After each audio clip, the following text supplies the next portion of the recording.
Good morning, ladies and gentlemen.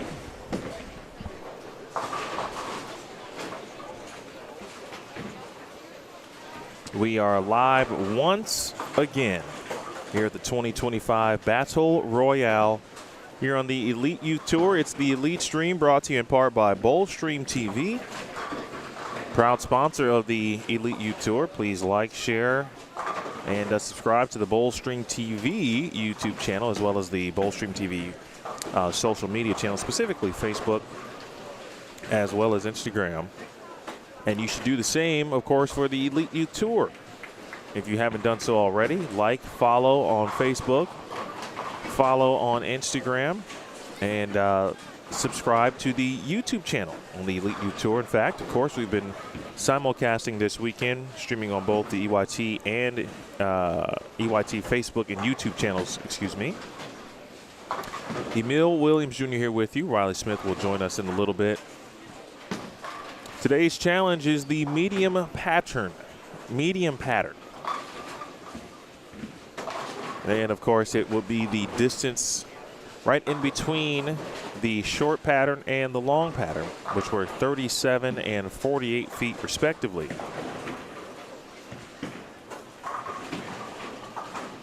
This one is 42 feet with 27 mils of oil. It's actually the pattern with the quote-unquote, best ratio, if you will, and meaning, generally speaking, the lower the ratio, the more difficult or tougher the pattern is. This ratio is actually 5-to-1, which means, based on what I've seen so far through practice, there should be a little bit more friction to the outside part of the lane today.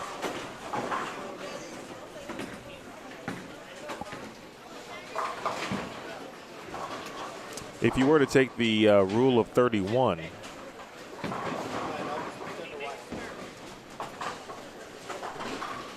and subtract 31 from 42, that will give you more or less an ideal break point, which in this case would be about 11.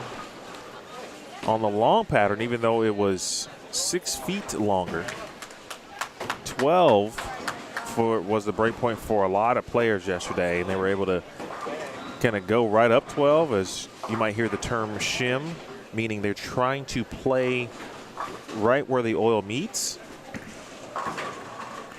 And then so you can maybe do that today. That's a hard maybe, but I think if you want to kind of shape it out there, you can do so.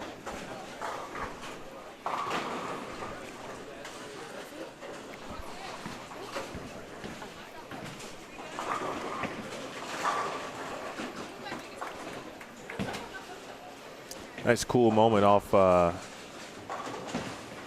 camera, if you will, but also on camera. Alexander Santeliz, who is bowling right now on 28, got a good picture with his dad, Carlos, who was in the chat yesterday and now is here.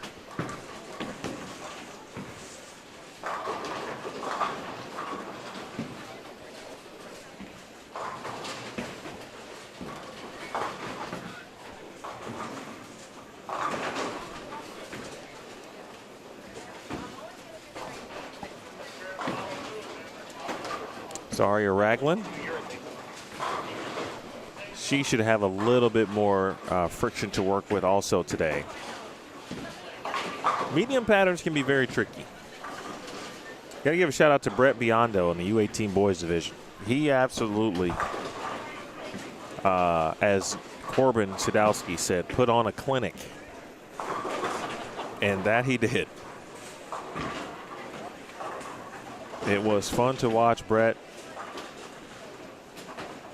He went, I'm going to give you his full stat line, just to really hone in on how good he truly was yesterday.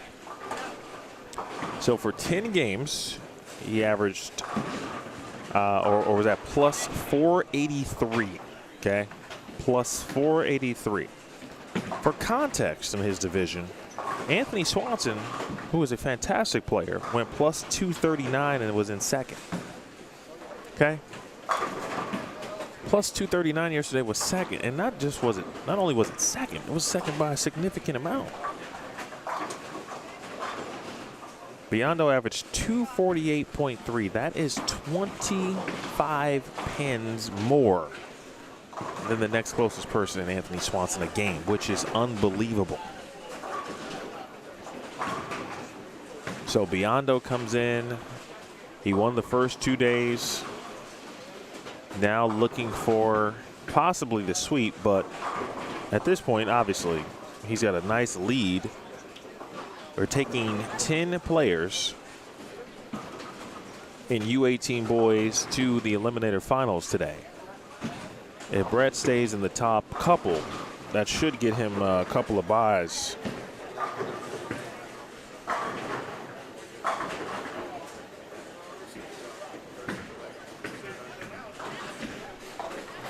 At least one buy for sure. So if there was an overall leader of the tournament, it would be Brett Biondo through 10 games. We'll run through all of the boys' divisions. Ryan Carmichael. If you thought plus 483 was something, Ryan Carmichael went plus 312. There was some really good bowling yesterday. A couple of players again in U16 boys who also went 200 or more over. Pretty impressed with what I've seen from Ryan Carmichael, though, at plus 312, taking 8 in U16 boys to the finals this afternoon. And U14 boys, Aaron Odujebi, plus 90. He had a nice, I think, block 2 in particular. Yep, he went plus 136. And then in U12 boys, which is a lot of what we're watching right now to start the day, Logan Jennings, Logan Sternig, and Caden Reagan right now have the inside track to earn spots into the finals later this afternoon. Ryan Learn and Alexander Santelice, though, are threatening. All right, in the U12 girls division, Ava Flanagan and Jersey Asbeatty right now have the inside track. 2 spots available for U12 girls to the finals today. In the U14 girls division, Leia Basevic, Olivia Portillo, Caitlin Stahl at the moment are the top 3. We are taking 3 in U14 girls. In U16 girls, Abigail Lawson, Ava Maza, and Autumn Strode right now the top 3. McKenna Morales, Leah Johnson pretty close. Finally, U18 girls, Ashlyn Tevis, Sarah Legu. Sarah bowled really well on the long pattern yesterday afternoon. Skylar Petz and Olivia Matisiak with Bella Santelice pretty close. So is Haley Sloniker. Sarah Doty is close. And Riley Flanagan. And finally in U23, we're taking 3 out of that top 7. Or the 7 players, excuse me. Dylan Alvarado, Donovan Lake, and Woodley Dangerfield currently in the top 3. Good morning to Melissa Sauls. Melissa, it's funny that you popped in. First of all, hello. Secondly, I had a convo with Mr. Sauls. And he told me I said something that has now become a household phrase, if you will. I was at a PWBA event, and it was something with regard to little homies. And then I said, I don't remember who I was actually talking about. And then I was like, I think maybe I kind of have some recognition of this. But yeah, apparently my words have become a way of life in the Sauls household. And I appreciate that. Those are the kind of things I'm looking for. That's legacy leaving right there for me. When other people use the things or the phrases you say on a daily basis, you've left your mark. That's what we do here at the Elite Youth Tour. We leave our mark. And we got Grandpa checking in. Grandpa Pete. Ava is in the building. Junior gold runner-up. And an EYT champion, though. She won 1 event, I think. I think she won her first title at her first event. My memory is correct. It was in July, right before Junior Gold. Literally used it as a junior gold tune-up and then went on to finish second.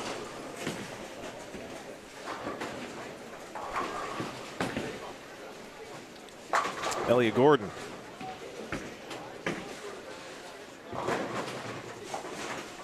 Speaking of junior gold champions, Elliot took home the title U15 in 2024 in the iconic Thunder Bowl Arena, Strobel Arena.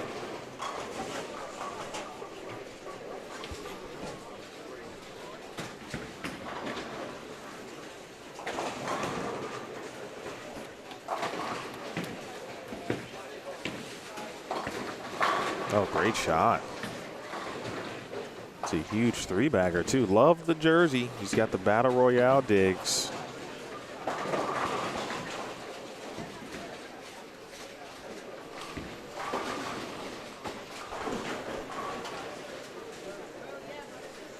Say hello to our YouTube audience as well, those of you checking in there. And folks, we encourage you to please subscribe to the EYT YouTube channel. A lot of the, or some of the interviews and the content that was produced and that will be made available for viewing will be available on said YouTube channel in the future. Shout out to our guy Pat Brown, our videographer. Also, many of the previous events from the now numerous years of EYT, and specifically since it's been live streamed, which Riley said it's been about, 5 years maybe? Many of those events will begin to populate in the archives, of course, on the YouTube channel as well. We got all kinds of things happening in EYT. Got popcorn fundraisers which officially begin today with Double Good. Madison Sauls, in fact, is to our right. And Madison with a double. Is that a good start? Strike, I'm sorry, spare, three baggers, a couple of opens, one split, double. See if we can get her to 220 here in these last couple of frames. She's in the bottom right of the screen.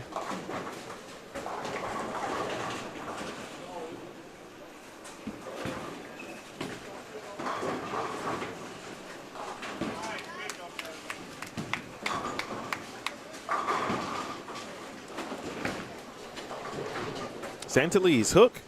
Nice.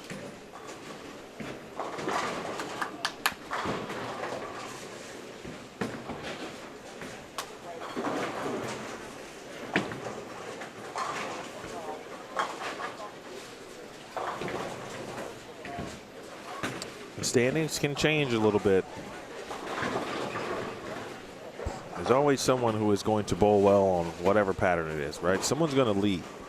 But in this case, after 15 games, are you going to be in your respective division cut number to advance to the finals and have a chance to win the title? That's the question today.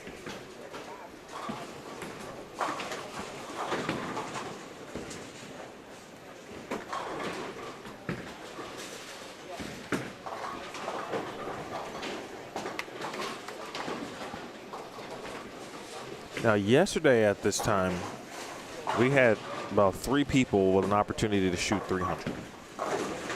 Josh Weems did shoot 300 yesterday.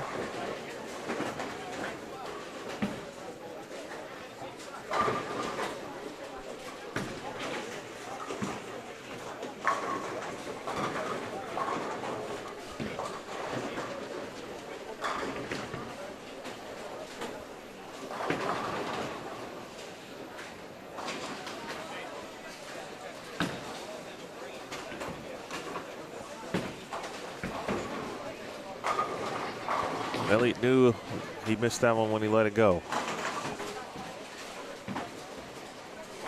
Autumn Strode is also next door.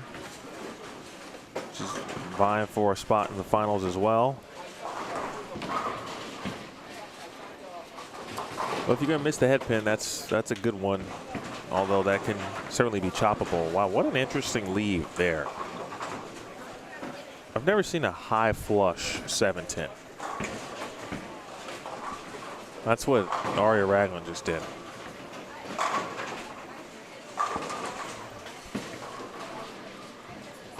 Here's Madison. This is the 10th frame. It's okay, Madison. I clouded you. I went right over to your pair in preparation for your 10th frame. And as soon as I start talking good, it happens all the time. When you talk great about people and you go point the camera at them, it's like telepathic. They know I'm talking about them.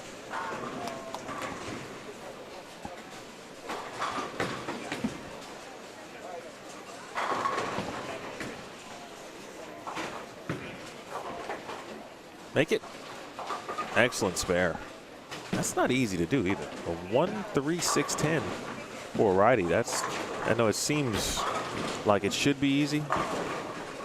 There's a ton of ways to miss that.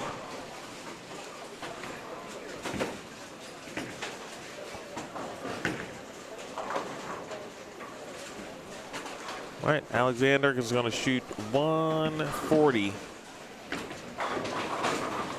Ava Maza takes care of the spare in the 10th frame. I'm sorry, the 9th, I beg your pardon. So she can shoot 180.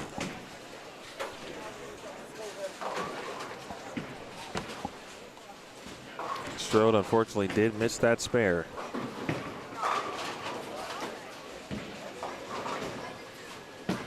All right, we got to even that game. We'll take it. 200 for Sauls.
Nice game out the gates here for, I believe that's Matthew Roman.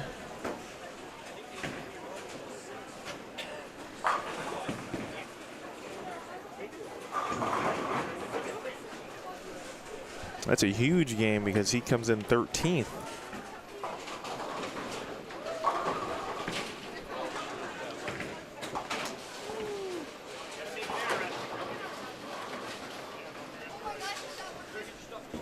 He was plus 27, so he was 70 pins off the cut coming into today.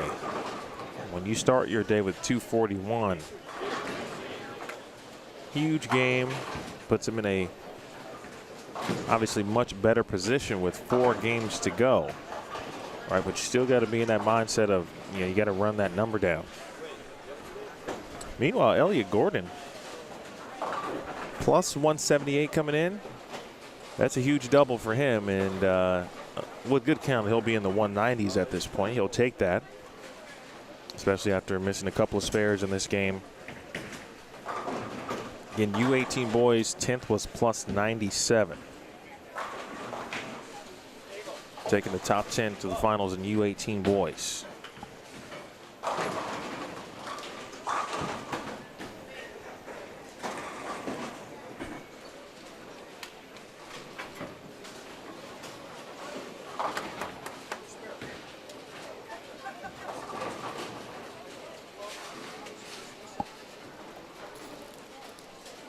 Maybe having a quick convo with Dad. ball reaction and ball motion right now. And she comes in third place in U16 girls. Top 3 will advance later today.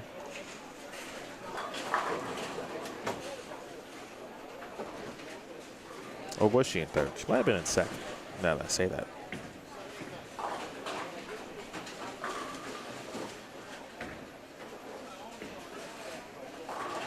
Looks like Autumn's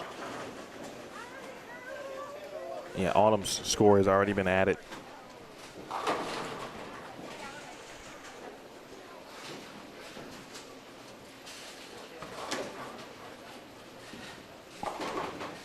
Now you gotta remember, we talked about the gutter not hooking yesterday.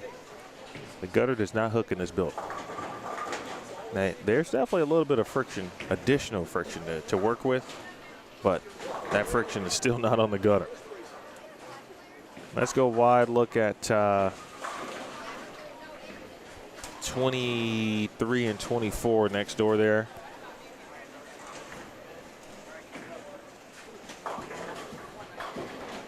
That group is finishing up game number 1.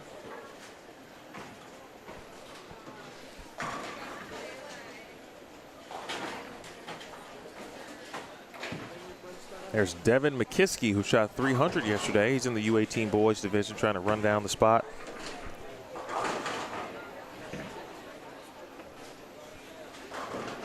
A couple of really good combos with his dad. They're from the wonderful state of Wisconsin. I enjoy Wisconsin a lot, except if we're talking about football. Excuse me. And that's what, right? I'm supposed to do that, correct? But in all seriousness, I mentioned this yesterday, but they run a great high school bowling program, great finals, and then the bowling centers across the state are also tremendous.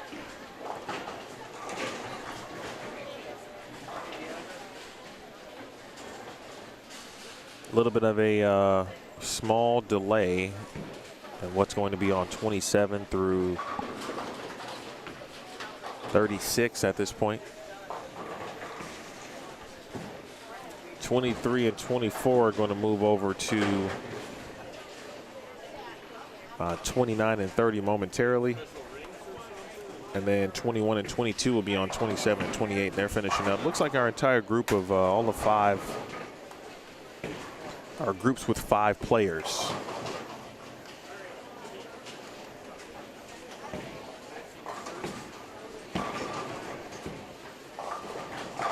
They all started kind of in the lower to middle portion of the house. Not as many strikes being thrown like they were yesterday to start the long pattern.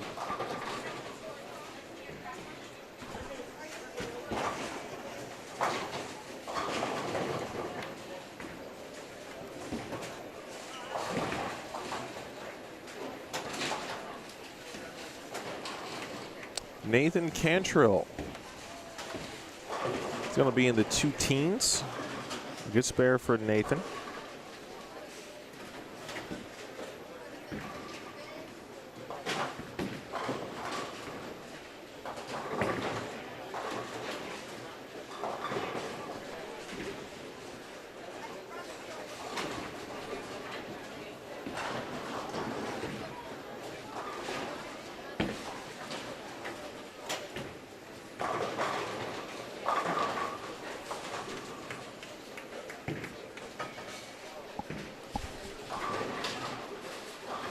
Addison Sauls has made the jump and still striking.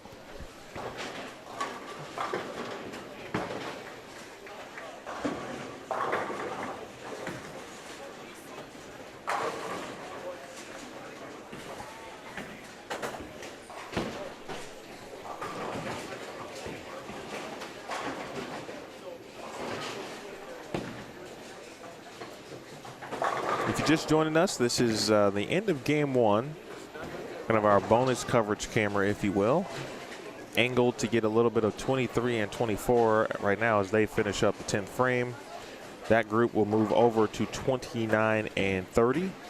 And we'll get you back to some featured pairs here in a moment. Our U12 girls and boys and move down to 31, 32, 33, and 34 respectively.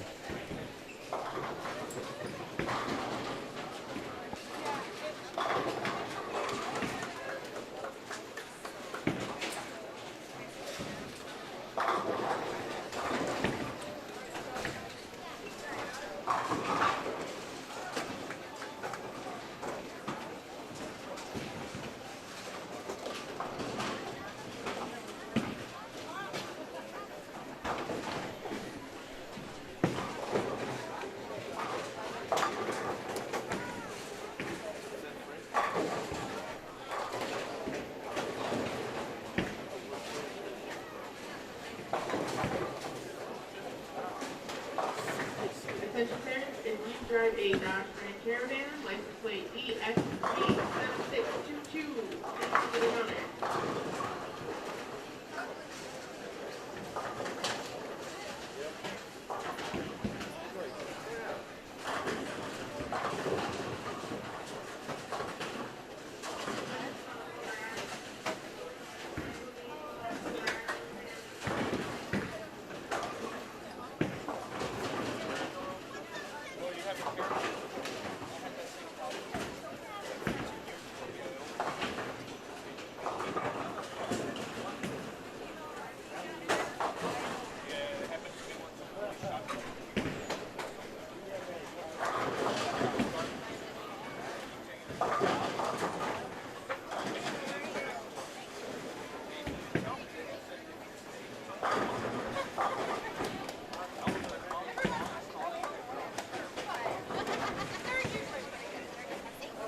All right, looks like we're getting close.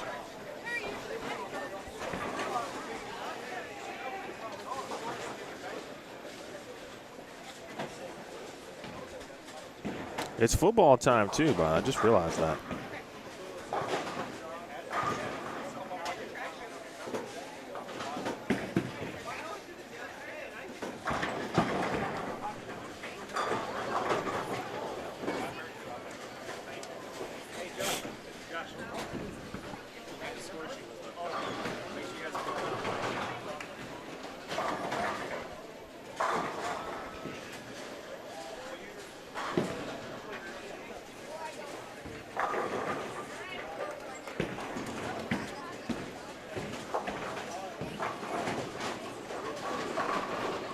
All right, let's get you back over now to 27:30 as game 2 is officially underway on 27 and 28.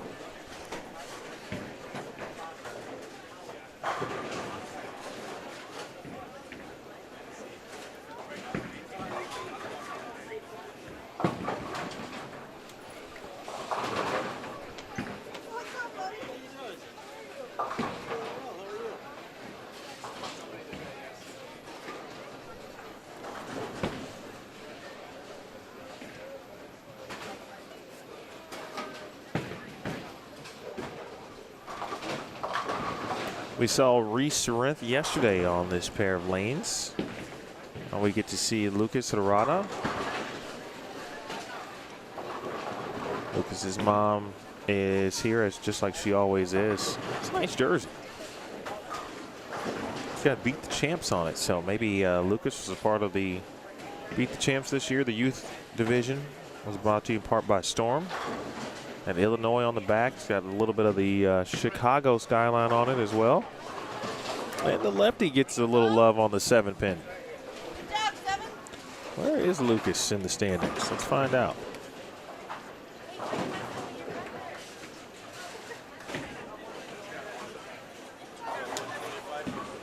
He's got a little bit of work to do to try to get to 8th, but it's certainly possible.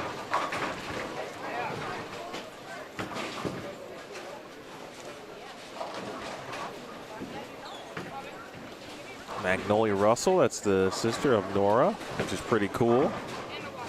Nora's actually taking a couple photos and watching little sis right now.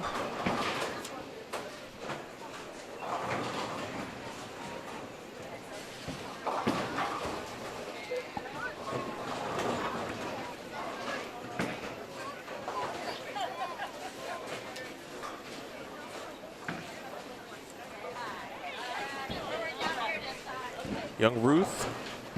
Riley was talking about some of the improvements he had noticed in Ruth's game yesterday, and we had a nice convo with Dad afterwards, which was pretty cool.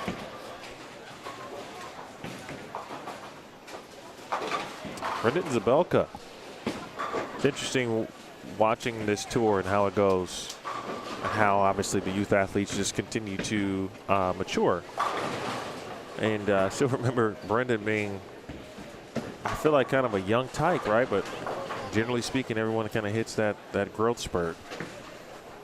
And there is now this taller version of Brendan Zabelka. Devin McKiskey.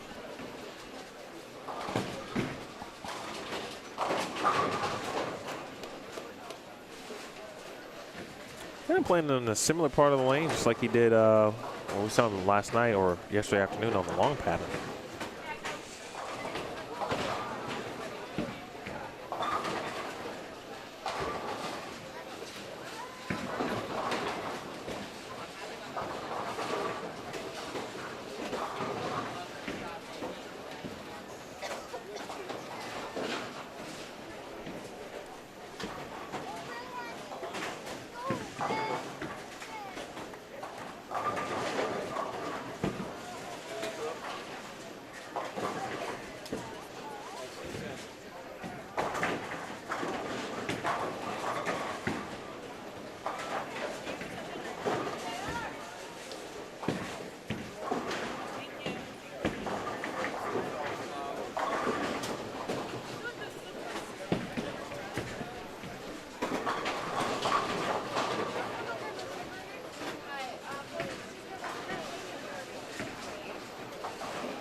Lucas.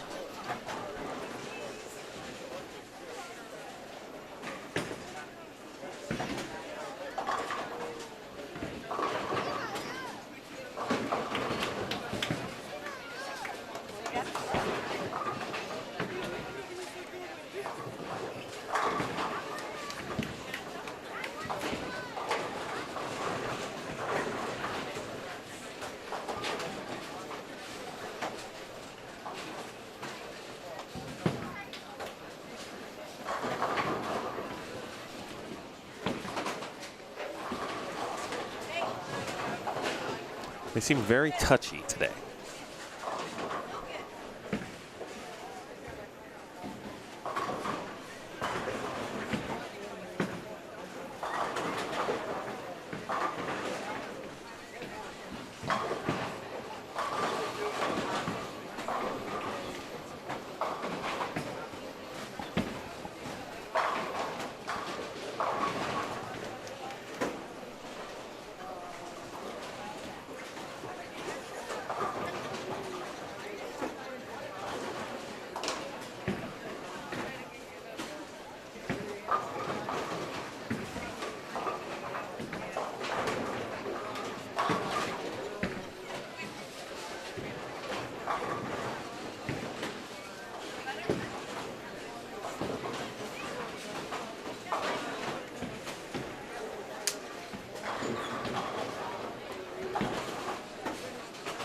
We'll take a look at the bowl metric standings. Let me get you those. Yep, Mike, I just realized I didn't pin that link for you, so there you go. Good morning, by the way. There you go.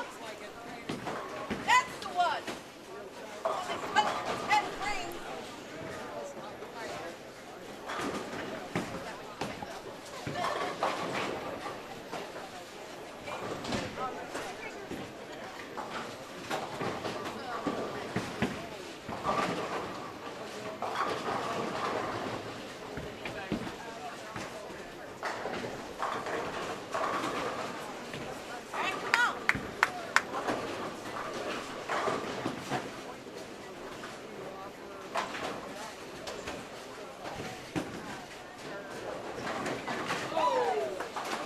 All right, Devin. All right, okay, I see you early.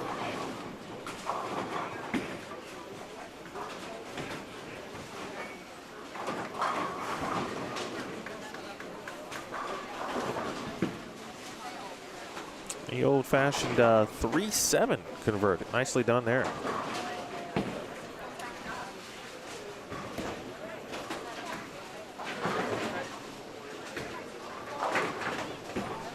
For the runner-up in the Wisconsin State High School tournament.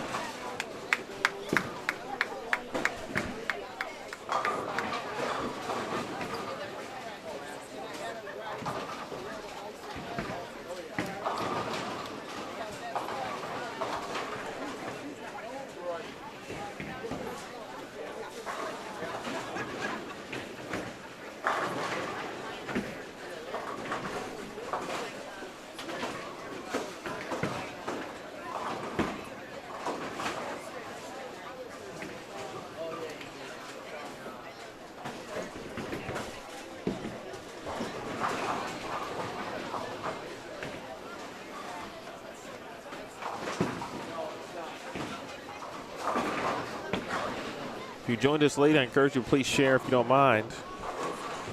Game 2, medium pattern. Lucas's mom getting everybody involved. I love that. Kaiden Wilms trying to get in on the action. Reese Rent, I still think like maybe the best name. Trying to get it to Reed. Oh!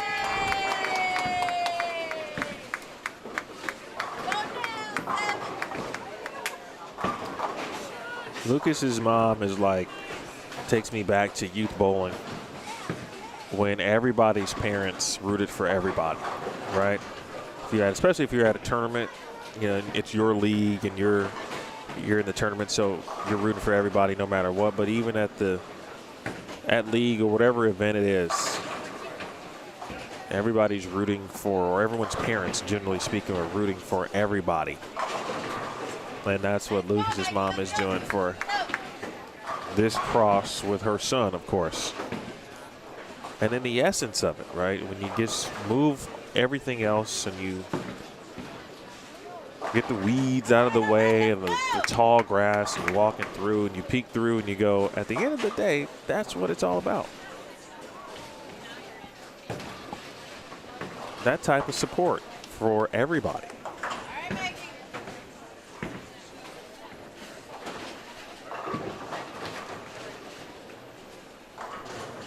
Tyler Paulus next door. He is just outside of the cut in U18 boys. He's looking for 4 in a row on 25 and 26.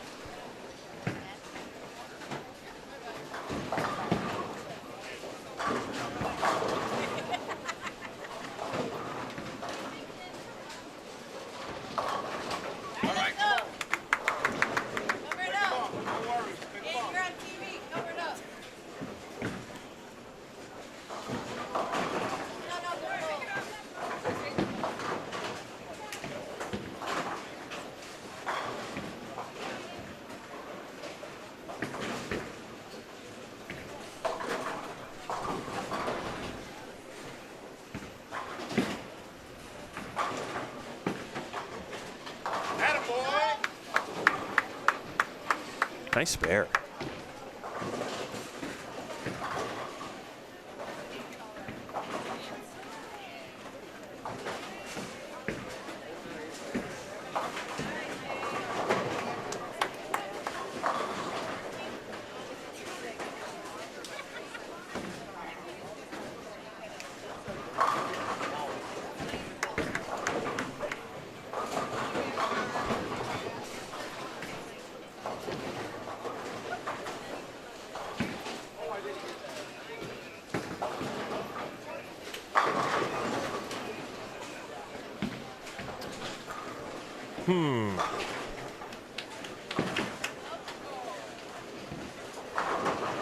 I'd be curious if we get to this field shot, and that's a long way from now, but Belka nicely done there. If McKiskey maybe considers a ball change. Maybe.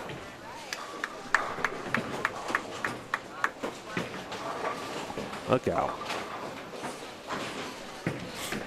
Might be a little bit of frustration right there.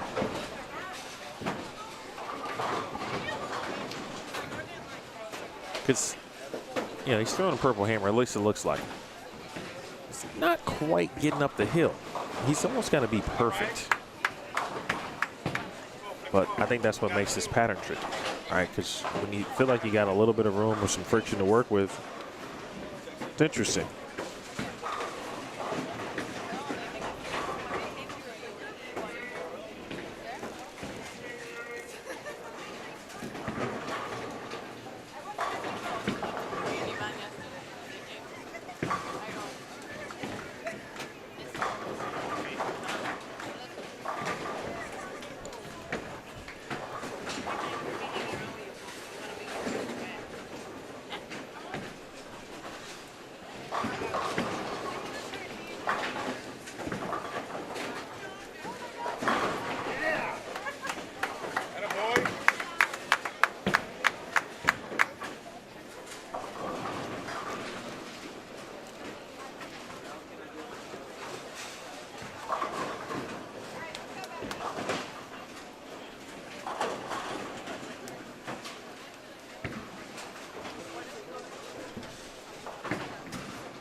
Yeah, you're absolutely right.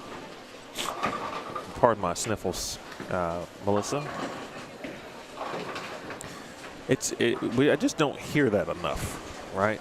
And I think that could be true across youth sports in general because everything is competitive and probably overly competitive to some degree, and not necessarily the athletes because I think there is a natural competition amongst people in general, and especially in sports and whatever else we may be competing against.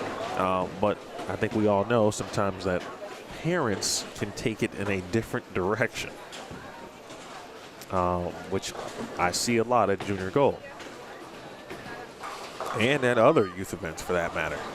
And so it was very refreshing, or is very refreshing, to hear the family of Lucas rooting for everyone, which we just don't hear that a lot. This environment is very inclusive anyway. And so, you know, I'm not shocked to hear it, but I am surprised just because it's like, oh, man, I don't see that a lot at Junior Gold, or not really seeing that much at, you know, other sporting events that I'm at or call.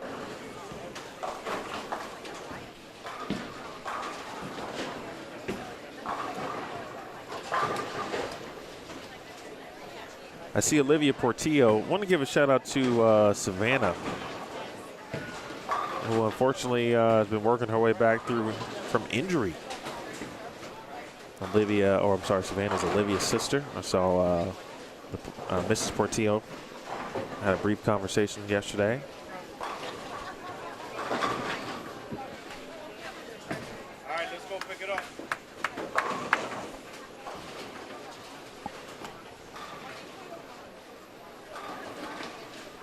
This morning, the vibe is slightly different.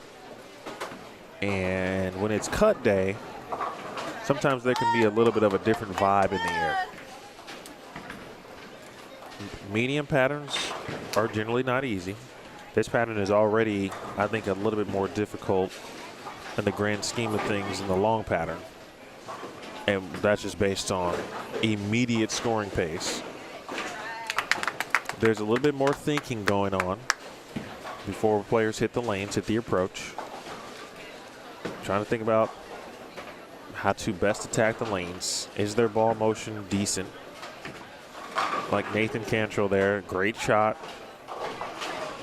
Watching him and Devin let me know that I don't know if your thing is the best play on this pattern at the moment.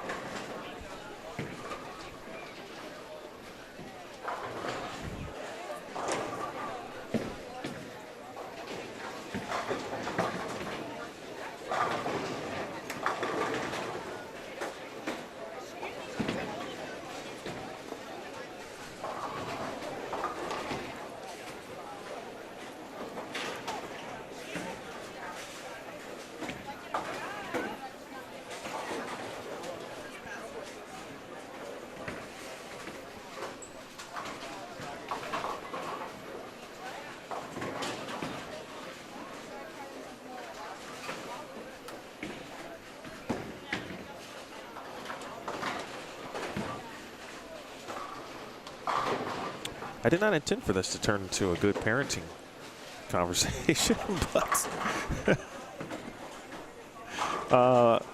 sometimes we need those things. Now, when I first started calling games or broadcasting, which happened in college, one of the early lessons you learn about broadcasting is, right, the simplest thing is to do what? You call what you see. Okay?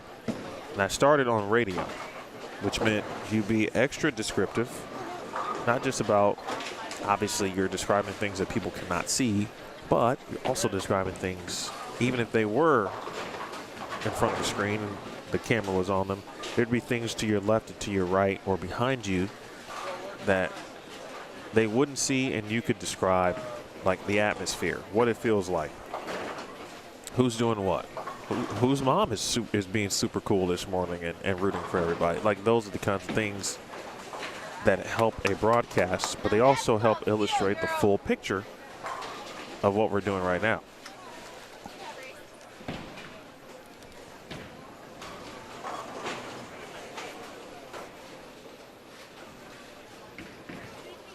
That's a better shot. Had a little bit of a double dribble there, but it was going in the right direction.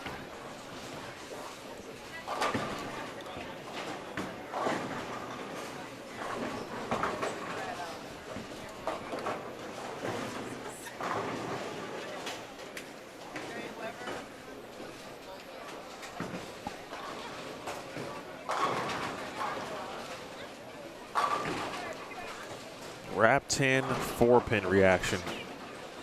Let's see where Cantrell is.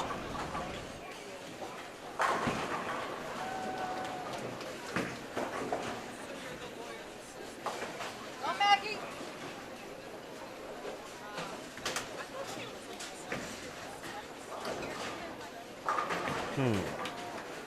Nathan. All right, so some scores. Yeah, we do have, looks like the entire high end of the building is just about done with game 2. Nathan is 140 back. This is one of those you kind of slowly chop at the deficit, but it also infuriates you because that's a 3-bagger he probably could have, right? Wrap 10, 4-pin. And when you're chasing a number, that's what infuriates a player. The good news is he made both single pins and didn't allow the frustration to creep into the spare shoot, which every age of bowler does that. Youth, young adult, 30s, 40s, 50s, PBA 50, everybody does it. It happens. This has been a very solid game here from Mr. Wilms. Talking about single pin spare shooting. This is me in college right there. Strike, 9 spare, 9 spare, strike, 9 spare, 9 spare, 9 spare, 9 spare. Maybe you catch a double in the end and you shoot 2 off.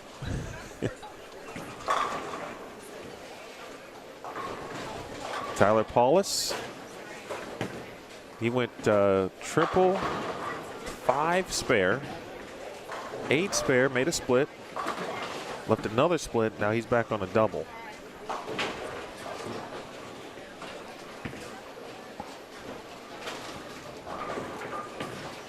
Kenna Morales. We said her name a lot yesterday.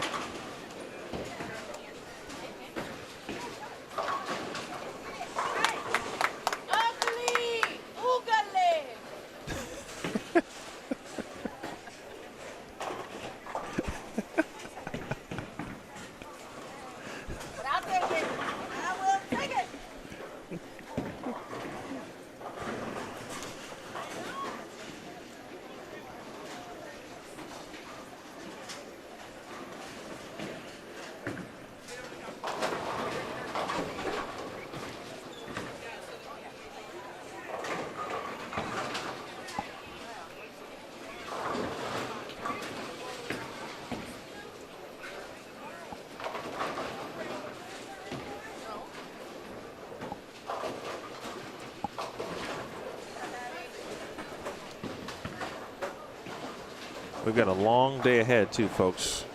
Now, after these 5 games are over, there you go. Good job, Mr. Wilms, and right on cue, puts himself in position to get to 2-0 or 2-10. His max is 216. He will have to get the first one in the 10th and get that first double to get there, though.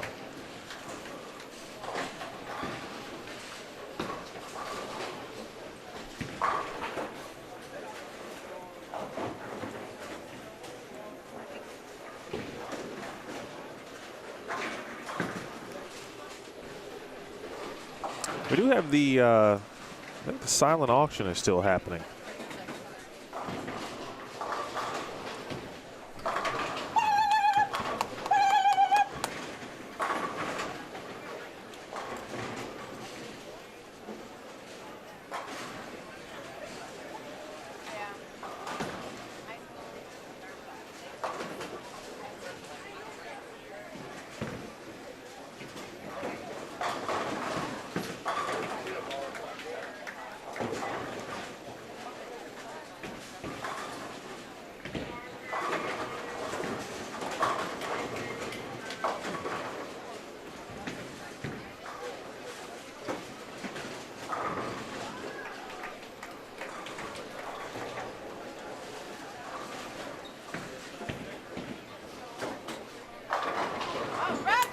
Nice shot from Ruth.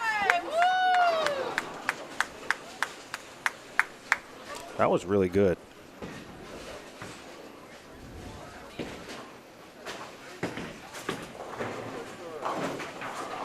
You know, she's U14, and Riley talked about, you know, no wrist device, the yo-yo effect, you know, from the wrist. And you can see it, and obviously she's going to continue on. I think Dad told us she's been working with Mike Devaney. Shout out Mike Devaney. He is a super smart individual. Mike was out on the PWBA tour as a rep for maybe 2 seasons, I think, something like that. And, you know, you just have conversations with people and you understand kind of how they've handled things and why they're good.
All right, folks, we had a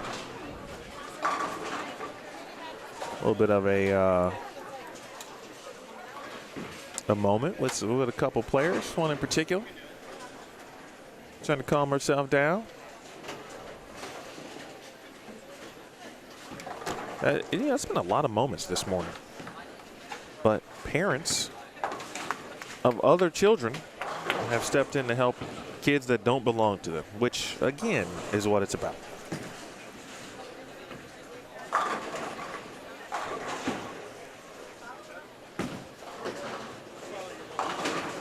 Meanwhile, McKiskey here, he's trying. I would love for him to throw reactive on his fill shot if he makes a spare. Zabelka. But he worked really hard this game to get to 170.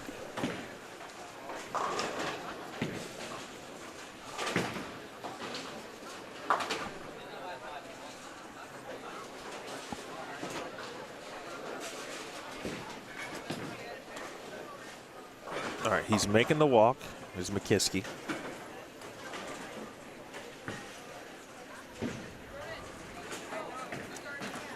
Hello, Helen.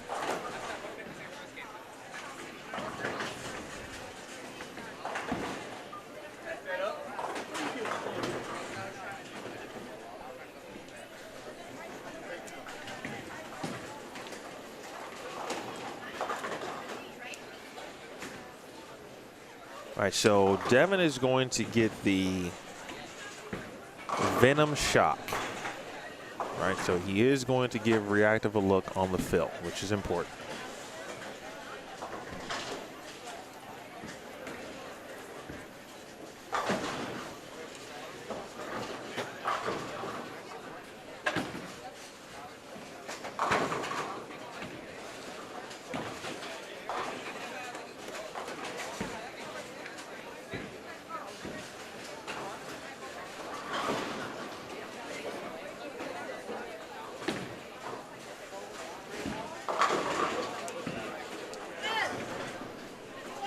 Okay.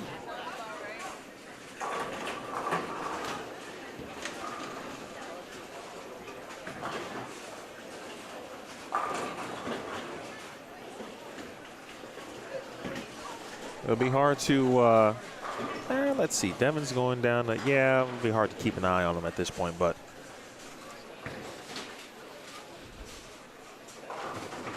that ball's definitely going on the rack, I'm pretty sure.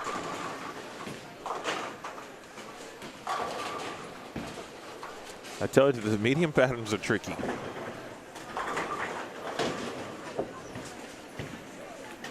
They can kind of give you like a false sense of security with a medium pattern where you feel like you've got an understanding of what to do.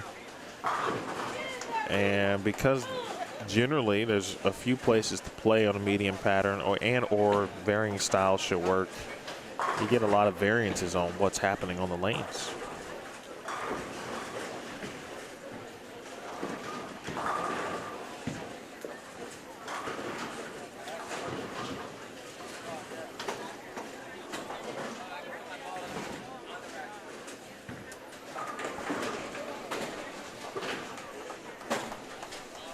All right, let's go down to bonus coverage. Actually, no, we don't have any bonus coverage over there. They're done too. All right, we're all moving to game 3. Okay.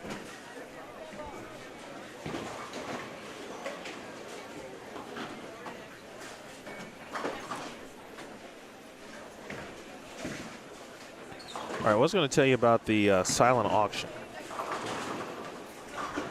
And I was looking for the Helen. I feel like we did mention, maybe we did. I know Riley discussed it briefly, but I think we were talking about it in the in the terms of what was happening on the lanes in that very moment. So we'll discuss that. We'll see if Riley has just joined me today. He's been a little bit busy. So with that said, let's see if he can stop in and give us the pattern breakdown. For me personally, though, 78D, if that was the rule across the board, I would have been in favor of that. It's very different, I guess, maybe at the youth level. And this is an assumption. I'm assuming that they didn't want to remove it all at once with regard to like the junior goal rules, for example. But yeah, I thought 78D would have, if I had to put money on it, I would have said, all right, yeah, we're probably all going to 78D.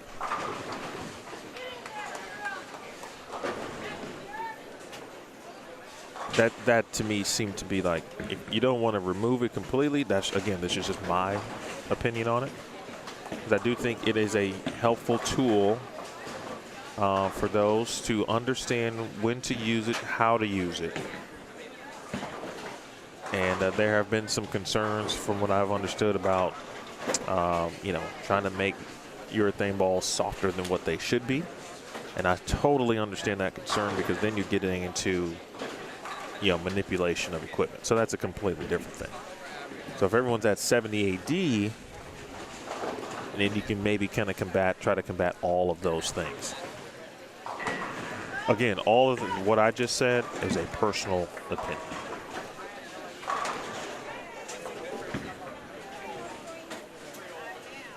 It does not reflect the views of the Elite Youth Tour. I do not want to get that misconstrued by any stretch. All right, game 3 is underway. I'm still looking for the QR code. There it is, silent auction. All right.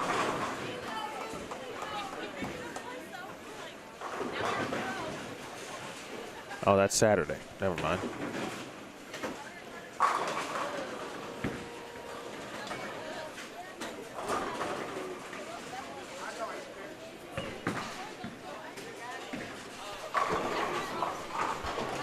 We've got some signed jerseys.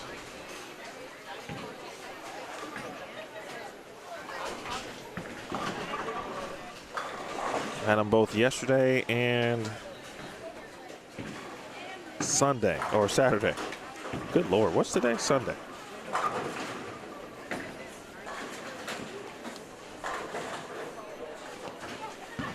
So we still have a couple. In fact, ironically enough, there is a autographed Jason Belmonte pitch black in the building.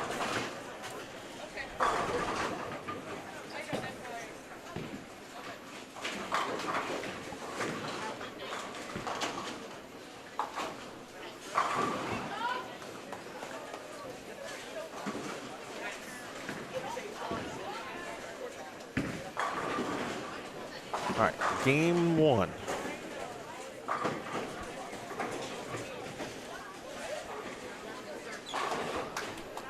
Oh, we thought frame 1 was on 27-28. Not yet.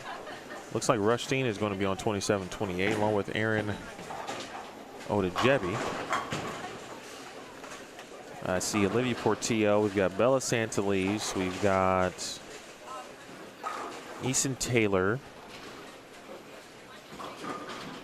I'm seeing several players. Obviously, bowling has begun on 29 and 30.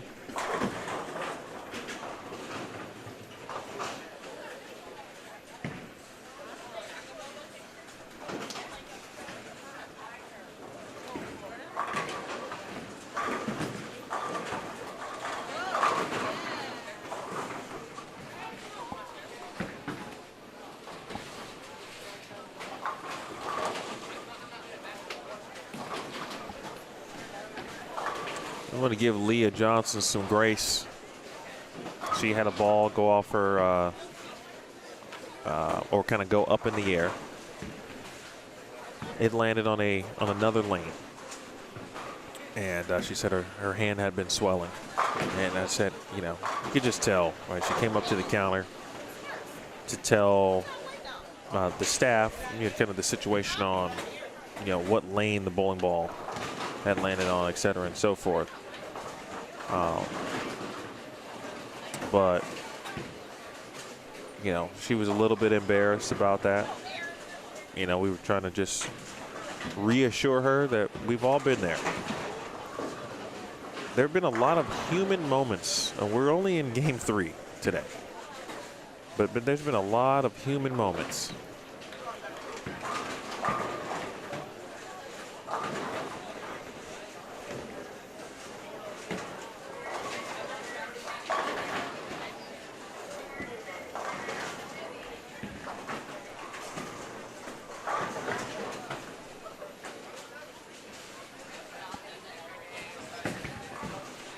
Come on, Leah. I am openly rooting for Leah this game.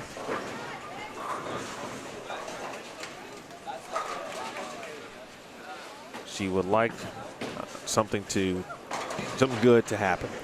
But I said, hey, are you bleeding? She said no. And this was in an effort, of course, of trying to get her to smile a little bit. Like, hey, then it's all good. We're okay. Lucas's mom was there, trying to console.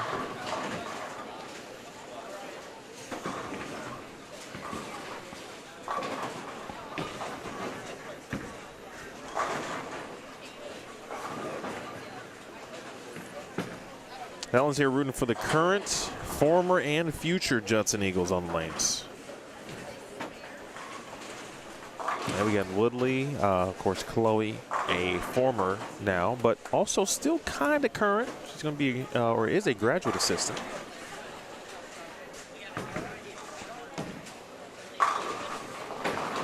Of course, Brett, part of the fam, dad on the coaching staff, or is the head coach. Aiden Fincher.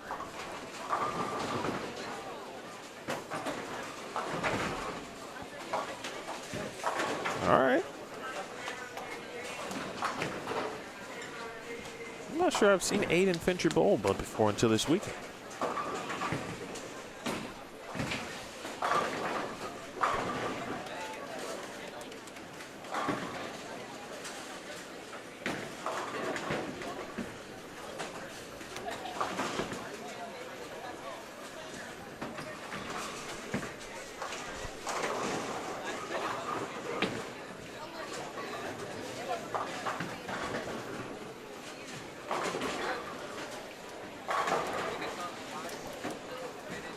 Well, much different than yesterday, where it doesn't feel like anybody is lighting up the scoreboard.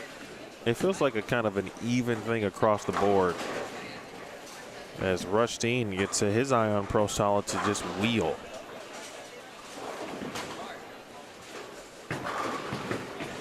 Oh, Rush is he's a junior in high school now.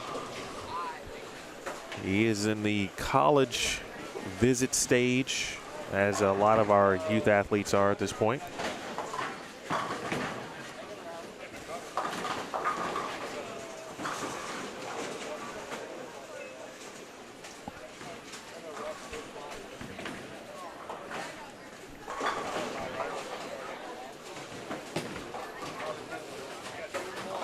Tisiak. It's a good start to this group here.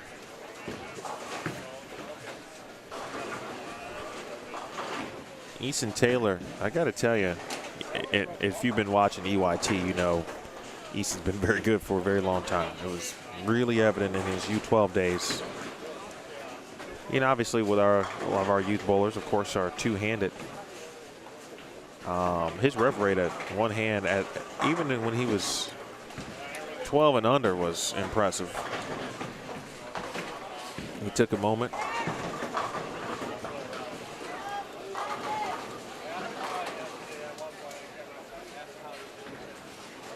Regroup. Sometimes we forget where we should be standing. It happens. All right, good spare from Bella. About the same break point as Aiden Fincher over there. Same thing with Olivia Matisiak.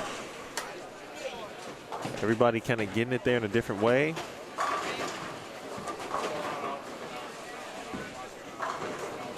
I believe Helen told me that we've got a former teammate of Aiden, high school teammate,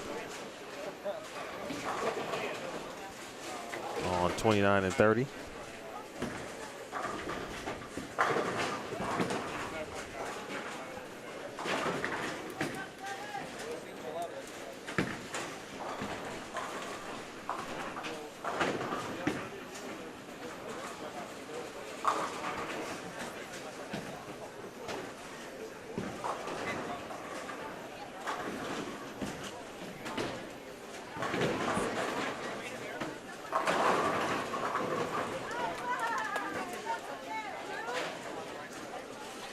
All right, so today's auction does close at 1 p.m.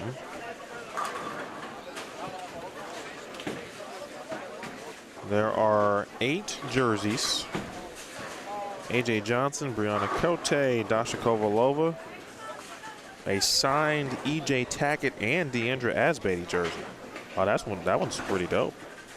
Francois Lavoie jersey, Julia Bond jersey, Chris Prather, Missy Parkin. And I mentioned the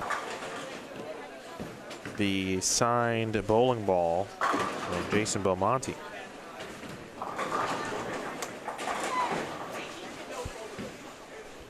That should be a hot ticket item, because if you can't throw the ball anymore in the future, potentially, well, you might as well have it signed by who could be the greatest bowler of all time. Depends on who you ask.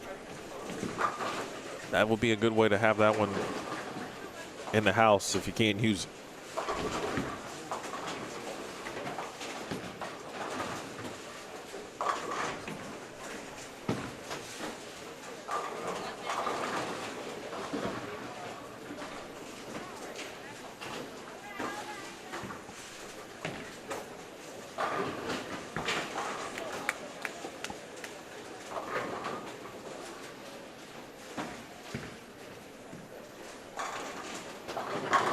Eason.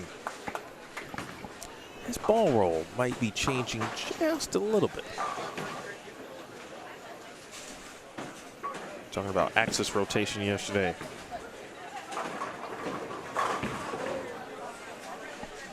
.190 average dad. Again, love that name in the YouTube chat. Yeah, Eason is, I mean, he's got all the tools. He also plays baseball, which I learned.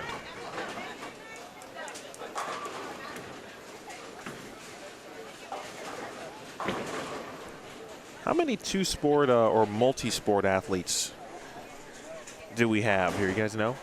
I know there's several. I talked about Olivia Portillo yesterday, and I think she definitely plays softball. I think she also plays basketball, but I'm not sure. Don't remember about basketball. I still hear a lot of talk, and rightfully so, about you know, kids should play multiple sports for as long as they can, you know, before the specialization begins in, you know, whatever sport they ultimately choose.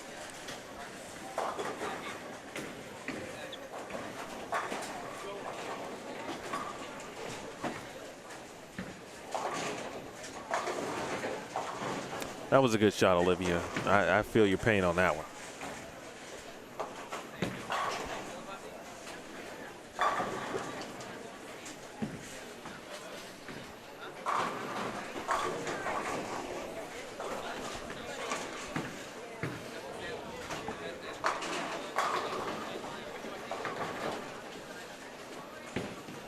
This is a good group to kind of look at when we talked about break points earlier in the rule of thumb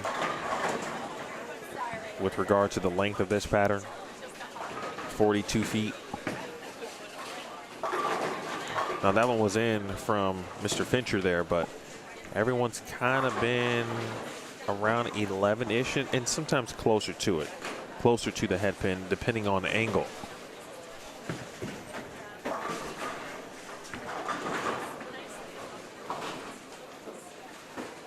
Blake Amptman.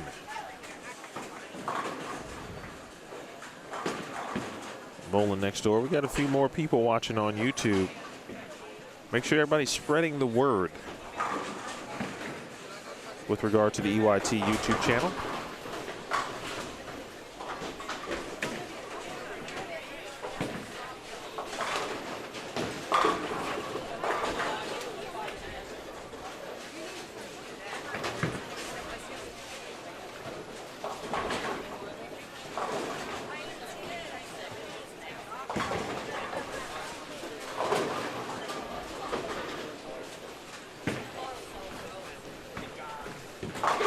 All right.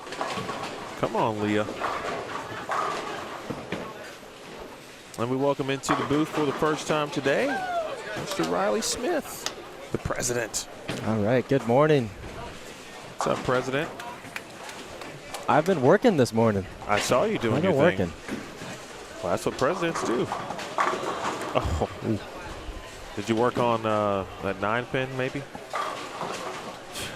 Right before that, we saw Rush Messenger 10-pin. And then very next shot, Stone 9. Yeah, I've been working. It's been a little busier today, trying to get our match play portion. At least I've been trying to help out with our match play portion. We've got, which is really good, we've got 11, 5 pairs, 6 pairs? I think it's 6 pairs of live stream. Yeah, to some degree. Something like Yes, that, whatever it is. We've got more than we usually have, Right. which I love to see. And it took us a little extra time to add the extra pairs in and make sure all the pairs are being utilized, make sure we're not having a division make an odd change of lanes at a weird time. So through all that stuff, basically, right, we're trying to utilize all of our lanes so all of our bowlers can get some good live stream time and be as efficient as we can with the movements. So that took a little extra time today, but I think we've got it sorted out. Well, I appreciate it. So when that comes, we will always have bowlers on the live stream area, and then it will basically fizzle away into the main featured pairs as our rounds go away, right? So some rounds will be 1, some will be 2 and 3 and so on. So Well, I always think we're try to make it not complicated. That's always my goal. Mm-hmm. You don't have to make you don't have to make it difficult. But I know you, Corbin, Rochelle, etc. try to get as many divisions. Definitely trying to do it the right way. Correct. You know?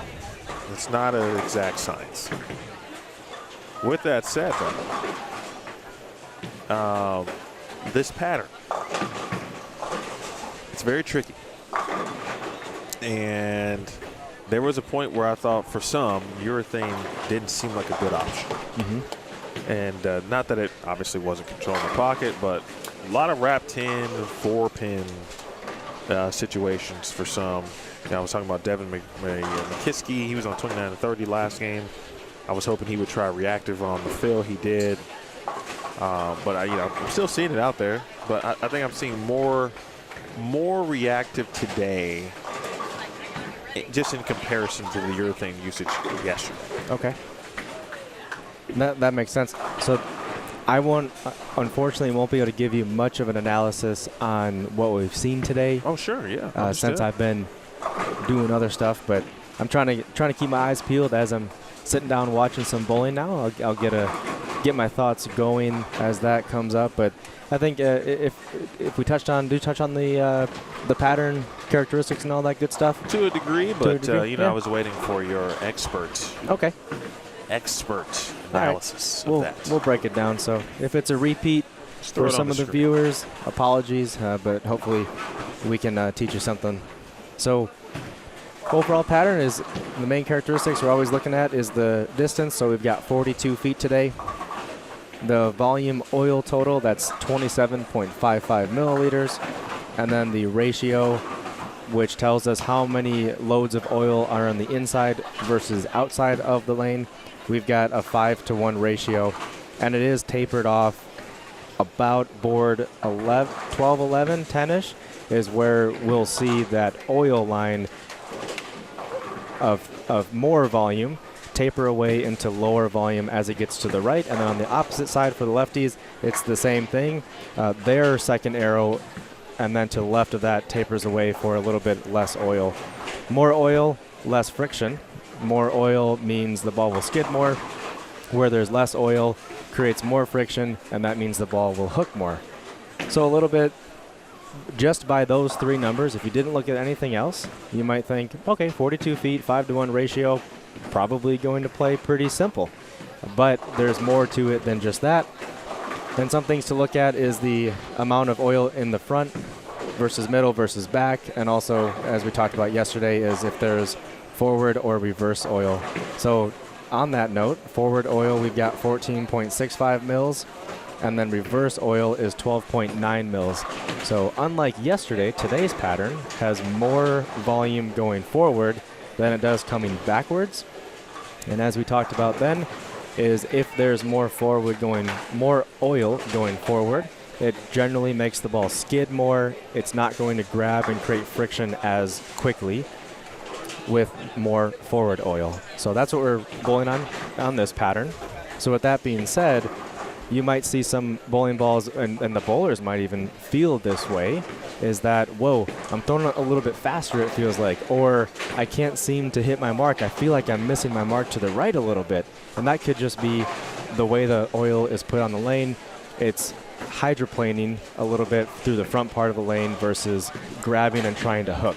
So that's what makes this pattern more unique and won't play as easy as a 5-to-1 pattern that you might think from just reading the lane graph. Finally is I like to look at the number of 2-to-2s on the lane. 2-to-2 will tell us if the outside gutter part will play. So on the forward side, it's got 2 loads of 2-to-2s, and on the reverse side adds another 2. So only 4 2-to-2s. If it's a higher number in the 6 or 7, 8s, 2-to-2s, that would generally mean the gutter will play. So with it being 4, probably not favorable to play the gutter. And as we learned yesterday, the gutter here is, it's not the greatest. We had some bowlers that absolutely hit it on short with the gutter, but in general, not the greatest place here to play the gutter. So with that being said, without looking at what we've seen on the lanes, if I were to recommend to our bowlers, I would say try to break down that 6, 7, 8 maybe in practice, and then use that as your break point when qualifying starts. And just from a few shots that I've seen right now is pretty much what I've covered, and I think we'll have a good amount of hold on the left side if we have a miss left. And scoring pace, if I had to predict, would be medium. It's going to, I would say, it should be slightly higher as a field average from the short pattern, and I would expect it to be lower than our long pattern yesterday. It's definitely lower than the long pattern. There's no doubt about that. Have we had any fireworks in the first couple of games? No, it's been very low key. Okay. I think is a good way to say it. It's been very low key. We've had fireworks, but in a different atmosphere. It just hasn't been bowling related. Okay. To some degree, right? I've been talking about parents being great stewards for their respective, not only their own kids, but other individuals. Lucas's mom was the example earlier. She was rooting for everybody in the pair.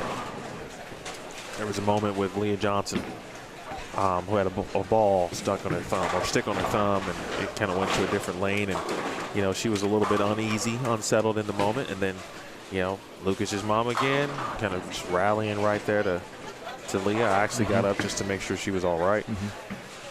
It's been more of the human moment today. Okay. Than less about actual bowling. Yeah. If that makes sense. Yeah, thinking about just how long this format is, coming into games 10 through 15, that's where we're at. It's a grind. It's not easy. No matter how easy the pattern might be or hard it might be, 15 games, 2 days of bowling is not easy. It wears on you mentally and physically. So, yeah, it's great to hear that we've got such supportive parents out here. Yeah, because it's not easy. Our bowlers are going through a lot right now. So it's good that they can lean on each other and some, whether it's their parents or guardians, families, they can lean on others as well.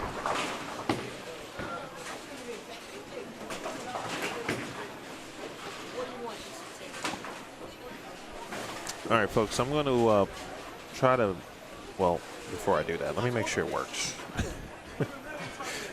Let's do that. Let's make sure it works first.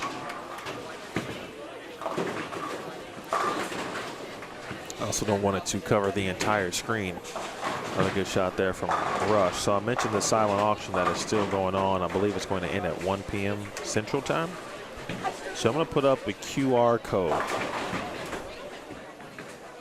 And with that said, if you're interested in what's available for today's auction, that should now appear. It's on the left of your screen, just above the Elite Youth Tour logo on the lower third. It's not the largest QR code you'll ever see in your life, but trying to position it properly so it doesn't take up everything is important. With regard to fireworks, we've got a front 9 alert on a 15 and 16. I believe it's Tyrus Drisdale.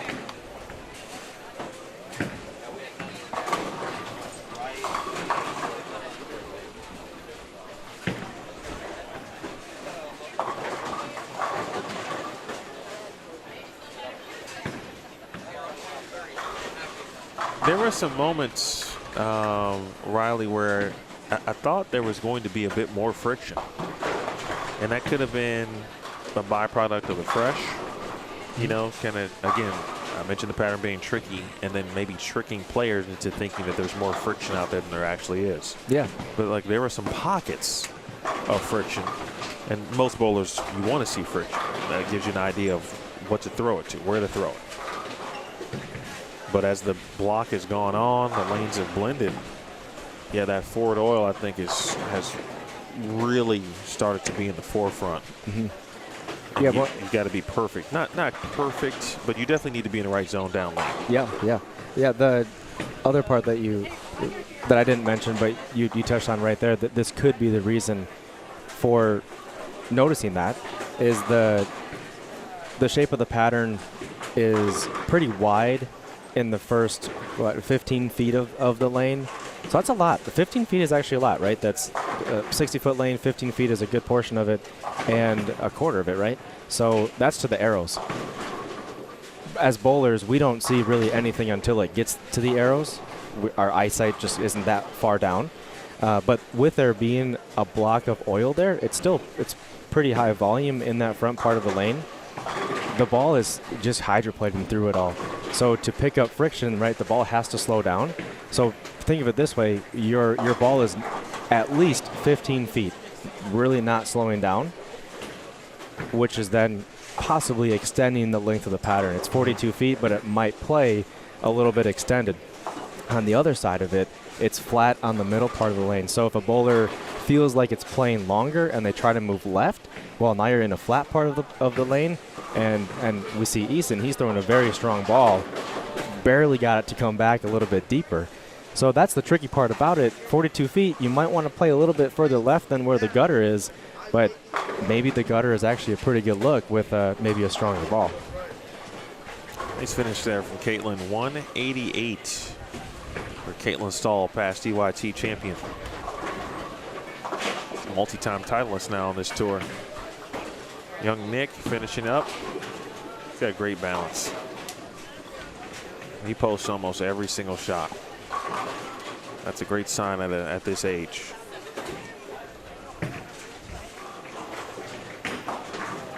Yeah, it's a tricky pattern. I inquired with John Janowitz and Deandra, and I just asked. I was like, hey, those three key metrics that you always look at, length, volume, and ratio. I just was curious. I said, hey, if you just look at that, it seems a little bit simpler for a medium pattern.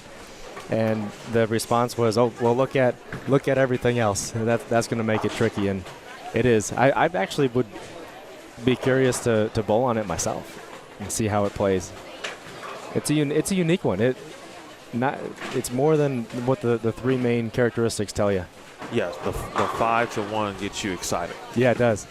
And you go, oh, this is the softest of the 3 patterns, but Yeah. it actually might be the hardest. Yeah, and that's, going back to the advanced technology that we have today with these machines, is they can put oil wherever you want on the lane through the 39 boards, 60 feet. It's very unique.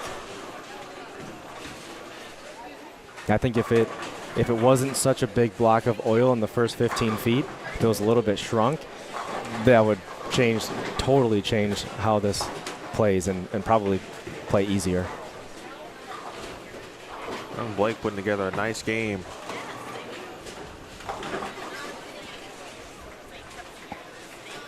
Yeah, 230s for Blake. Awesome. That's a really good game. And playing further right than some others, versus Eason, Rush, and others on the pair next to him. But he's found a little channel. He's got a pretty good ball roll. He's using, looks like the Summit, which is a stronger symmetrical ball. And it's kind of tumbling instead of violently reacting left off the pattern. He's getting that ball to roll forward. And as you can see through his first 10 shots, hitting the pocket. Powerful shot, Rush.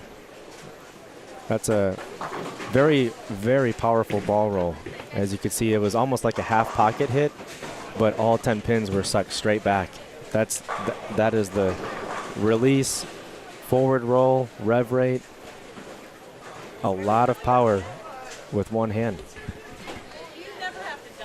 You look at Rush's physical makeup, and he's only going to get stronger. Yeah. He's already a strong dude. He already looks like, built like an ox, right?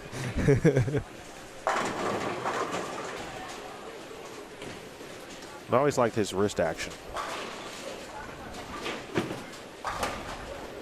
Oh, okay. Got away with it. Stood up on it, though, compared to the last ball. Got to the line and came up on it instead of getting to the line and staying down on it and coming through it through the release. Just came up a little bit and pop. That's what happens. You pop up, you miss left, and then it hooks early. Aaron Odejebi had the lead in U16 boys, I think it was, or U14 boys. U14. Trying to keep Nehemiah Kiefer at bay. Final shot here from Rush. Let's see. Stay down on this one. Get some knee bend. Better than the last one. Still a good result.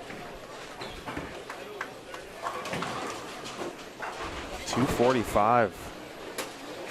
That's one of the higher games, although someone did have the front 9, and from what I can see here, they did not finish off that game, but you assume they're at least in the 260s, maybe 70s, hopefully.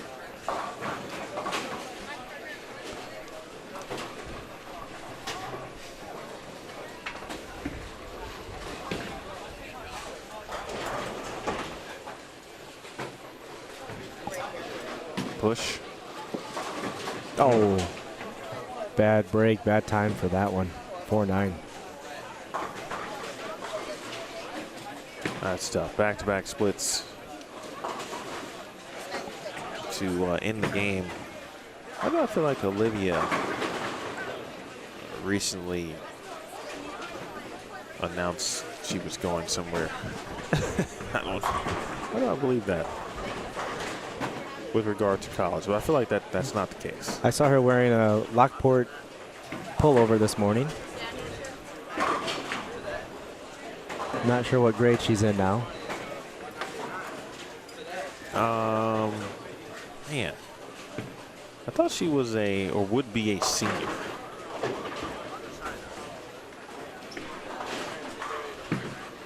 Yeah, she's in U18 girls.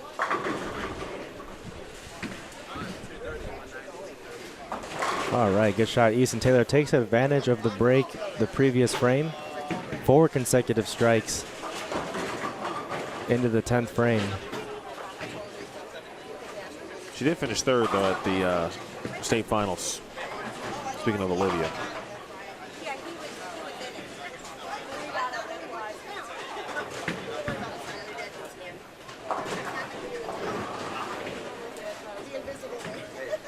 The always talented Lockport High School both girls and boys teams, long-standing history.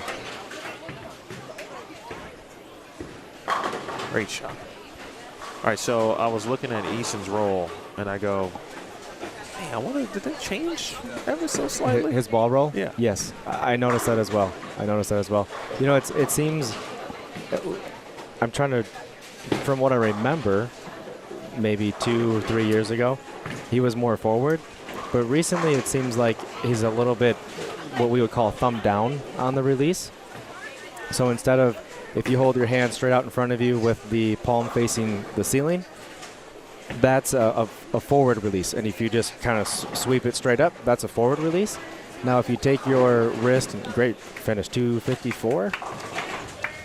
Awesome game. And if you take your wrist, your hand again, it's facing the ceiling, but this time you rotate it, and then your thumb is facing down. That's kind of the way that I see the release coming now, which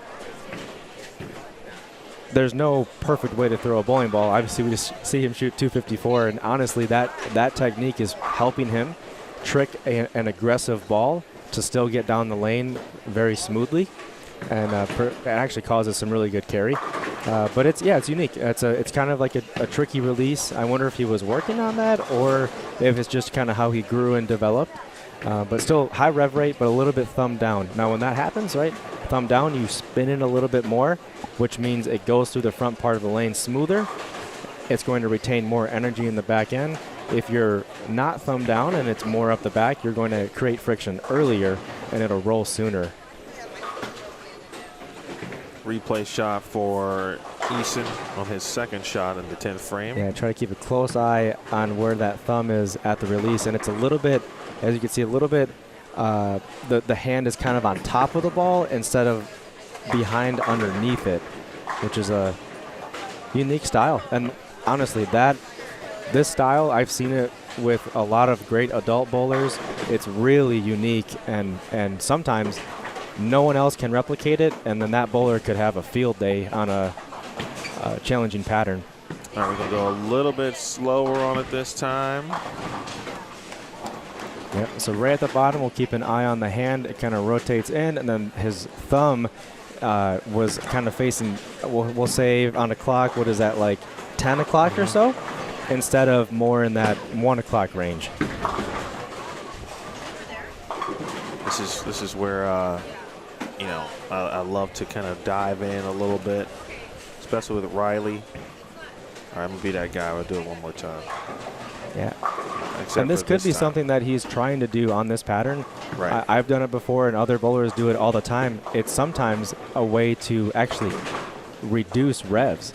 That's awesome elbow right there. That's creating power. I missed it. But you saw the nuts and bolts of that. Yeah, and we see it just at the bottom. You see it unleash, right? Just the yo-yo effect, rubber band effect, and that's how you create revs.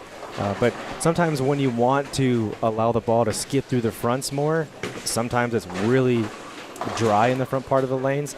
You try to actually put your thumb down and let that ball just skirt through the front part of the lane, skate through the front part of the lanes. It's a trick that a lot of bowlers will use. Some people might call it suitcasing the ball. I've heard that when I was growing up in my youth days. If you suitcase the ball, that'll reduce some revs.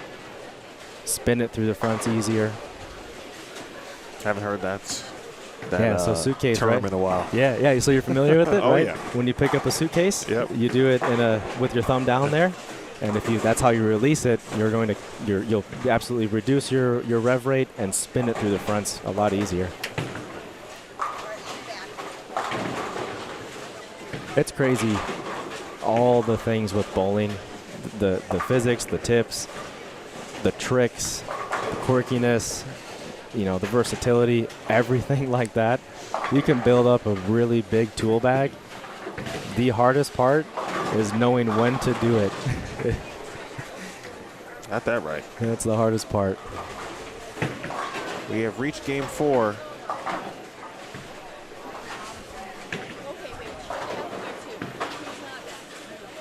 Had some good people checking in throughout. Haven't get a chance to see Brett Biondo. Haven't seen Brett yet. He talked about what he did yesterday through 10 games at plus 483. Scoring pace down, not just for Brett, but the entire field, which goes to show again how tricky this pattern is. So today, Biondo, still a solid, where is he at? 18 under.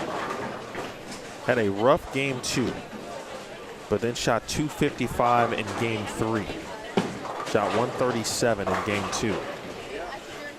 We've seen a few players truly bounce back from low games and eclipse the century mark. Yeah. Between yesterday and today.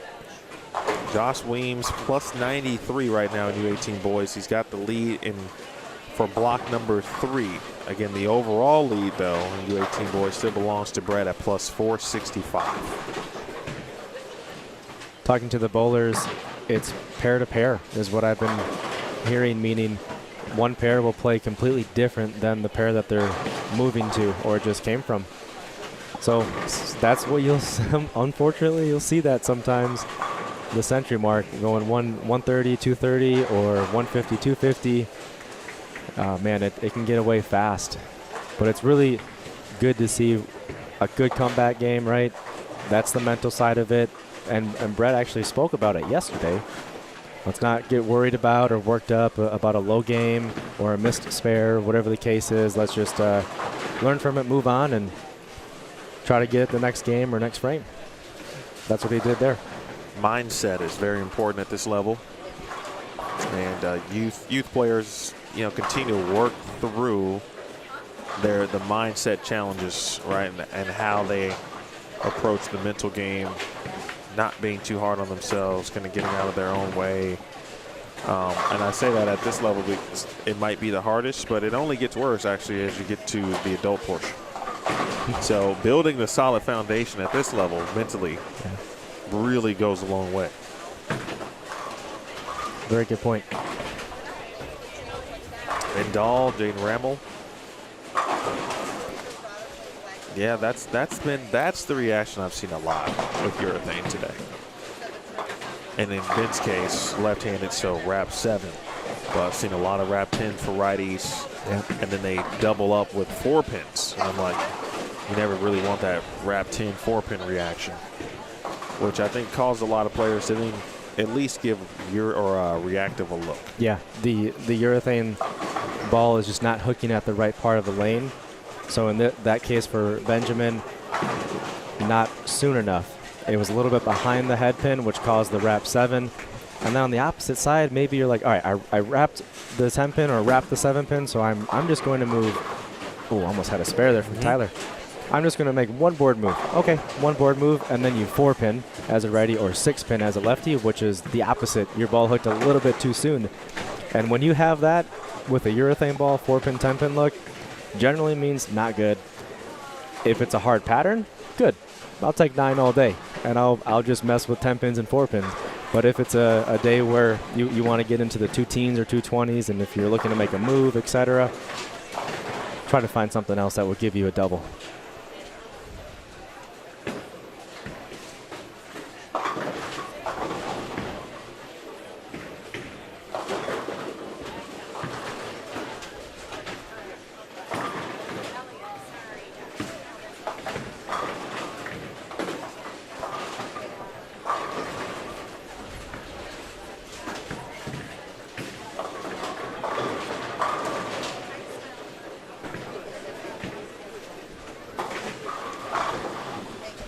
Young Skylar Petts. We watched Skylar put up a 250 game yesterday. I'm trying to remember, but I feel like Skylar was on a team that won a state championship.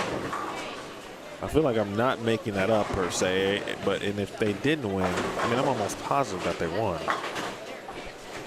If they did win, they were in the finals. I'm going to take a guess. Was it possibly Indian Trail Academy out of Kenosha? I don't remember the name of the school, but let's go with that. Let's look that up. I know they're a Wisconsin family, and I thought I saw some pictures posted that we call them ITA, did did well at the state tournament.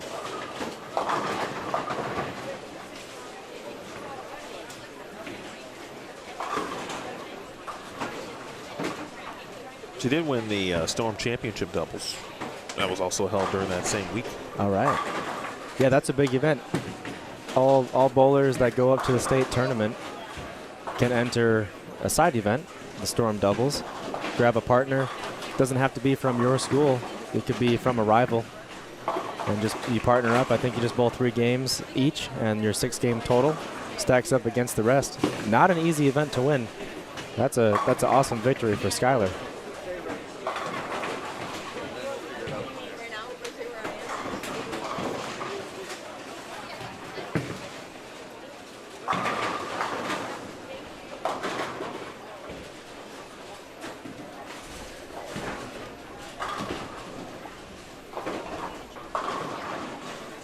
Yes, Indian Trail Varsity won the state championship. In, I believe it was Division I. And Yeah, I they're saw a her big parents there. school in Kenosha. Now, I didn't know they were actually from Wisconsin until that weekend. Oh, yeah. Even though I've seen them at many Elite Youth Tour events, and we talked about yesterday how Dad's always in the Packers uniform, and you were correct. Yeah. Because it is Sunday, Hey, he's I'm in happy. his Packers gear. I bet my house on it yesterday, so You we're did. good. Megan, we're good. You We were still have a absolutely place to correct. live. Dad is in Packers gear on Sunday. But I saw them, of course, at the state tournament, and then that's when I realized they were actually from Wisconsin.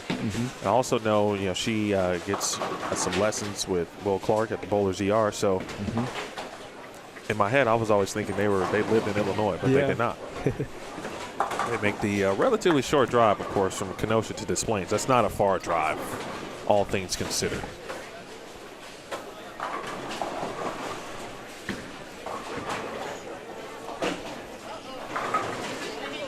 Please share, good people, if you have not already. Share the broadcast on social media, both YouTube and Facebook, with regard to the EYT social channels. I can't tell from this angle. When I stand behind her,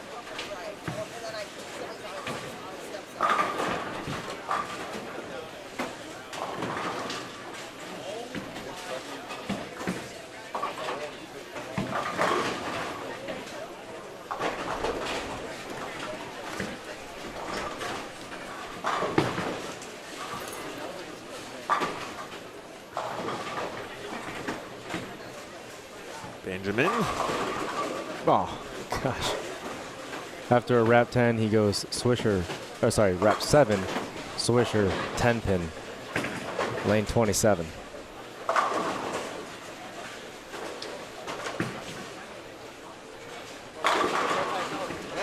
All right, young Liam, he started really well yesterday. This was way back, thinking back to the short pattern in the morning.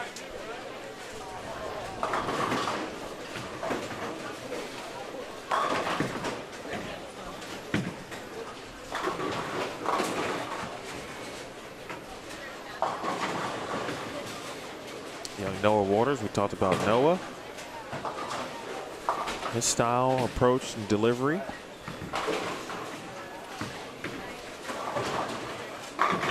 Ooh. Good shot as well. Yeah, Noah's come a long way. If we pulled up videos of Noah from year 2, 3 years ago or so, he's been bowling the EYTs for a bit. You'll definitely see the advancement in his physical game. He's really in control of his body. He's got awareness of where his feet are compared to where his arm swing is.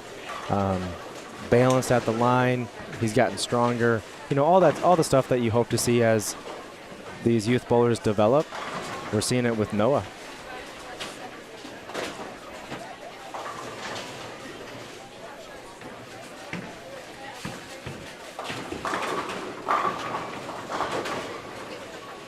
Oh, Tyler. Oh, man, I know. 2-4-10. Wow. The 10 pin was wobbling. That was it hit it. Didn't knock it over. been a while since I've seen, or I guess not seen Tyler bowl well. It happens. It happens from obviously time to time. We cannot bowl well every single time out. We anticipate or expect to. Well, that's just not realistic most of the time.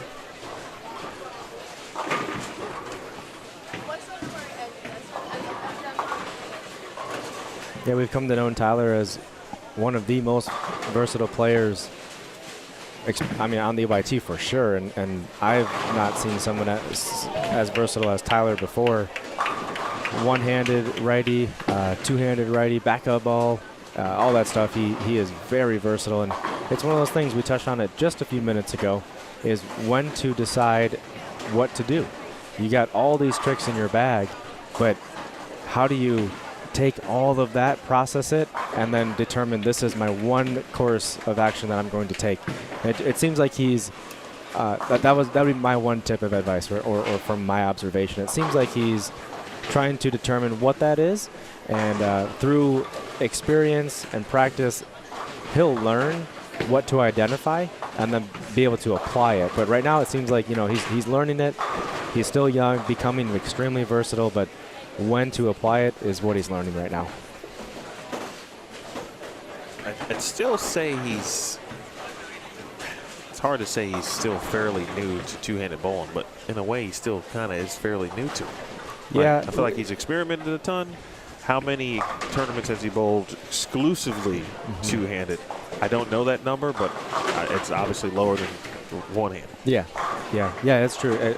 Talking with to him and his family, he's been a two-hander for a while.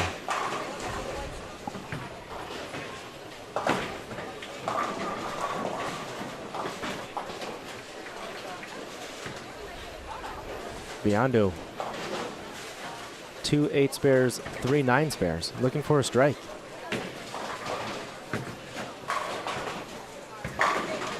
Delivers. So what he has done, and without knowledge of what he did the first couple of games, but what I haven't seen other players do who's still throwing your thing is move their target in. Yeah. Right? He's moved his target in and essentially just going kind of up and at him and not trying to cover too many boards. Playing deep but playing straight. And some people get confused on that, right? Is I'm a straight player. Okay. That means you don't curve it as much and you don't hook it as much, but you can be a straight player and still play around 15, third arrow. And that's what he's doing here, is keeping his ball straight through the front, not giving it away for a hook on it, and just keeping it simple. Kind of placing it right in front of the 3-pin and letting it tip a little bit.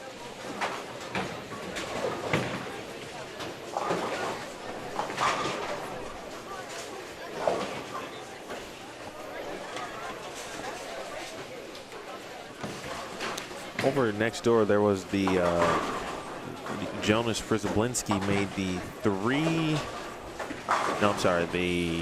2, 4, 6, 10.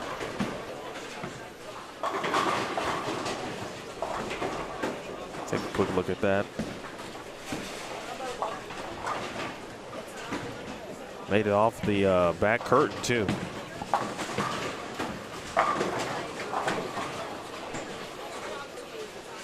Got a front 6 over on 33 and 34. That actually might be, is that Rush? Could be Rush Steen over there. Yeah, that's it. It's or Eason. No, Eason was following Rush. Yeah. Messenger takes care of the 10 for Brett Biondo. Doubles in the 7th frame. Connects on 2 strikes after being strikeless through the first 5. Big hit. That's a big hit for a couple of reasons, right? Number one is, as mentioned, no strikes through 5. That puts a double on the board, so that's huge. And just as far as scoring goes, connects on a double for a chance at extending 30 additional pins every strike after this. Loosens up the swing a little bit, makes it feel a little more confident.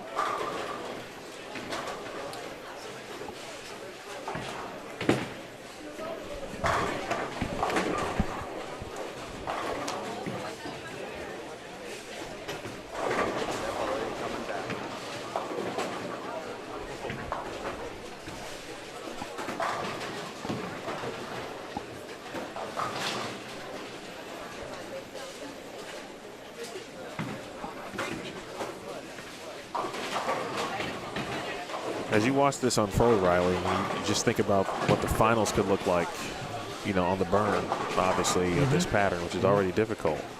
I mean, I don't think players will have to get too far left today. No, we're game 4, right? This is game 4. Yeah. That's kudos to John Janowitz on all 3 patterns. It's been great to see. Our bowlers are starting and finishing, it seems like, 1 arrow at max or so if they are moving.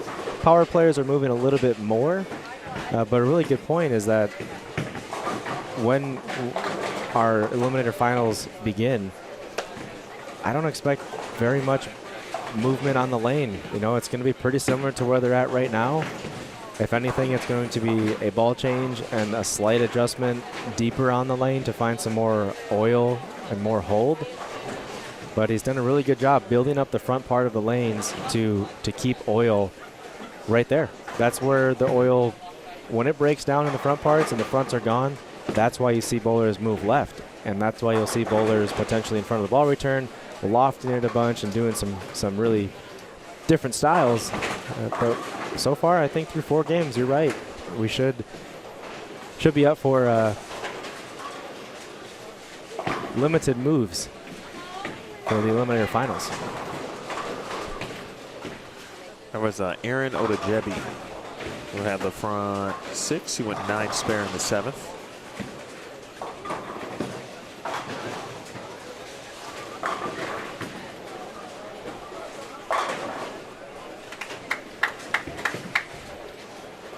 Tristan Wilms, Turkey, with a fill ball to come. A strike will give him 180 and a great comeback. A couple of opens throughout this game, but he struck enough to keep a good game going.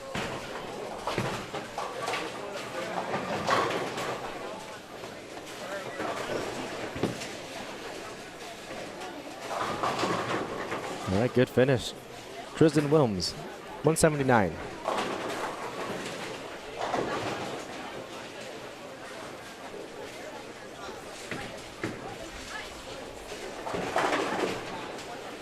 Hey, we got one. Benjamin Dahl. He had to wait 8 frames, but he's got a strike now.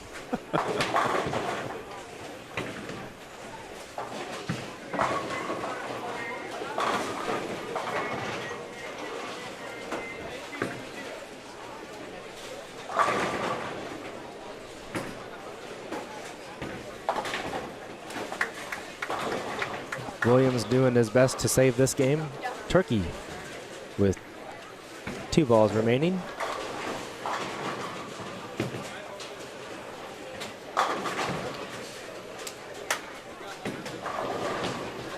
Let's take a quick look at the scores, what we got going on bowl metrics. So let's start with U12 boys. Looks like some combination of, well, no, this one's not quite decided yet. Ryan Learn, Logan Jennings, Logan Sternick, Caden Reagan, all with an opportunity to get to the finals. Ava Flanagan, Jersey Asbeatty, Addison, no, I'm sorry.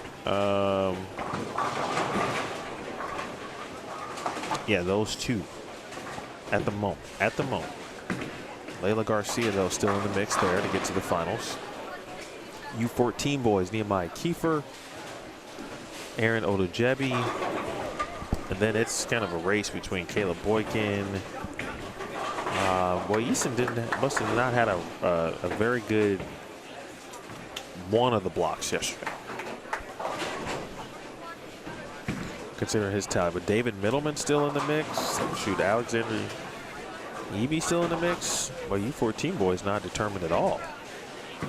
Leah Basevic, U14 girls, your leader. Olivia Portillo, Caitlin Stahl, Emily Schmidt has a chance. U16 boys, Ryan Carmichael, Lucas Drisdale, they are 300 over. Sebi Vetter plus 225. We're taking 8 and U16 boys. And get a few potential players for the last 2 spots. Watch that one unfold between Cameron Anderson and Marco Mazza. All right, U16 girls. Abigail Lawson, Autumn Strode, Ava Mazza. Leah Johnson still potentially in the mix. U18 boys, Josh Weems, of course, Brett Biondo, Anthony Swanson, Zach Grothis. When you look at 10th, Ramel is 10th at 50 over. So he's in a battle with Daniel Sotelo as Caleb Boykin putting together a little run late. Tyler Paulus is still in the mix along with Devin McKiskey. A lot of people in U18 boys with a chance to kind of run down the final couple spots. U18 girls, Ashlyn Tevis, your leader. And then Sarah Legou, Bella Santilli, Skylar Petz, then Olivia Matisiak right there. Haley Sloniker is right there. Then in U23, Dylan Alvarado, Donovan Lake, Woodley Dangerfield, Chloe Ciziga trying to get the final spot as well, top 3.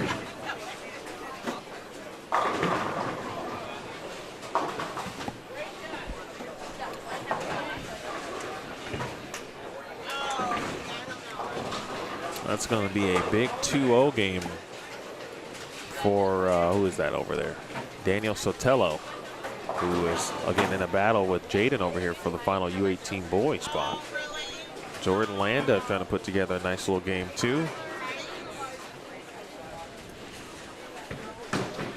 Quick look, full screen. Great shot. He found something. Yes, he did. Great comeback. Yeah, that'll be important to see if that carries over to the next pair. As we talked about, pair to pair is very different. So he found something. Hopefully it continues, and it's a similar look on the pair he's going to.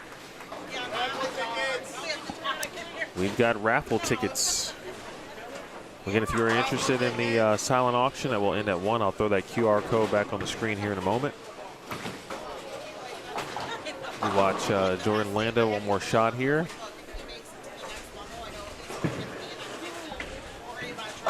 Great shot. All right, let's go back to the standings and see where Jordan Landa is. He is +2 right now, 15th. He was 48 pins back of Jaden. So he's going to gain some pins. A lot, actually. Yeah, Jaden 165, right? And now he just moved into the spot. 224? Yeah, he's 26 strike here. He's 26 over. And Jaden just gave back 45 pins. Big swing. Yeah, that's so on the surface, Landa is in, but Sotelo actually is +39.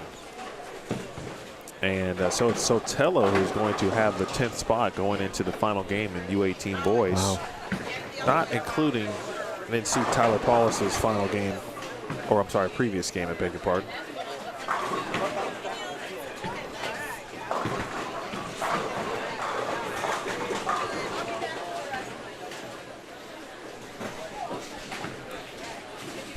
All right, 223 for Biondo. JT Grothis, Ryan Richter, Sebi Vetter, Sarah Doty, and one other person as we reach game 5. Excuse me. Hard to give an estimate on the start time for the finals today, but it's 10:30. I'm going to say about 11:30. Give or take. We should be done with bowling at about 11. It's generally about a 20-minute break. Do some raffles. I'm trying to remember if we gave out, or are we giving out the block leaders? Yeah. Do we do that at the end or the beginning of the finals? We should be doing it at the beginning of the finals, before the finals.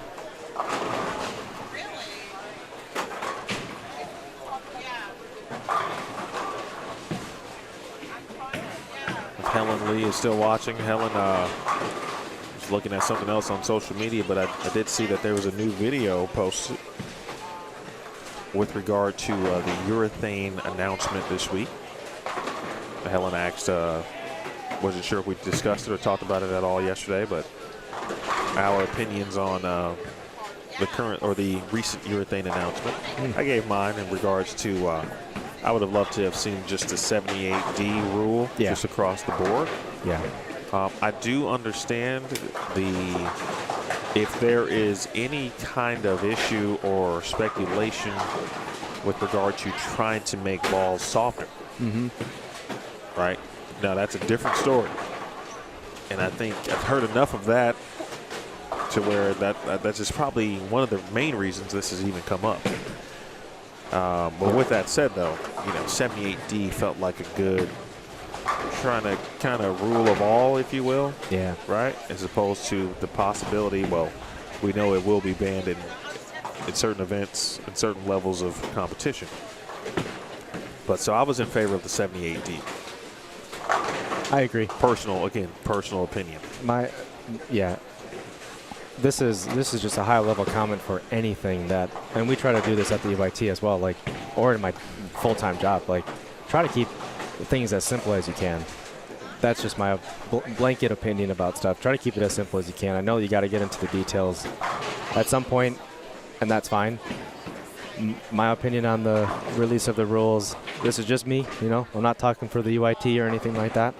I just think it's too complex.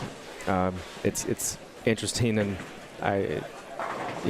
college bowling, for example, you can use it like during the year, but once you get to nationals, you can't use it. I think just make it simple. Allow it, don't allow it, and if you're going to allow it, just to your point, make it some type of simple rule, 78D. If that's what it is, boom, simple. Now everyone knows what the rule is, but now it's like, oh man, okay, this is the event I'm bowling. What does that mean? What does that mean for the rules? And there's just a lot of confusion. So, blanket statement, try to make things simple is what I would recommend that. But that's not how it is, so we'll have to adjust to it. Okay. El Presidente. I'm gonna tell you something that's funny. Because this morning, you had brought out the sandwich. Oh. Thanks to Megan, who made the Dunkin' run, and Riley for that matter. But I just realized that, of course, I hadn't eaten it yet. I go over to get it. It's not the right one. It's not the right one? No. What is it? Is that the maple bacon? No. Not at all. Then we didn't get a maple bacon then. Oh, okay. All right. So we had all bagels. One was bagel with bacon, or all of them were bagel with bacon, except for one was bagel with sausage. That's a croissant, right? It is a croissant. All right. Sausage. It's a sausage croissant. Yeah, that was the only croissant one that we had. Oh man. The real situation is, I think the staff secretly loves the same sandwich that I do. Yeah, but they just don't know. No one's admitting that they love it. That's what's happening. Someone's accidentally eaten it before. Oh man. I went through them. I looked at every single one. That's great. I peeked in the bag. Bagel, bagel, bagel, bagel, croissant. All right, that's the only one that comes with croissant. I didn't look at the type of meat though. That's the best. I mean, obviously it's subjective, but it's the best sandwich they have. There's just something about the breakfast order. It just never seems to go right. It seems like there's an opportunity. Yeah, it's strange, right? We went from like getting what kind of was a generic order. Yeah. Yep. To being individualized, so there would be no mistakes. Yeah. And we've had more mistakes. Yeah. Oh man. I'm just gonna say, fend for yourself. Seems like a sponsorship opportunity, though. Yeah. Right. For sure. If there's a local breakfast place, we're all over the place in the Chicagoland area. So I would. It might be a challenge to get a chain to come in. But what if we had a local breakfast sponsor, I or would love lunch that. for that matter, Love that. for each event that we go to in their respective, in that community? Exactly. Anyone from Joliet or any of the centers, if you know anybody. Oh, crazy messenger on 30. I saw that. Whoa. That was wild from JT. Anyone out there with a breakfast shop or know any connections? Hit us up. Team EYT loves breakfast.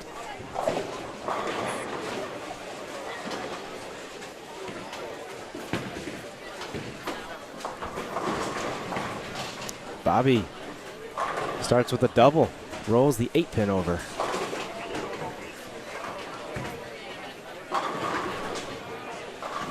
Saw that messenger. That was pretty cool. From JT.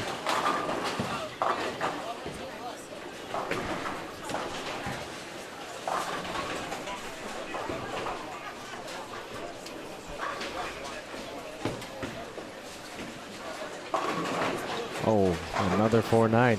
Oh.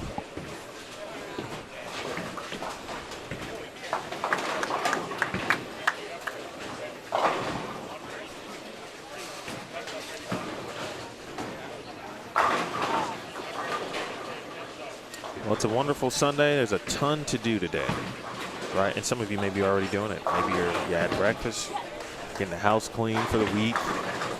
You got kids. Maybe you're just relaxing after a long week of work. Oh, wow. Oh, right there. That Almost is made it. About as close as you can get to making that. Appreciate those who have tuned in at some point today.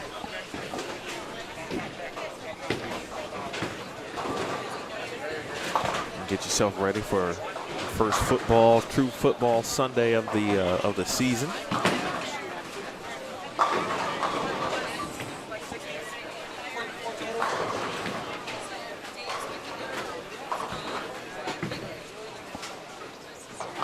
Oof.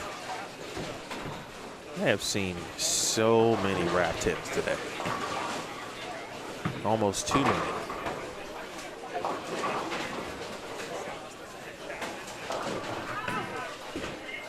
That's a really good group in front of us for our final game of qualifying. Yeah, with a lot on the line. Yeah. Talented bowlers, like you said, a lot on the line. A lot of these bowlers are close to the cut, in the cut, just outside the lead cut. And even to the right and left of us as well. This is where I think we talked about it before, Emil. This is where whatever technology could be created is a live scoring system that, like, by frame, tells you where every bowler is located, you know, through 6 frames. This is the current shakeup of the standings. Sure. And that's where I would love to see that. Nothing's out there yet. Well, you'd have to have something to integrate, you know, more or less seamlessly with the various scoring systems. Yes. Yep. And just in my brief experience in the industry with scores and, you know, things like lane talk, for example, those things have to be integrated. And the scoring system has to have has to be, you know, a minimum of this. They have to have a minimum blank scoring system. Be like, I'm someone who doesn't like to update. Yeah. Like iOS on the phone, right? An iPhone. But I had several apps that required iOS 17. I was still at 16. They already at 18.6. So just to give you that context. So I had to update my phone. You have to, yeah. To use the apps that I needed to use. That's how it is with scoring systems. You need a minimum of whatever scoring system for most things to be able to work, like a lane talk, for example. And then that's where it gets tricky across the various bowling centers. Yeah, not every center is going to do that. And not every center, to some degree, they may not need to do it. Yeah. Right? Whatever they got working, it's been working for X amount of years. The bowlers are good with it. They're probably good with it. But you're correct. It would be great to have that true real time, because you merge bowl metrics with the scoring system. This platform updates in real time with regards to score input. Yep. Then that'd be a nice little additional caveat.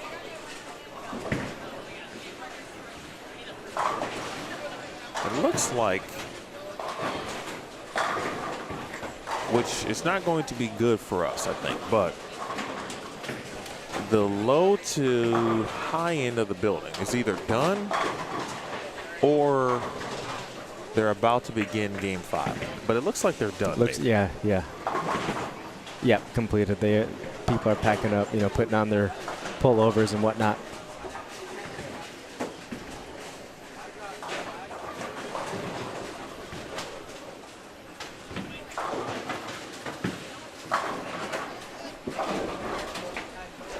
Strong start over to the right. You got to get the name here. Sam. Didn't catch the last name, but we've got Sam on 32. 6 spare, 4 strikes in a row.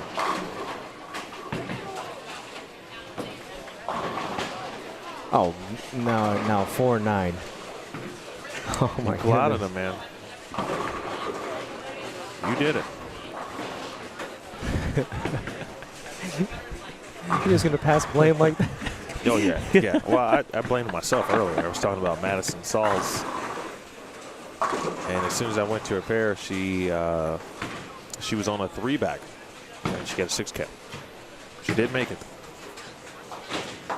That's a nice quality spare from Isaiah Derflinger. That's tough. The sleeper behind it. Yeah, people who make 3 9s with plastic. Yeah. And 2 8s for that matter, I have a different level of respect. Yeah. Because that's just something I could not do, ever. Yeah. I totally agree with that one. On my best days, when I was like super accurate, that still wouldn't have been my play. Yeah. That's like a whole other level of confidence or something. I don't know what it's beyond me. I'm not doing that. I'm throwing reactive at that with the sleeper. Right, so I talked about getting left, and Bobby's the furthest left we've seen somebody. But I think a good portion, at least in the boys' divisions, obviously, will still be in urethane. Little hang spot leaves the 2-pin.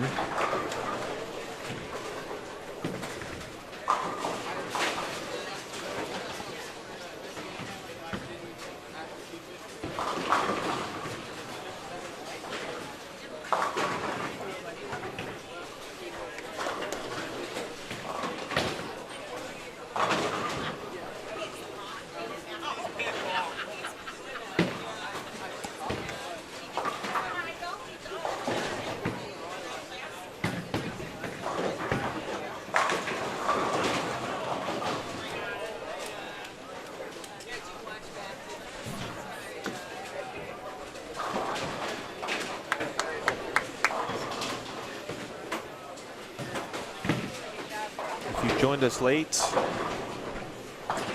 Final game of qualifying, the medium pattern, and the final game of qualifying for the entire Battle Royale. This is the 15th and final game. This tournament began yesterday morning. 5 games on the short, 5 games on the long pattern. That was in the afternoon, and then 5 games on the medium pattern here this morning.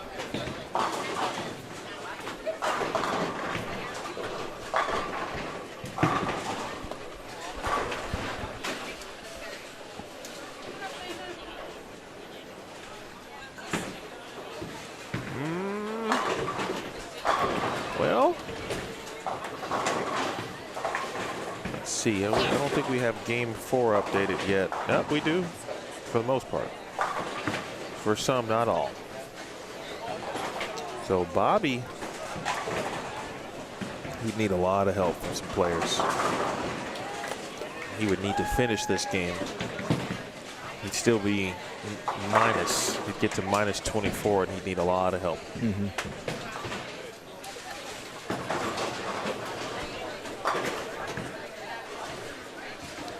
Looks like Dylan Balone.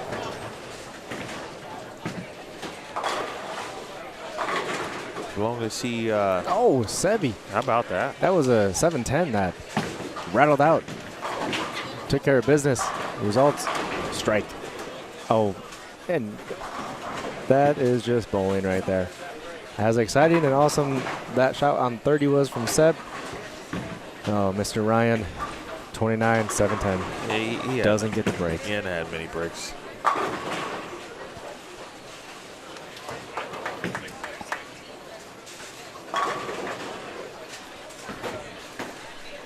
It's Iris representing Lane Tech.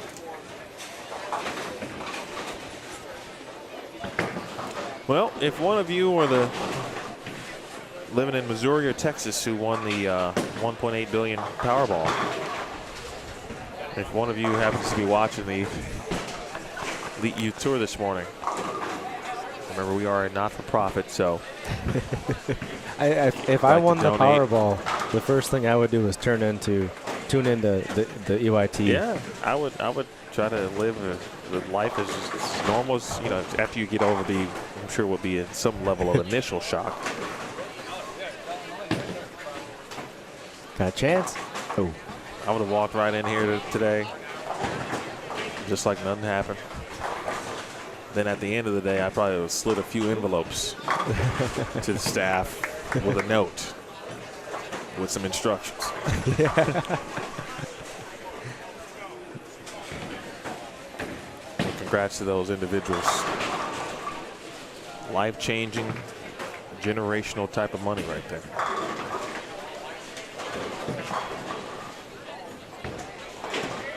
That's a life-changing 310 make, though. Carry it. Oh, big break from the 9-pin. Brooklyn makes it 6 in a row. I'll say this. This is not a jinx, by the way. This is a fact. Every 300 game has at least one good break in it. No, I think that's relatively fair to say. Are you saying in general? Yeah. That's fair. Every once in a while, you'll see a 300 where it's like, yep, that was 12 no-doubters, but I would say 99% of them, there's a good break in the middle of it. So I'm hopeful that'll be the case here.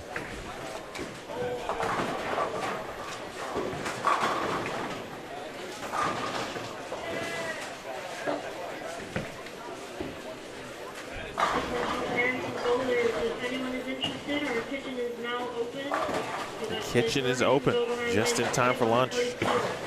Might be able to sneak a little breakfast in there.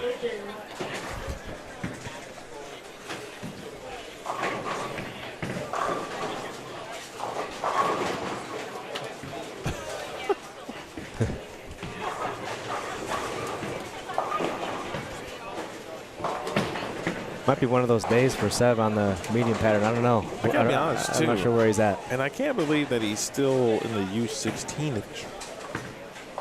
which means he was that young 4 years ago.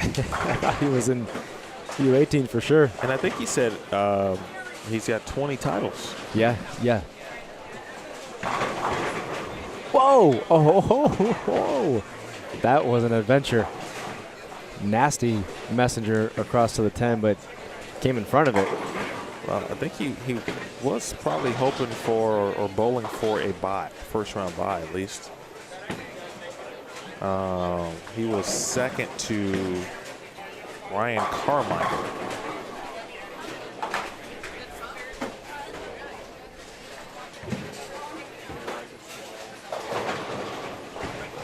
Hey, 193 after the start that Seb had after 5. That's a fine finish.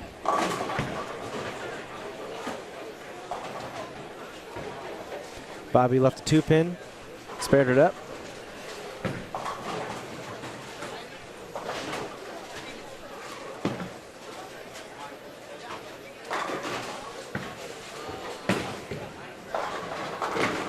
Isaiah changed balls in the 5th frame. Left the 2, 4, 8, 10, so it came up light. Looks like it's the same ball, and he adjusted very nicely. Threw a strike on the left lane, and that one he shifted. Looked like his whole body and angle and line, everything just went to the right. Maybe 3 boards or so. It was a large enough move where it was noticeable, so maybe 3 boards, call it. Moved back to the right, and comes up with a big double. He was trying to hang on to a spot in the top 8 as well in U16 boys. Hopefully JT did not need that. I don't think he is. But you don't want to give away pins, certainly late. Such a discrepancy, or just large discrepancy with regard to a hard one there for Dylan. With regard to the U16 boys, you know, from 1st to 8th, that is a large gap. Somebody might get in at 30 unders, and someone could lead at 400 over. That's a 400 pin difference. But that's the format here, is the pins will go back to 0 essentially, right? Eliminator style. So gotta get in. Yeah, get in. Bowl for the bye. That's a big advantage to bowl for a bye. 1 or 2 rounds depending on the division and stuff. That's a big advantage. Don't get me wrong, but at the end of the day, just bowl to get in, and then match play eliminator style finals to come.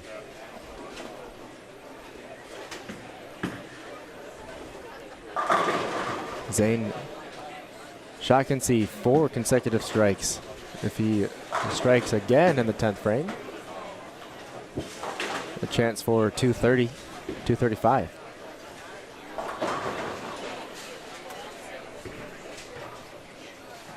And Isaiah, after the adjustment, connects again. Yeah, he is lined up now. Took a few frames there. Lined up now. Turkey. Look at Zane.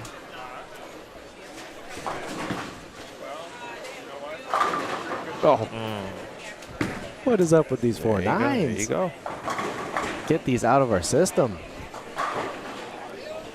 Let's see if Zane will make this. The 4 nines, the 7 10s. This game alone is not fair.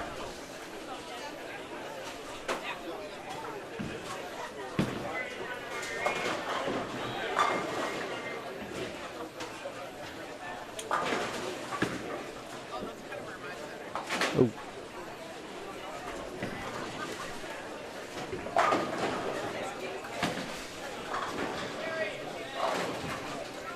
Cam Anderson on 32, I believe he was right around the bubble. Yep.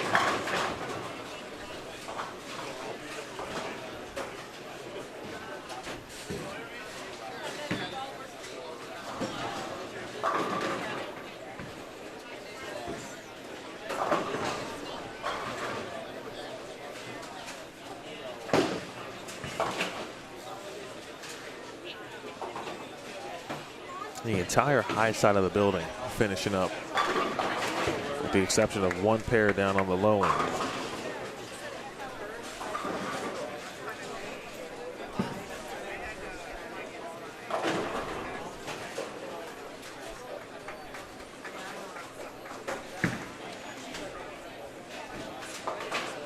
All right, Cam can get to 150. Probably won't be able to get him in. They have a second ball in her 10th frame. A really good one with her first shot. Coming around the head pin. Gets away with the Brooklyn. And she pulls the string. Is that what it's called? Yeah, she did it yesterday. Yeah, we had a couple yesterday. She pulled the string on that one. So she's in the 190s with good count.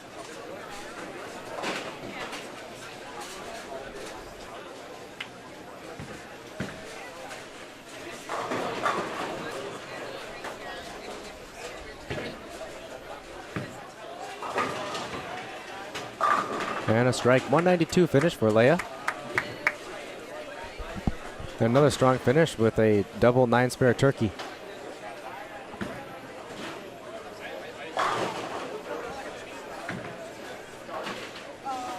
I believe that's Jonas on 32. Yep, Przyblinski. Oh, gets away with one, so he'll be in the 200s here.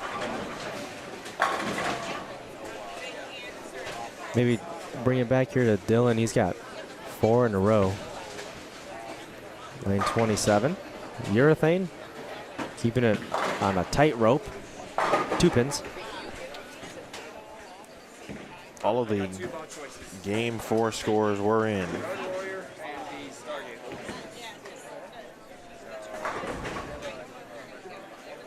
Excuse me, looks like Anthony Swanson's going to lead in U18 boys this block. Brett Biondo is going to lead overall in that particular division. But just trying to see if the majority of the scores have been updated, which puts someone like again, Daniel Sotelo, Jordan Landa, Jaden Aramo all in the situation to try to make it. Bobby Bennett still has a chance. That open hurt, but if he can double here, he would give himself a legit opportunity to get there. Great shot. He'll need some help, though.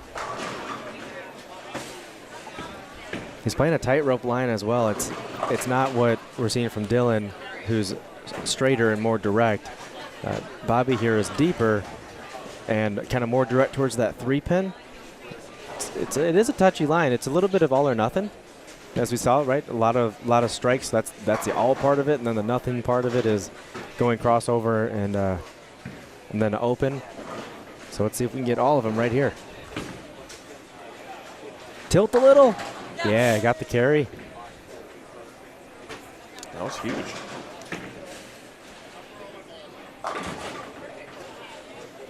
He did not have a good day today.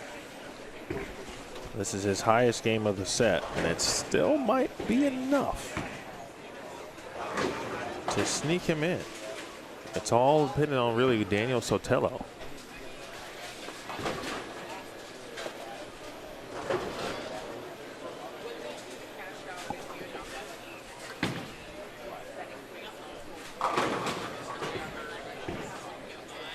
Great 10th frame. 242.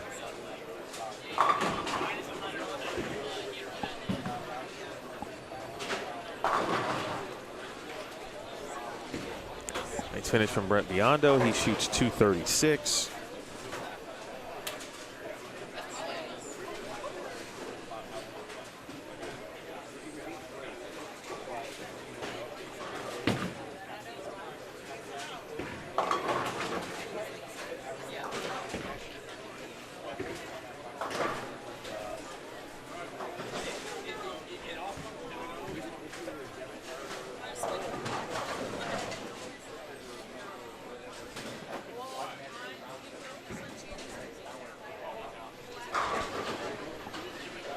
Zach Stork.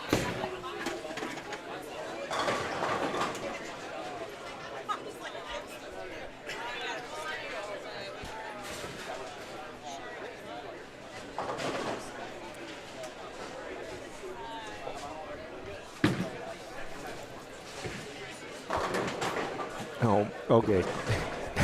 That would have been another 7-10. But we got the 10 pin out, and it was a fill ball.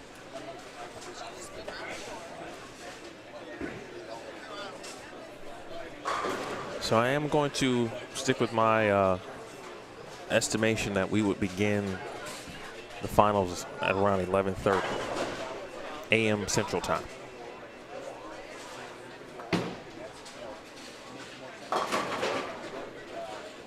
Now, Isaiah was not in the clear with regard to making sure he's in U16 boys. Looks like someone's already ordered something. Or it's an alarm.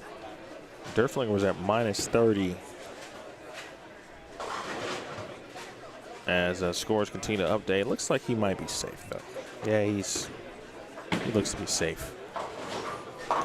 It's fair. Dylan's game right now is his line rather is really fun to watch. He is piping it almost 20 miles an hour, pretty much right up 10. Oh, that one deflected a little bit, but when he strikes with this type of line and the ball speed, it is fun to watch. Gets to 228 with a spare for Dylan. Great game. I mean, that's the line he's playing. That's very exciting.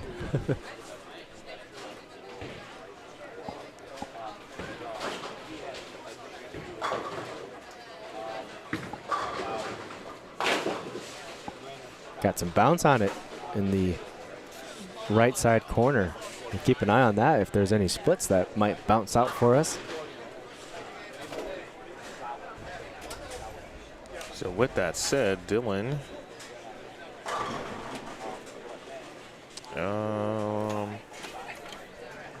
nice day today. Gets him to +84 on the day. That's good block. Just for games 10 through 15.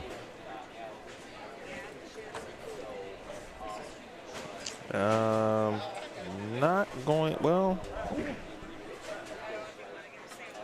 Yeah, according to what I'm seeing here, that certainly wouldn't be enough to move him into the top 10. Let me make sure I see that correctly.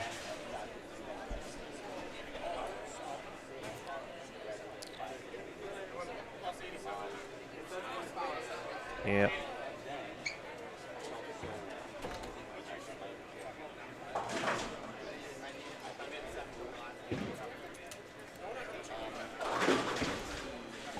All right, so there is one pair remaining, folks. So for us, it's, again, the opportunity to double check scores. The raffle will take place. The silent auction is still happening. Finals, again, will begin at approximately 11:30 a.m. CT. I'm going to keep this stream live with our message. I'm also going to give you the QR code for the silent auction as well.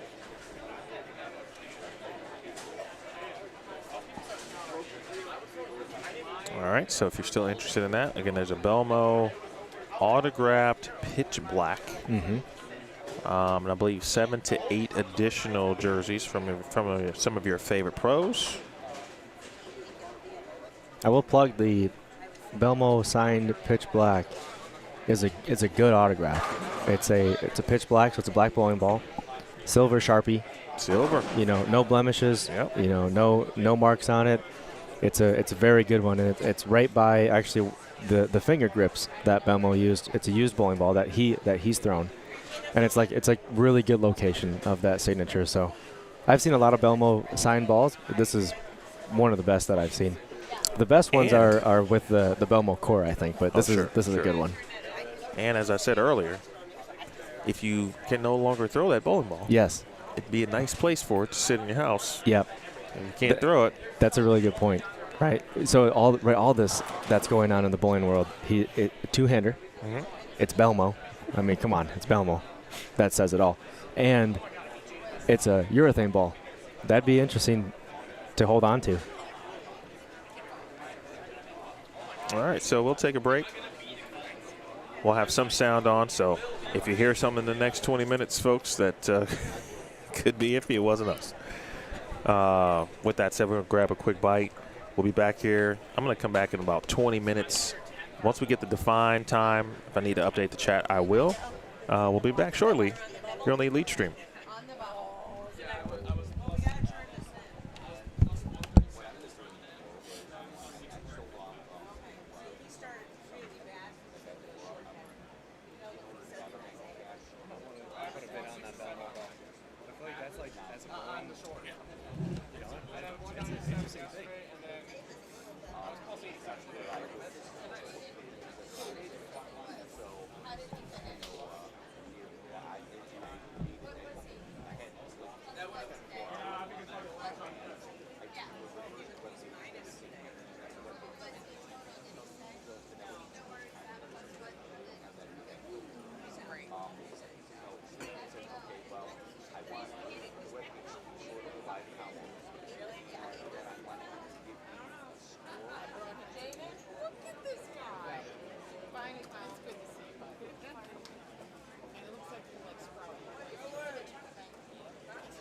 Yeah.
kid, grab them, take them in, drag them.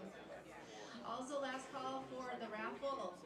So if you'd like to get in the raffle, we are giving away a storm ball of choice, as well as some Elite Youth Tour merchandise and some storm goodies. You can do that in the tournament room. We are calculating everything. We're going to be awarding our junior gold spots. Going to be drawing the raffle. The silent auction is closing. I think I have it set. Let me check that. Hold on.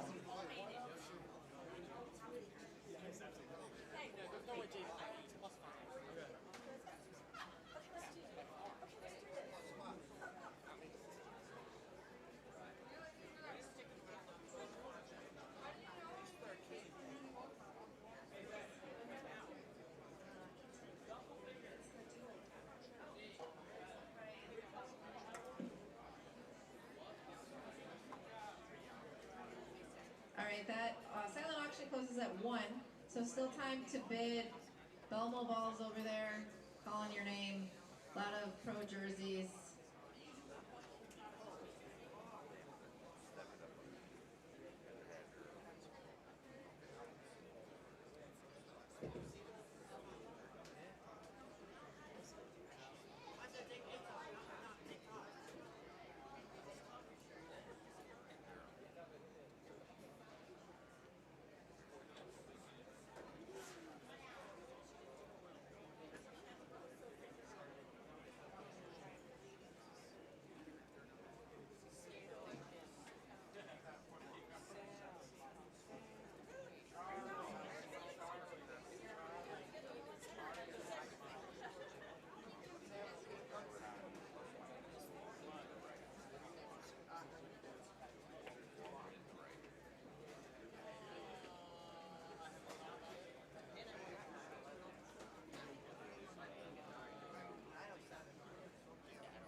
Attention parents and bowlers, anyone who ordered a crispy chicken wrap, bacon ranch, and said they're on lane 14, your order is up here at the counter.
time to hand out some awards. Thanks for your patience.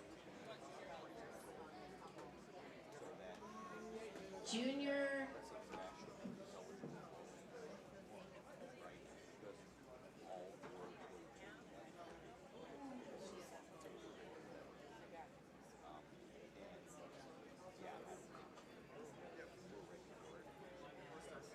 All right, high qualifiers. We're going to start there. In the U12 girls division, Ava Flanagan. Congratulations. You get this cute little trophy.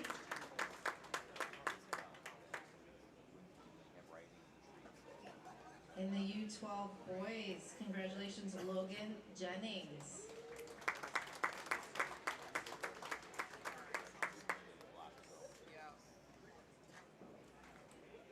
In the U14 girls, congratulations, Leah Basevic.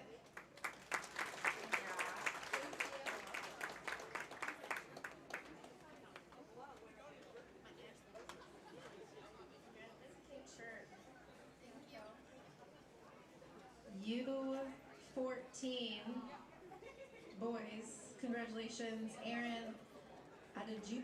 Did I say it right? No, you say it. Odujebe. Odujebe. Is that better? Okay. Congrats.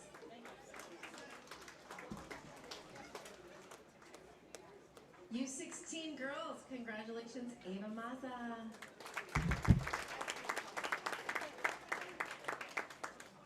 And the U16 boys, congratulations, Ryan Carmichael. High qualifier. 15 games.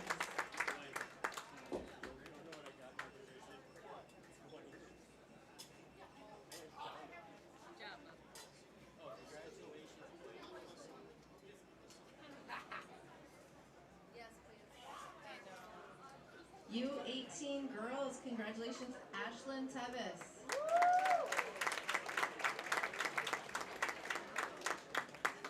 U18 boys, congratulations, Brett Biondo.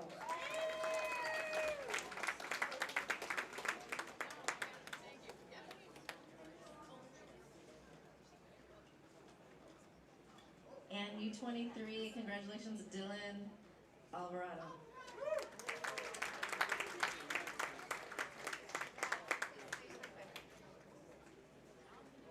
And the votes have been tallied, and the sportsman has been chosen.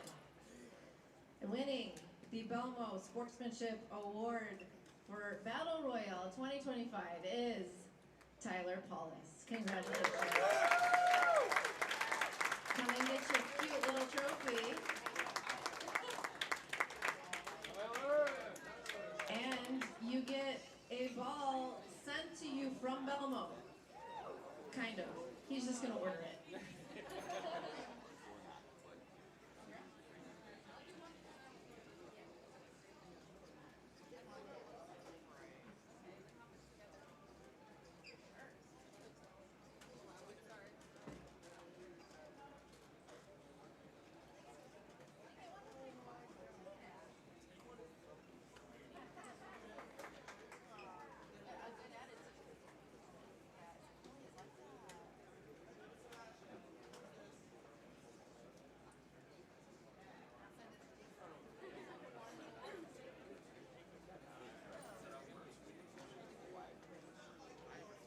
All right, I'm gonna go grab the junior gold. We're gonna announce where everybody's bowling for the Eliminator finals.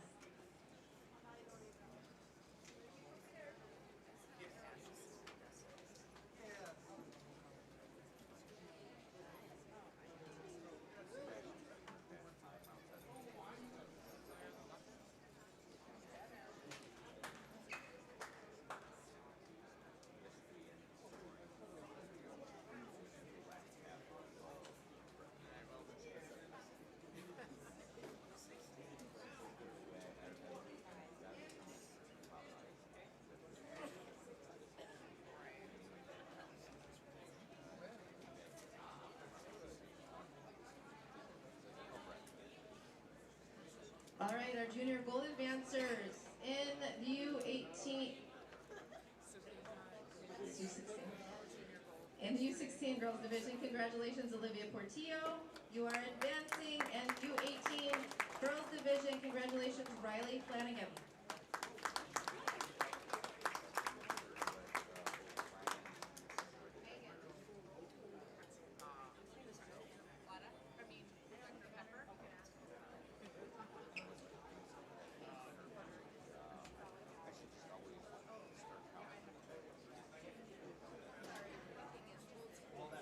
All right, and the raffle is closed.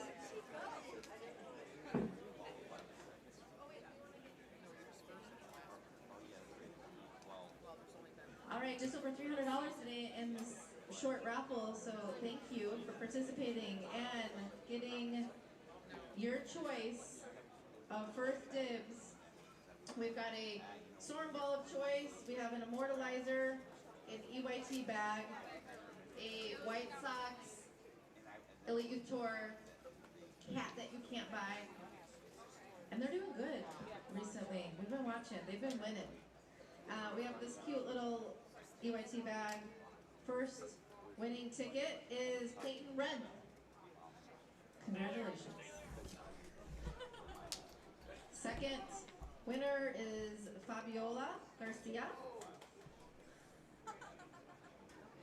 Third winning ticket, Jill Schmidt.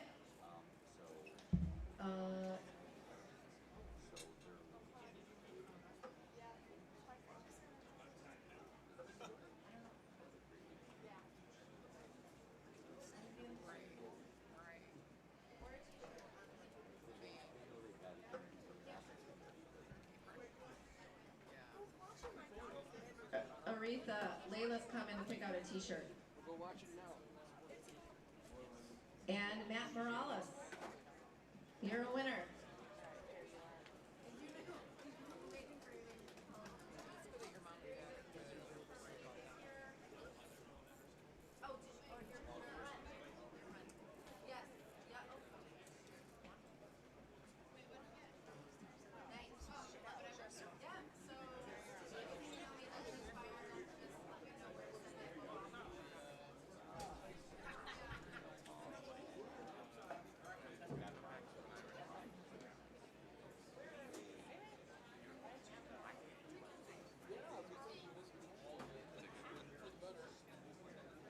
Michael Doty, you're a winner.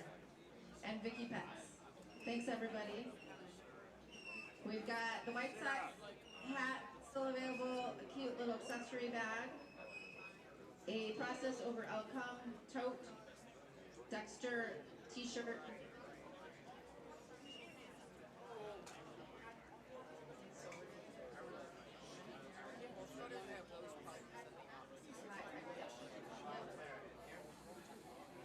Also a reminder, silent auction closes at 1.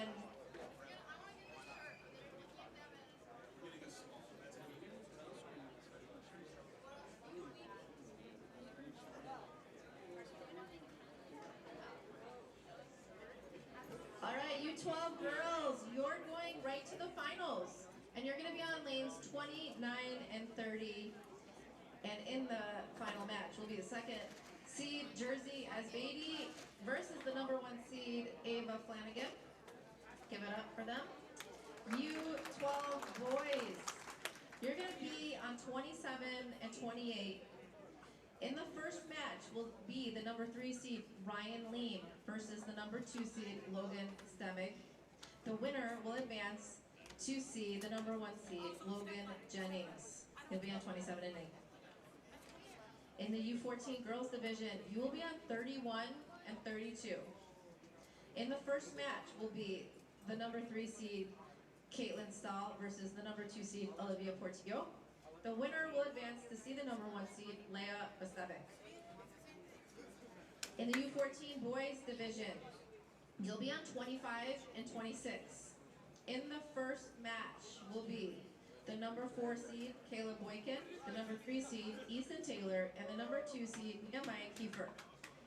You will bowl 1 game and 2 will advance to the next round, where you'll face the number 1 seed Aaron, I'm gonna need help again. Aaron O. And then those 3 will bowl, 2 will advance to the finals. U14 boys on 25 to 26.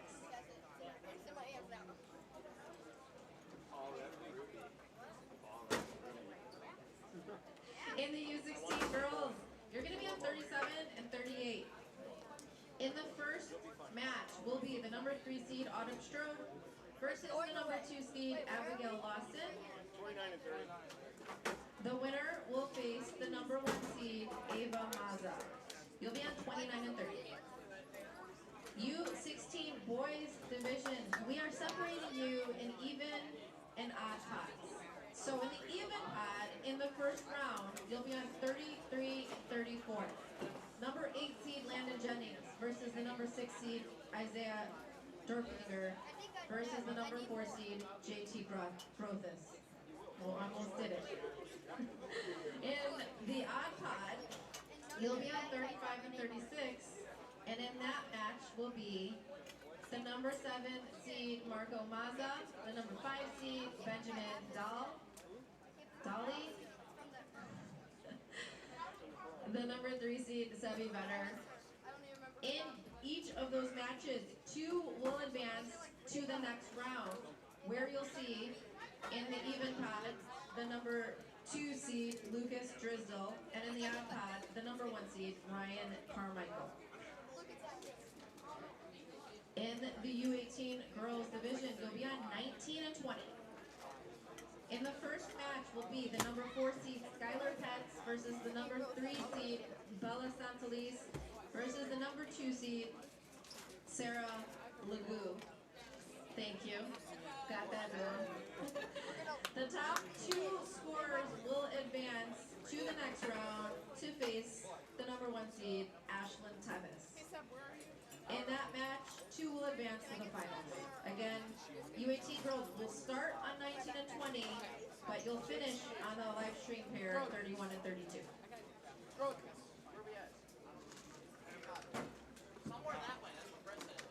U18 boys. You'll also have an even and odd pod. In the even pod will be 21 and 22. The number 10 seed Bobby Benet versus the number 8 seed Rush Steen versus the number 6 seed Zane Shaughnessy. In the odd pod, you'll be on 23 and 24.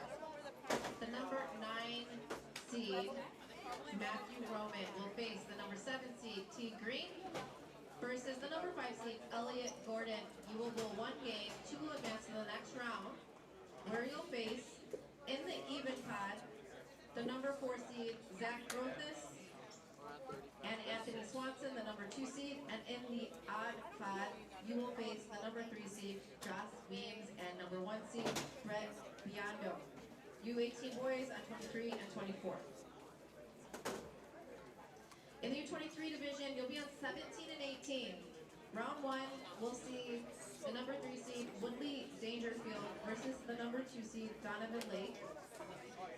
One will advance to the finals against the number 1 seed Dylan Alvarado. You'll be on 17 and 18. Also, I want to mention that we are giving away $10,000 this weekend in scholarships. We have added, the Elite Youth Tour has contributed to the prize fund to hit that $10,000 mark. So proud of us for showing up, and we're excited to say that $10,000 worth of scholarships will be awarded this weekend.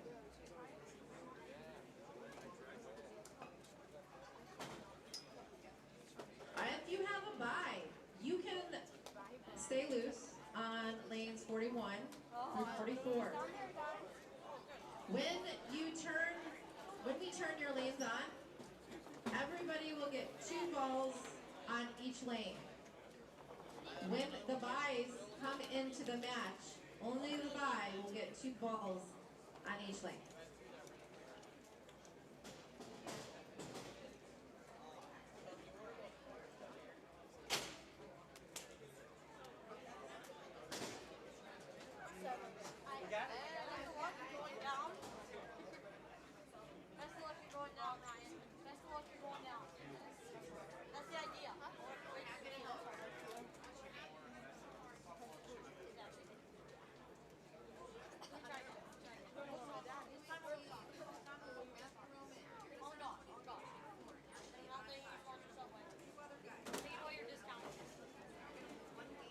concession tents and boulders. If anyone ordered a crispy buffalo chicken wrap and you got beeper number 4, your food is up here at the counter. Again, those are crispy buffalo chicken wrap. You have beeper number 4.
It's got a timer up there, but as she said, you have 2 balls each. How many balls? Jersey, what ball looks the best today?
2 shots of practice. Please hit the red keys and then I'll start your gameplay.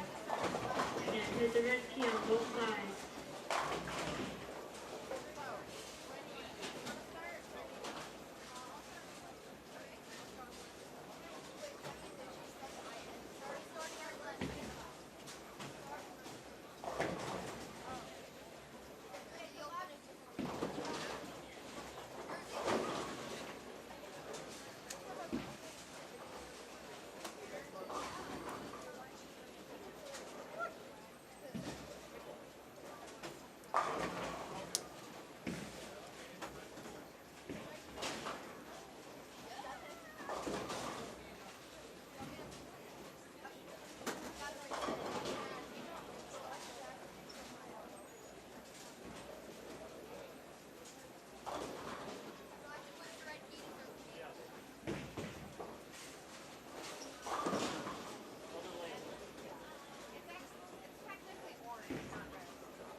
All right, so it looks like we are now underway with regard to the finals for some of our divisions, like what's in front of us here, U12 boys, U12 girls.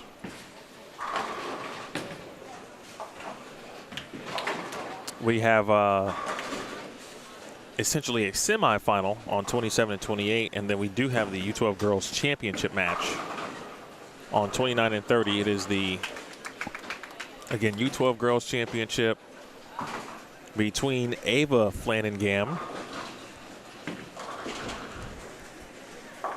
She is the #1 seed.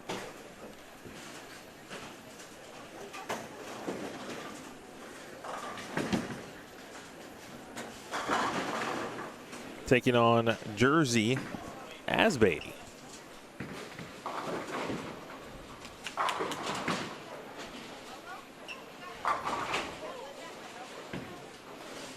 And then over on 27 and 28.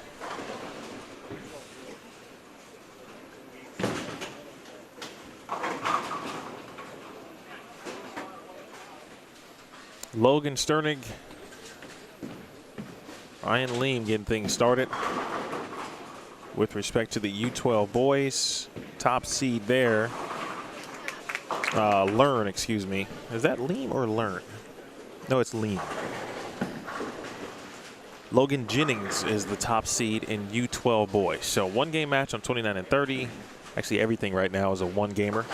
So on the right or bottom right of your screen, we do have 31, 32, and a little bit of 33 and 34 with regard to the angle at the moment. So Caitlin Stahl is next door.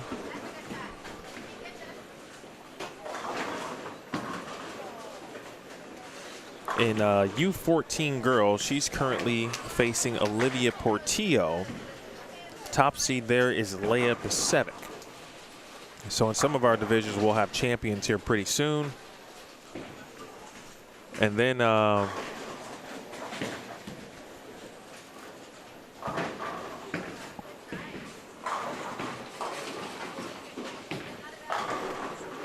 over on 33 and 34. Looks like the U16 boys. I see Isaiah Derflinger. I see JT Grothis. I see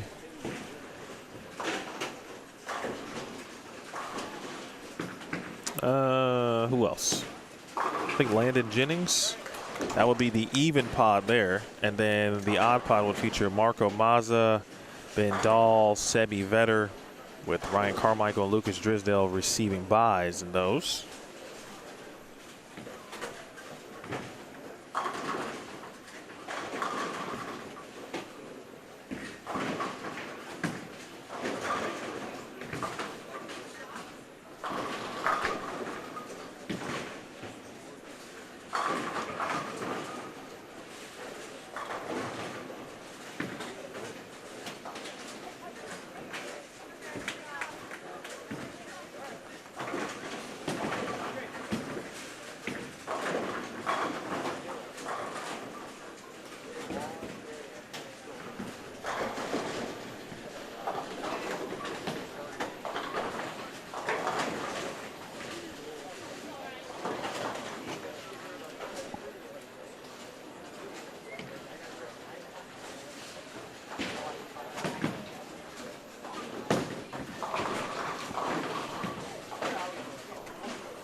That looks like a pretty good shot.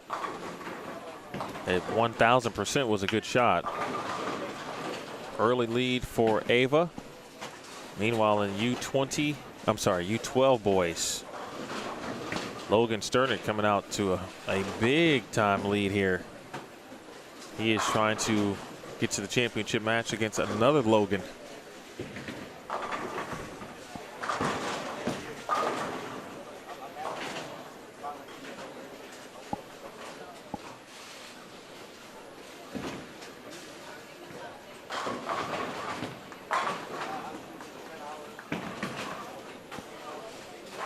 That one hooked right at the end of the pattern.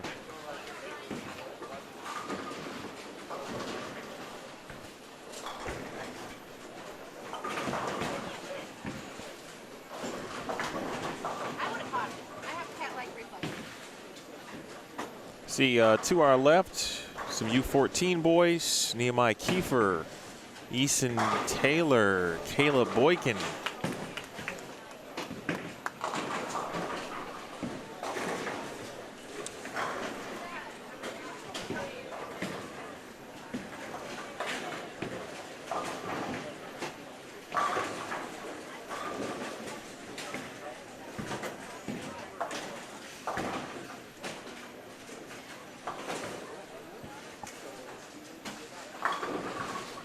Good shot.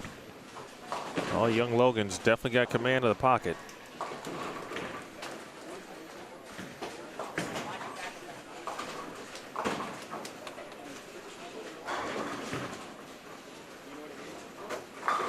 Again, for those of you who are joining us now, we have reached the finals.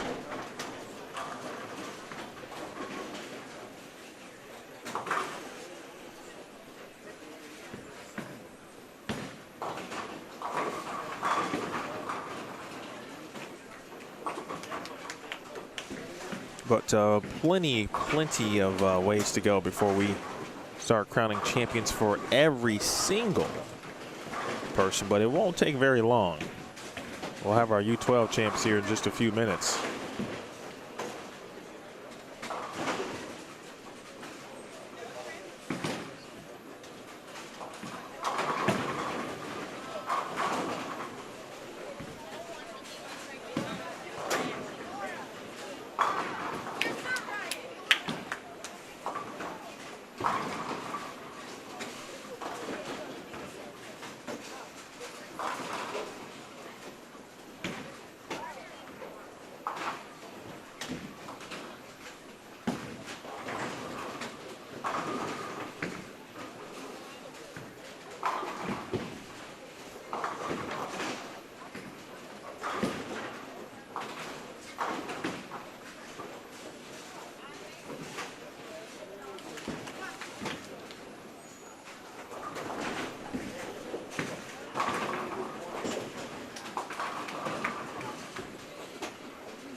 We'll keep our eyes on what's happening to our left also.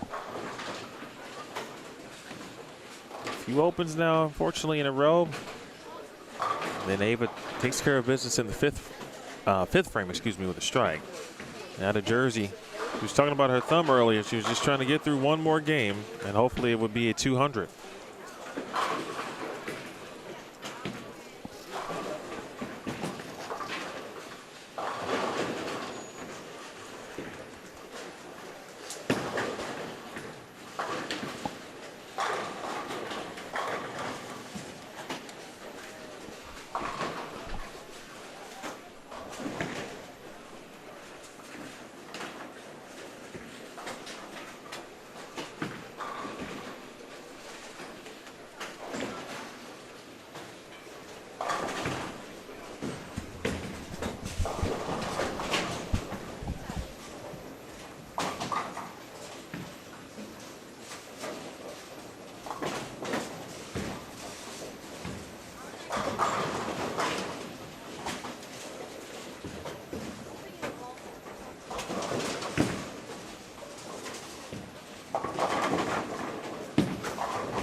is not going to be the day for young Ryan, but will not damper his tournament experience.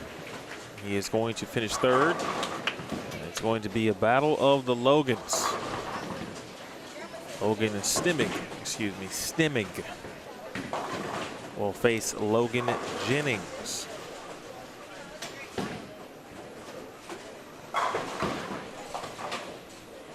Spare from Jers, and now looking for a double. Here is Ava, and has it. And just like that, Ava reclaiming the lead.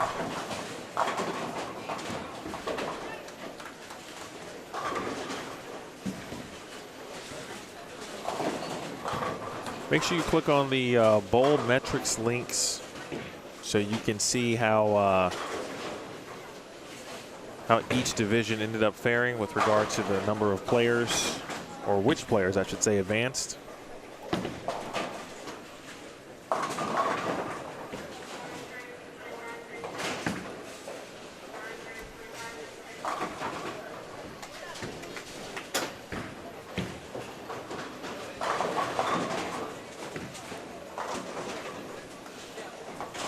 Nice game. He saw a couple of splits late, but 195 and an even better show of sportsmanship there. That's my favorite part about this age group, is they are not shy on showing support for each other.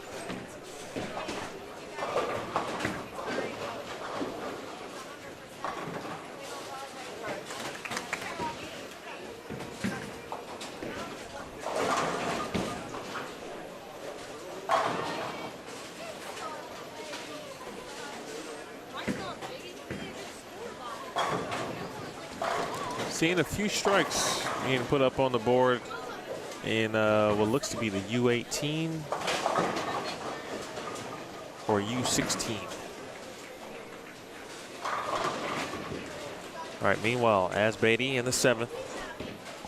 Her brother playing baseball today hit a gapper to right center field earlier for a triple. I believe it was an RBI triple.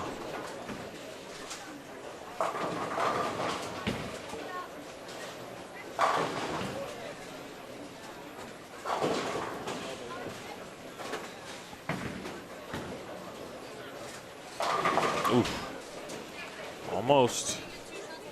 So we've got ourselves a one-pin championship match here, U12 girls.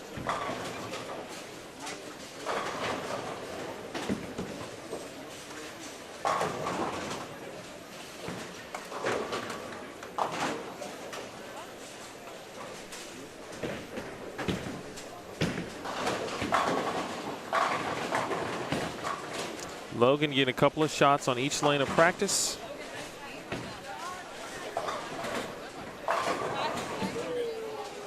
Jersey gets one wide right, but the good news there is she wasn't on a spare, so she didn't lose count.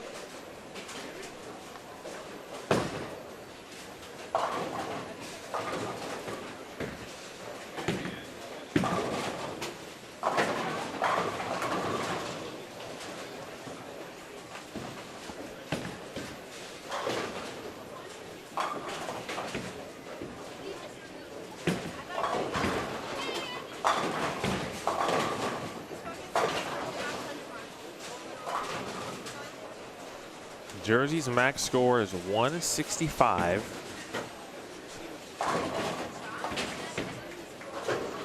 Ava now with an opportunity here.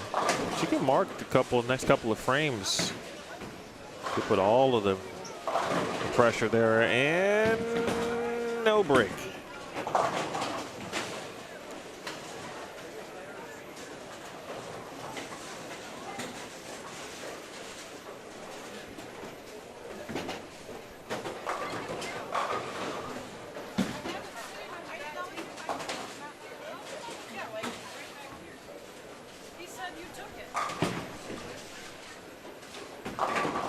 Caleb Boykin over to our left. Well, he's putting in work. Top 2 advance in the U14 boys' first advancement match.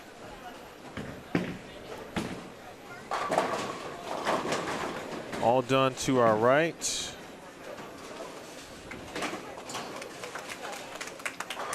Nice spare. Great spare.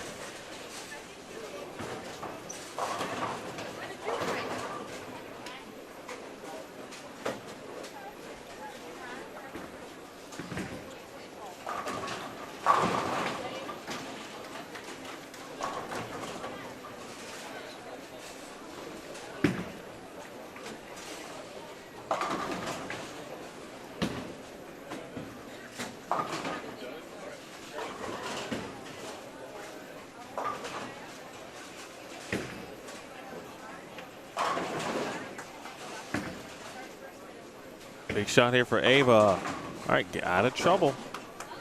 Again, she's just looking for marks at this point.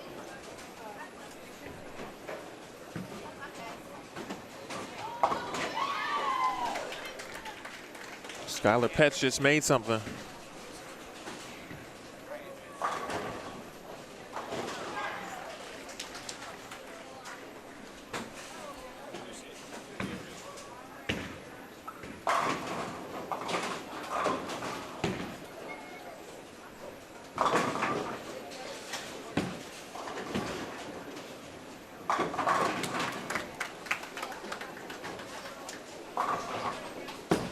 Those 2 marks are exactly what was necessary.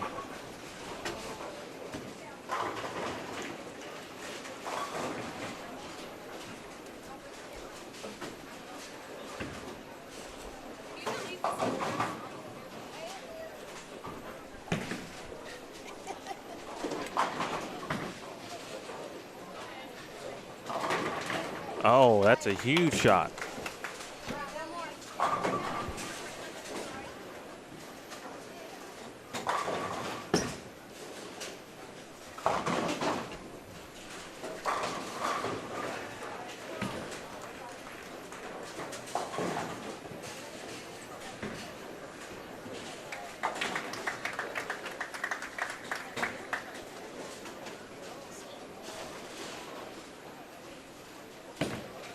A double here would be super clutch.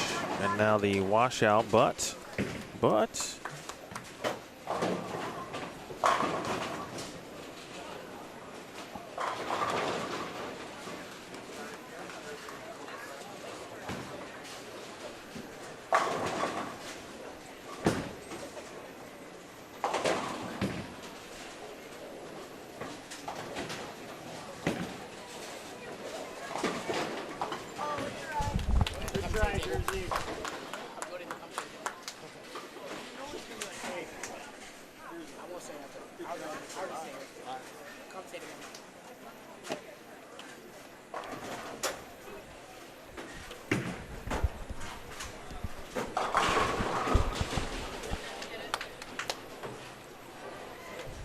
So 131 for Jersey, which means just 4 pins is what's necessary for Ava.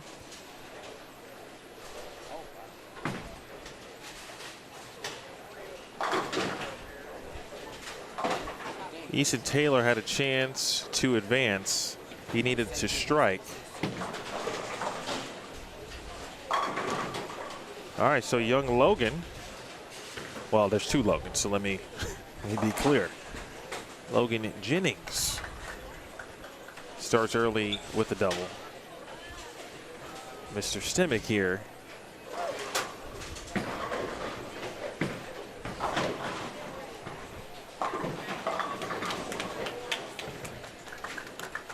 All right, Riley Smith has joined us. Congratulations to Ava Flanagan. 144 to 131. Ava is your U12 Girls Battle Royale champion. Celebrating with some of her really good friends, Jersey, Ruby, Leia, Riley, and I believe that's her dad as well, right? I believe so. Hugs all around. Congratulations, Ava.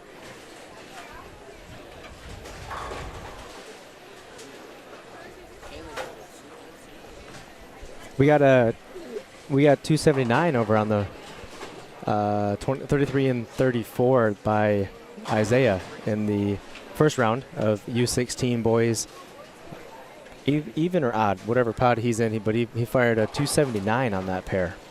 Strike, 9 spare, and then he struck out. Well, that'll do it. Hot start for him. So we're told that from Jill, hello Jill, that both Logans are from Minnesota.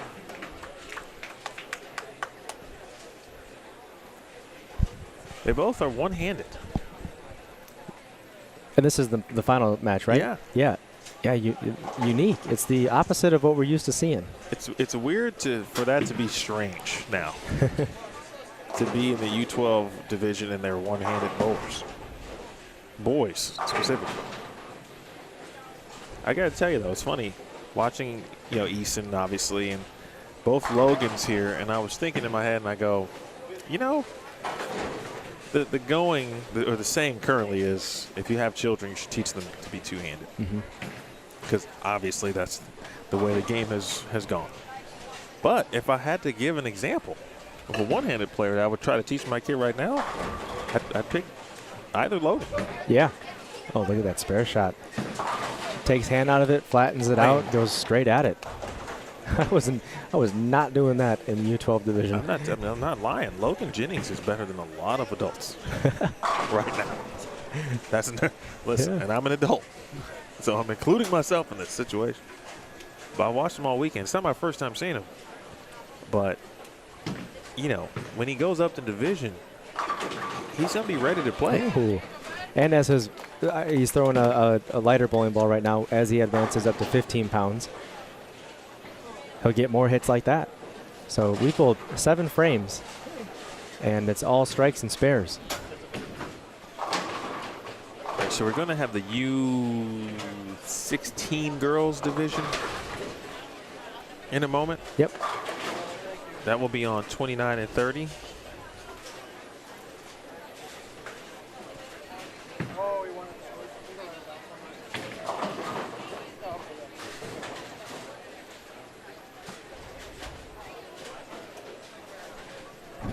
Next door, I mentioned Easton Taylor needed a strike to advance. So in the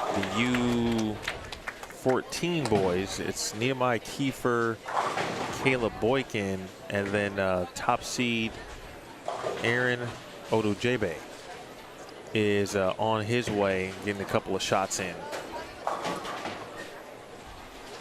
the U14 boys. They advanced 4. And so, of course, Aaron, the top seed there, so he's about to step on the lanes. Also, just to the right of us, we've got JT Grothis, Lucas Drisdale, and Isaiah Dufflinger. That is an interesting match of 3. The top 2 scores from that, 33 and 34, was where they're at. We'll move on. The U16 boys. Why interesting in that regard, as you said? What are you thinking over there with that match? Well, what I see just off the bat, we've got JT still sticking to urethane, and he's now resorted to lofting it further down the lane. Now the other 2, Isaiah and Lucas, are throwing reactive, and they're a little bit left of where he is at. So my initial thought after seeing Isaiah go 279 with reactive is that is going to be an upper hand. So early prediction would probably be Isaiah and Lucas, unless JT has a unique and different look and kind of struck gold with it. That would be my prediction.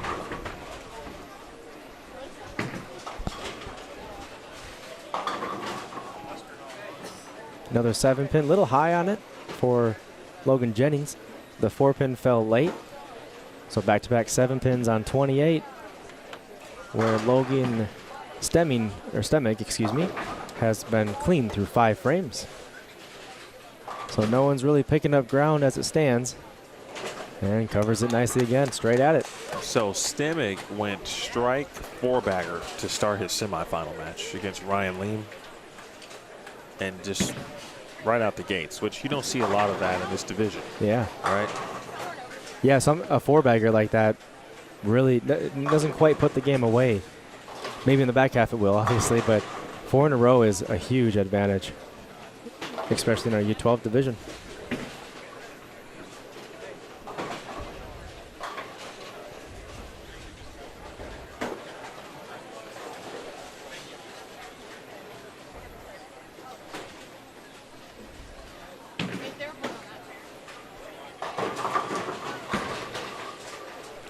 that's not the best break you'll ever like to see, but the old 3.69. I believe we got some practice shots going on, right? Or are we in the competition already? That should be the last practice ball. I want to say 2 on each lane. That's a tough one because it's slightly moved. I think the 3-pin moved. Yeah, moved it to the right. Actually made it harder by moving it to the right. That's a bad beat.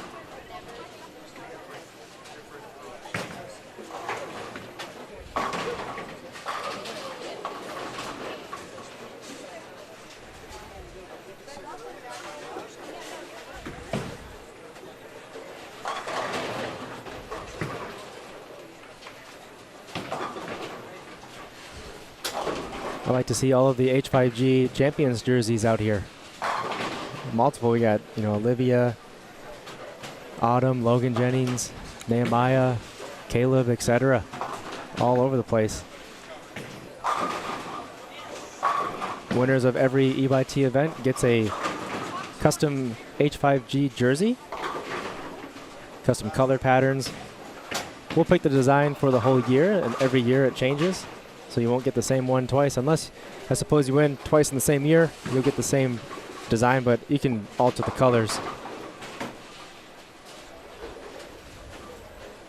Riley, did you see how close the 10-pin was to standing as it moved on that 6-10 conversion from Logan Simic?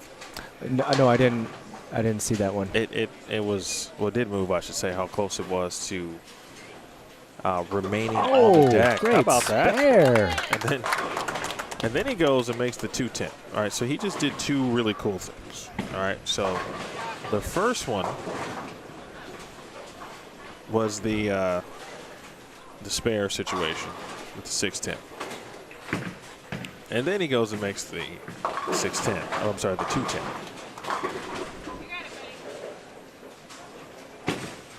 I had them both ready to go, but now it's just the 2-10.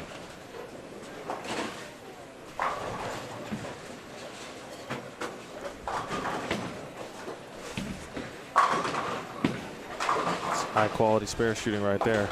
Labeled the 210. That was perfectly executed. Switched to a plastic ball. Allowed the plastic ball to kind of back into the 2-pin.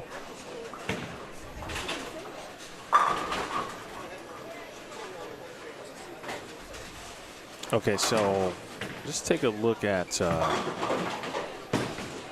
I'll show you after Jennings' shot here. Nice ball roll. Good rotation on it. Bang. And high flush. He's going to win a lot of titles. Plain and simple. All right, Simic wastes no time. I want to get his replay going, but I feel you. He's trying to keep that deficit just to 7. All right, so Riley, watch this. Watch the 10-pin.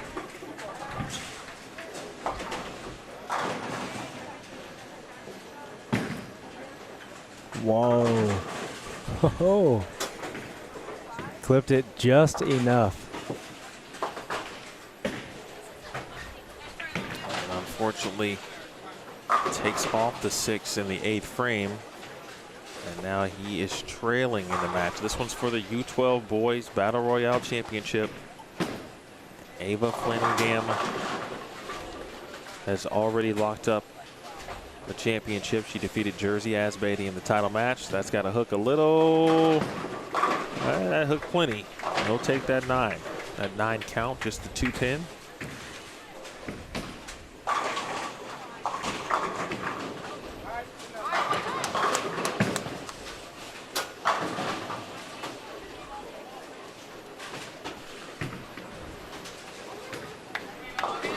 All right, good spare. Wow. This is a great display of spare shooting overall by both Logans, we'll say. All right, so Autumn Strode, Ava Maza.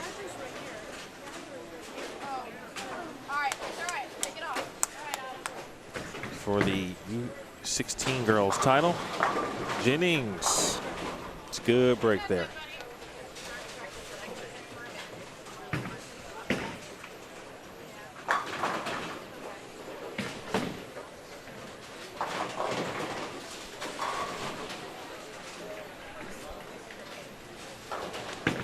Big spare. He covers it like a champ. So the situation here, the max score for Stimmig is 185. So Logan Jennings is going to need a mark here in the 10th frame to lock it up.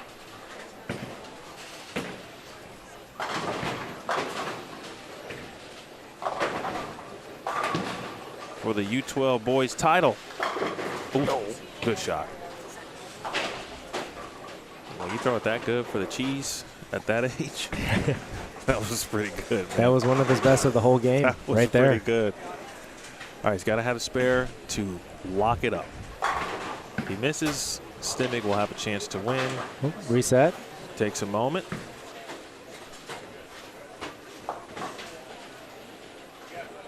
Wise decision there. Looks like he's wearing thumb tape to protect his thumb, and it rolled up a little bit, right? So as he's putting his thumb in the ball, the thumb tape rolled up.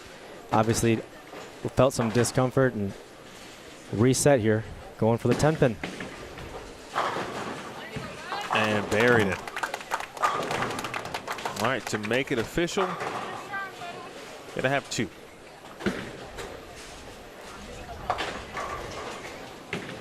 That was a great move, I mean, for everybody, and especially U12 division bowler Logan Jennings. Anything feels off, especially in this high pressure situation. Back off, take a moment, reset, go through your pre-shot routine. There's no anyways shots is what we call it. That is correct. All right, congratulations, Logan Jennings. 192 the final.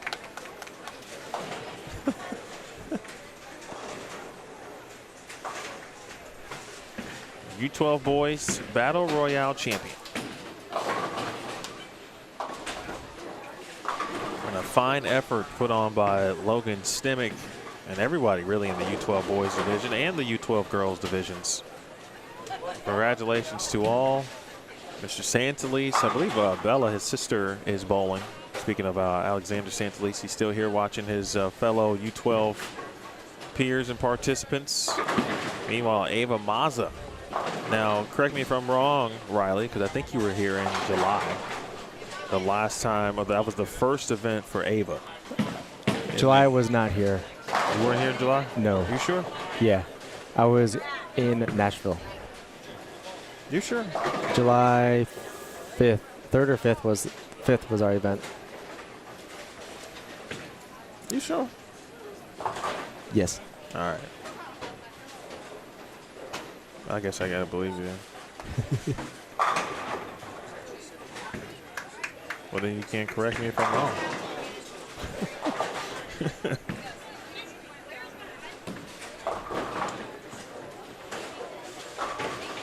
Are you trying to remember if she's won? Well, she did win. I'm Yeah. just trying to remember if it was June or July. I thought it was, might have been. I thought it was Suppose July. it was June? Because she Was it won last month? right before Junior Gold.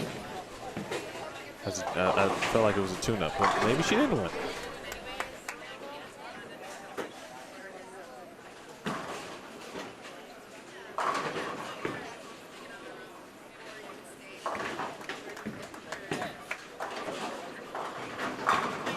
All right, maybe she didn't win. Maybe she came in second. Maybe that was it. Maybe she came in second. But she definitely bowled.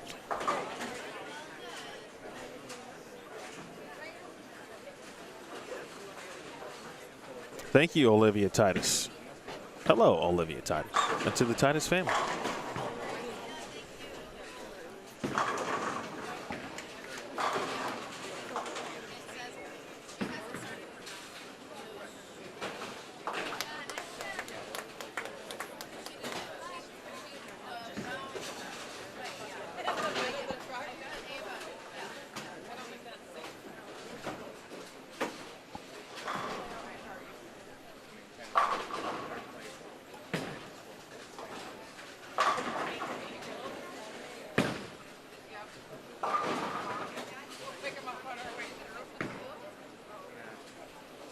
Early double for Ava.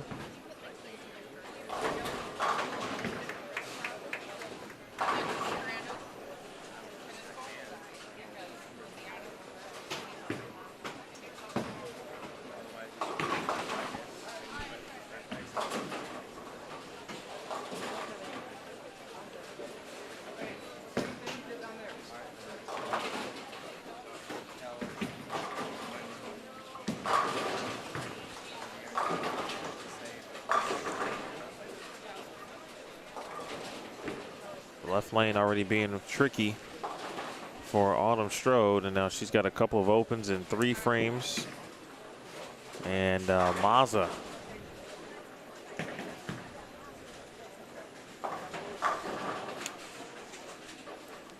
can put the pedal to the metal. All right, so thank you for Olivia Titus for confirming Ava finished second because Olivia won. So in 2 EYTs, she's been in the title match both times. It's a nice start to an EYT career. Now to Jill in your update. Well, let's see, since we've got a few frames left here, let us go.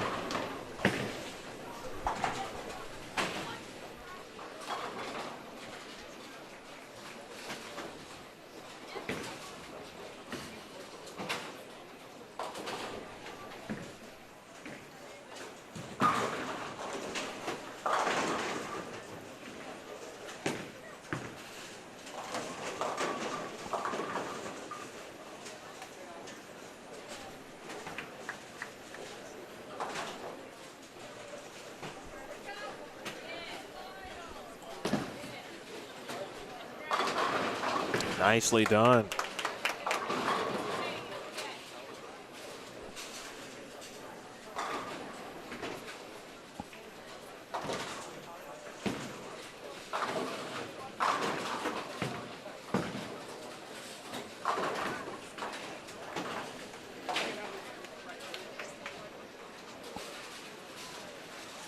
All right, so where is our U14? Where is our U14 girls? I gotta say that.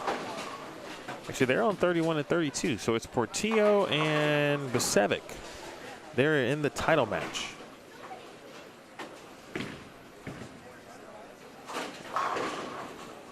And Olivia Portillo now has a 5-bagger.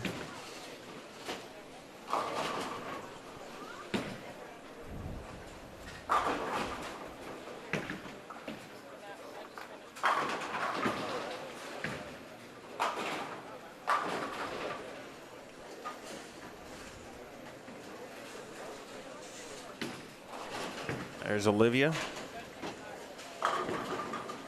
Make it 6 in a row.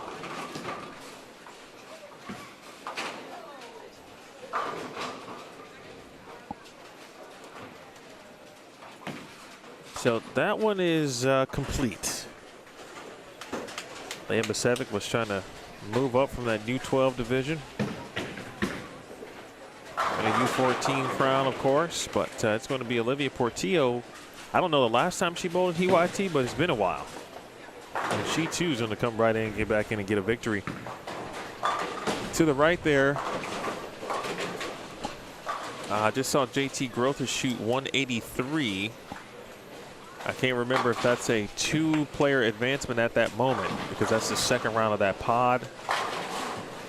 If so, he would advance with the 198, assuming that is Isaiah Derflinger. We'll try to get more info on that in a moment. Yeah, I agree with what you just stated. More shots here for Basevic. Now to Strode.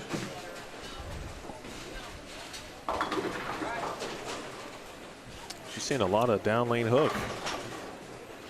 Using a cleaner bowling ball with some shine on it, so it is getting through the front part of the lanes pretty easily, and it's really retaining and saving that energy for the back end. So once it sees any bit of dry, it's coming pretty hard off the back end.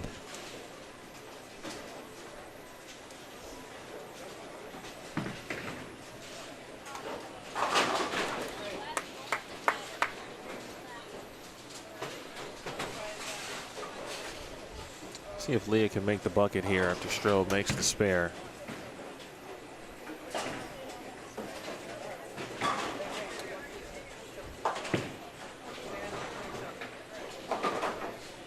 All right, I'm going to take you quickly next door to our left. Joss Weems, who was the number 2 seed. He and Brett Biondo now on 23 and 24, but Aaron Odojebe back-to-back splits for Aaron. Stroh goes Brooklyn. And Aaron, the number 1 seed, is in danger of missing out an opportunity to bowl for the title.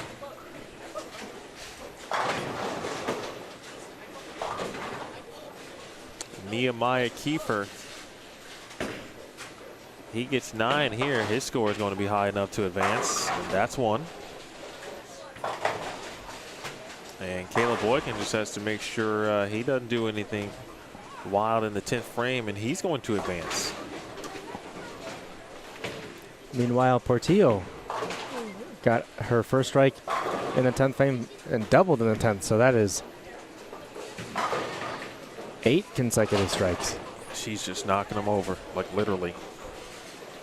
When's the last time we saw 270 in the finals for any division? It's been a while. It's been a while.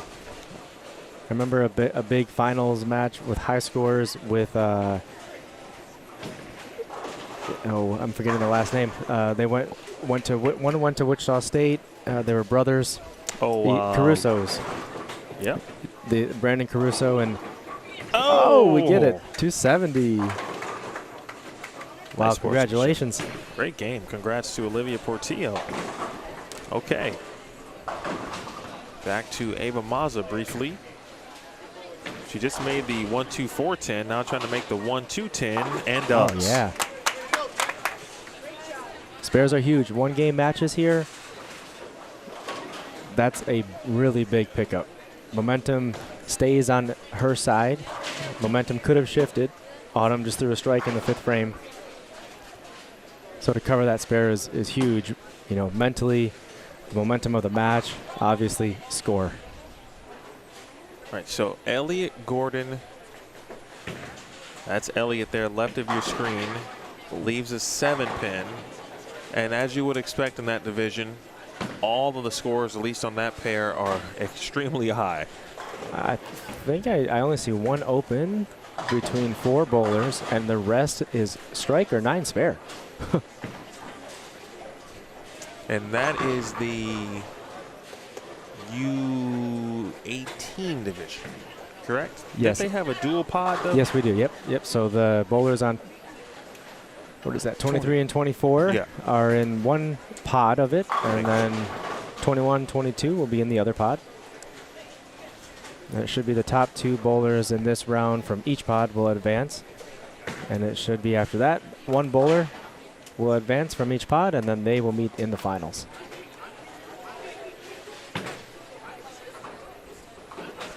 Right, following the washout, Maza has the 6-10. Ooh, and a little wide right. She felt it off her hand, takes the 10 back, and it's an open frame in the 6th for Maza. All right, Zane Shaughnessy. Zane can only get to 165 down there, which will put him right now, he'd have the lowest score on that pair. So he is, looks like he doesn't look like he's going to advance.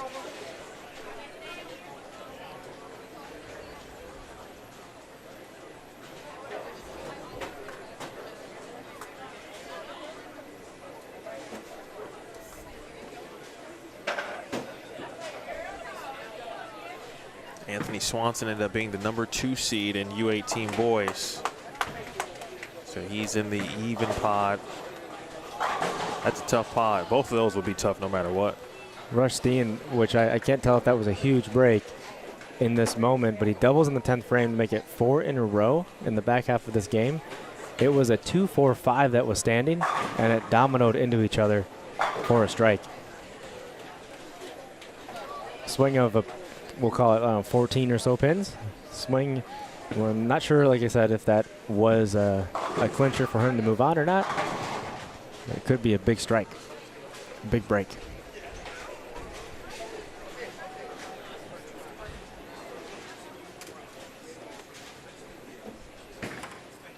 Elliott.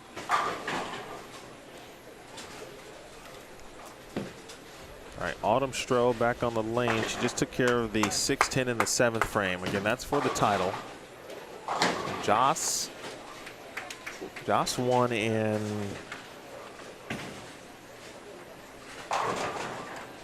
Gosh, my memory is just not the same. He won in July, though. No, I'm sorry, August. Yeah, he won in August. I was not there for that. Come on, Riley, you were there for that. I think that was number 9 or so. I think he was just shy of double digits on his career. All right, Mazza struck in the 7th, so I'll take you back to that match as we get down to the final frames. Elliott Gordon, 225. Joss is in the 240s. That was huge because T. Green can actually shoot 247. It's not going to matter, actually, now I say that out loud. Yeah, Joss is already in the top 2 at least.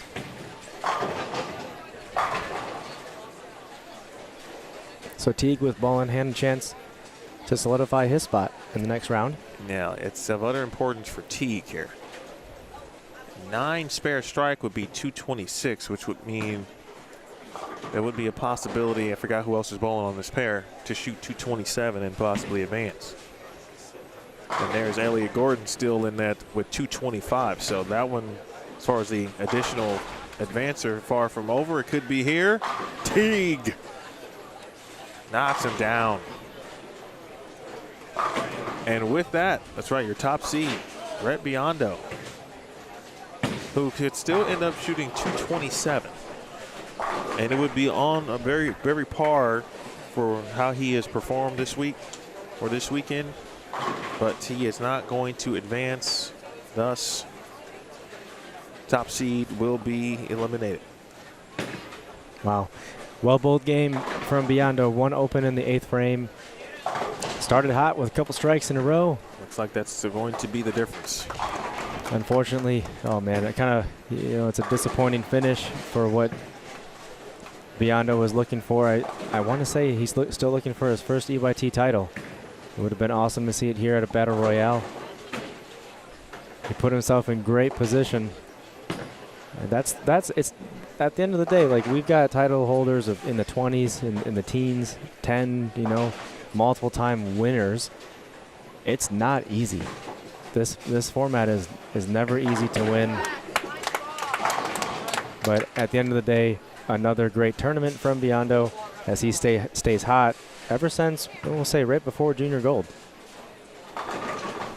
So it looks like our U18 girls match, we are down to the championship. That looks fair to say. Skylar Petz versus Ashlyn Tevis over on 31 and 32. Are they look to be maybe in practice shot mode. We'll find out here in a moment. Stroh made a ball change, needs some help, and gets it. Needed a ton of help there. I'll take you over to what's happening on the right side. They are definitely in practice shot mode. So it is going to be Ashlyn Tevis versus Skylar Petz, both in their Bowler ZR jerseys. Shout out to the Bowler ZR. I see you. Then further down, we've got, I see Ryan Carmichael, who just absolutely crushed him in U16 boys.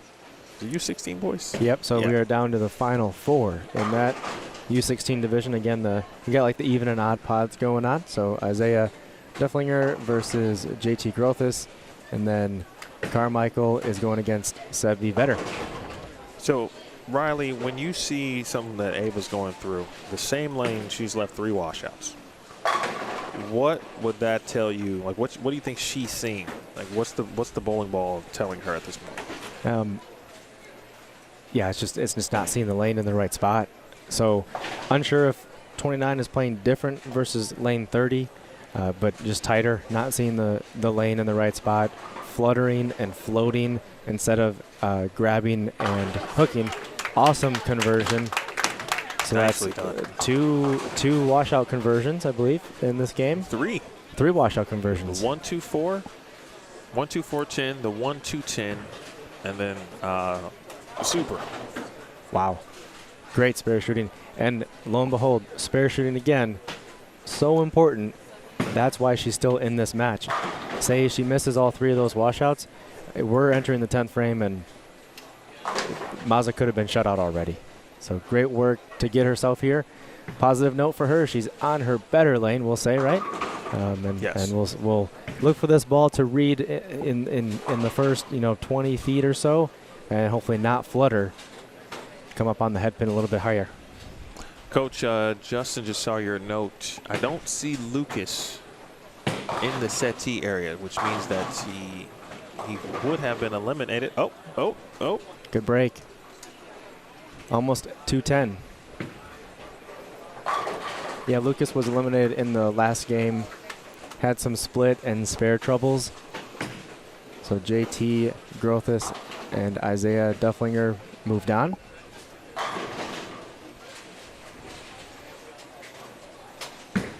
U18, as we discussed, T. Green versus Joss Weems. The winner of that goes on to the finals. And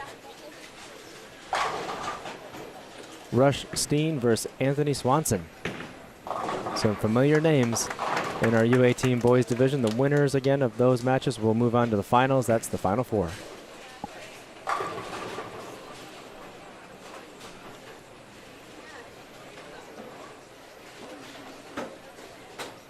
So if Autumn strikes out, that's 191.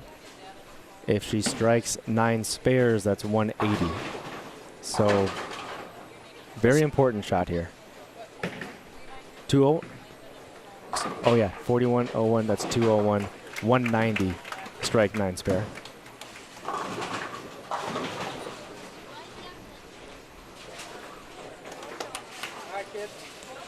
Well, that count helped. Oh, it helped a lot, actually. So now she can go 9 spare 9 and win. 9 spare strike would be a winner as well.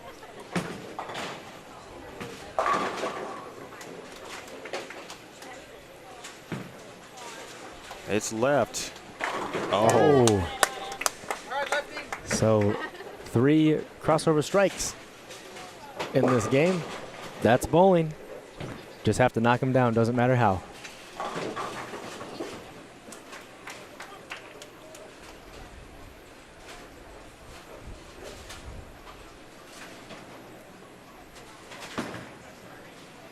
And for Autumn, her first EYT title was last year at the Battle Royale in a different division. Now she's going to win again.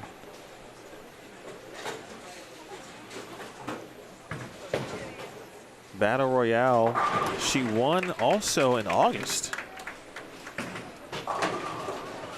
So that's back-to-back titles now for Autumn Stroke.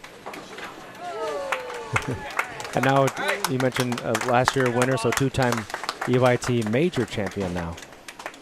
She had at least 3 titles.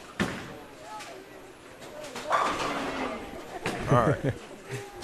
We'll go right first.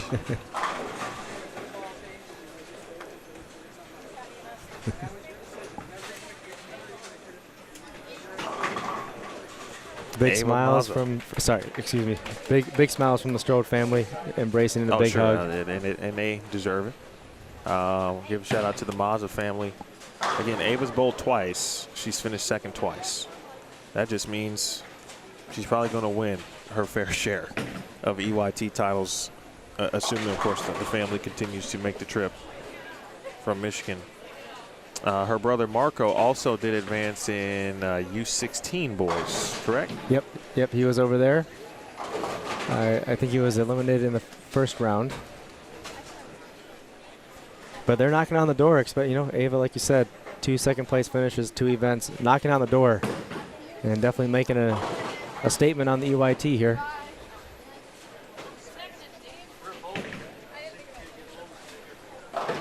Got to see Marco bowl for the first time in person for me. I was impressed by his game as well. Smooth, post every shot, good physical, great physical game. High backswing.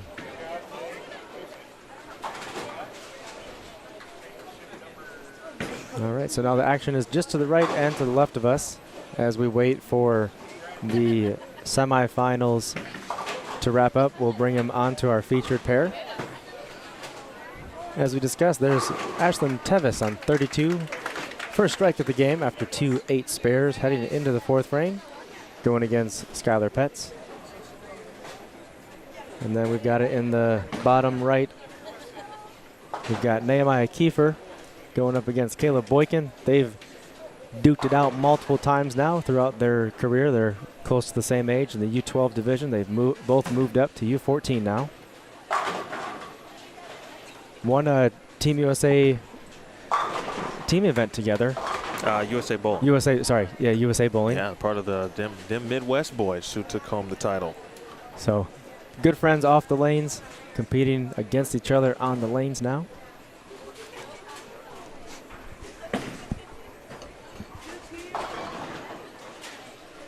Full screen to Kiefer.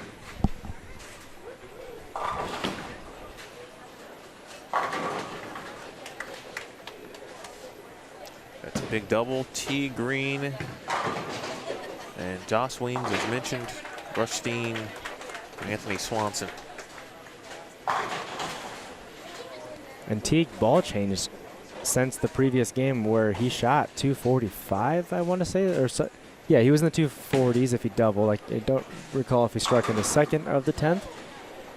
Nonetheless, at least 230, and decides to make a ball change. After a 9 miss, he throws 3 strikes in a row.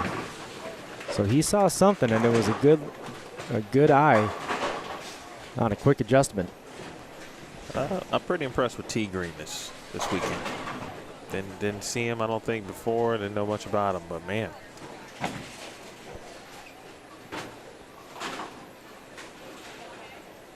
Yeah, really strong physical game. Post it.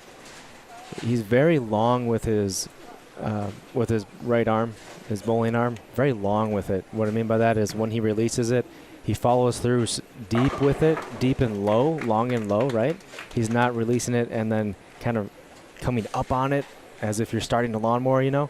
He's long and low with it, which is really important in today's game since our equipment is so strong.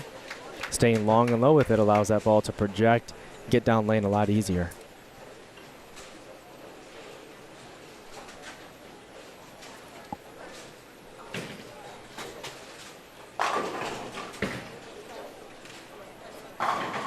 Oof. Oof. Derflinger, stone cold 9-pin. Again, Tevis versus Pets for the U18 girls title. Great shot from the southpaw. Still looking for her first double and her second strike. Pets with the only double in the match.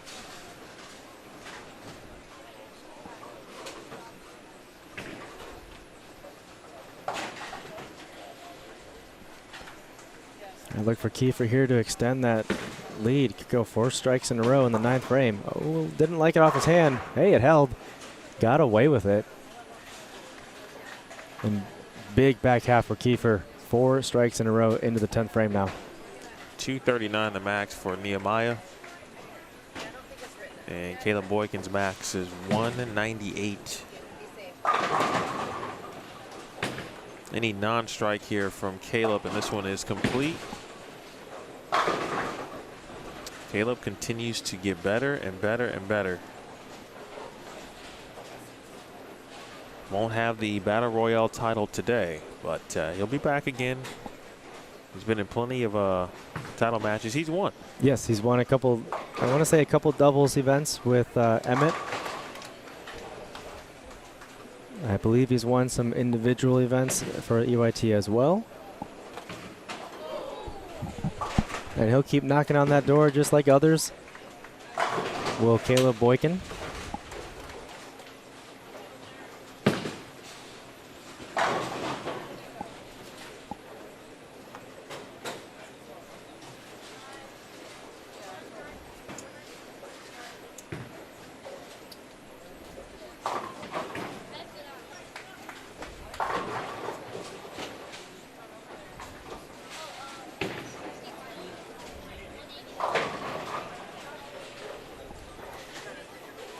All right, Caleb's finishing things out. We'll try to keep it here for the finale of the Pets Tevis championship match. Again, out of Kenosha, Wisconsin, is Skylar. Back and forth action between Skylar and Ashlyn.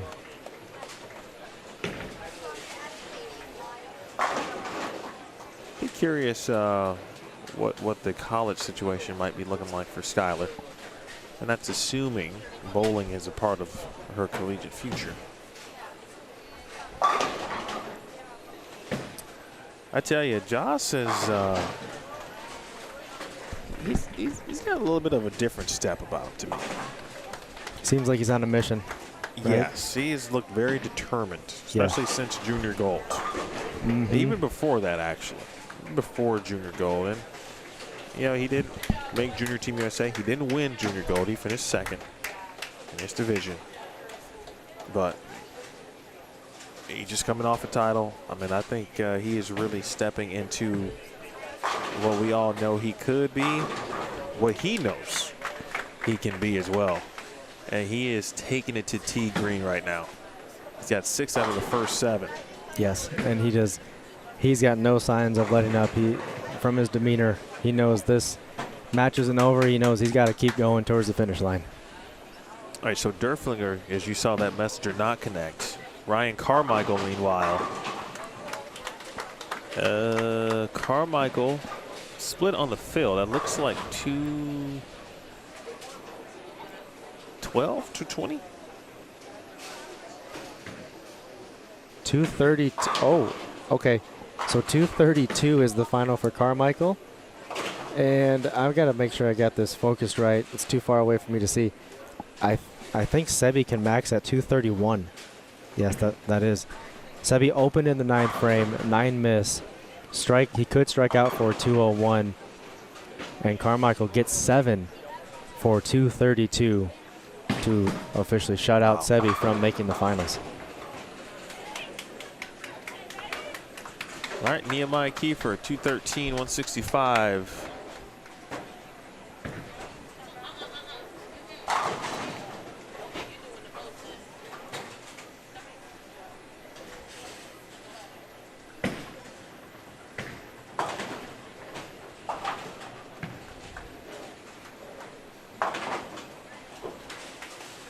All right, Tevis opens in the 8th.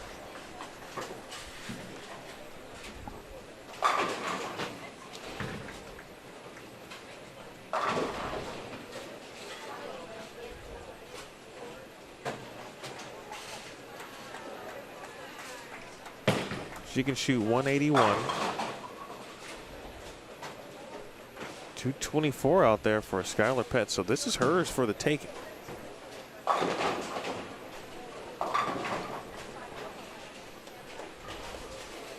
I think back to Skylar yesterday. I think it was on the short pattern. And, man, she started well and then had a lot of open frames late in the game. Ends up shooting 154. We see her on the long pattern in the afternoon. Same pair lane, she shoots 250 plus. And here she is bowling for the title. And I mentioned this at the start of the short pattern. In a format like this, you can have a slow start and still bowl for the championship, and she is living proof of that. Been a grind. It means it says a lot of her determination and mental game to continue through it all.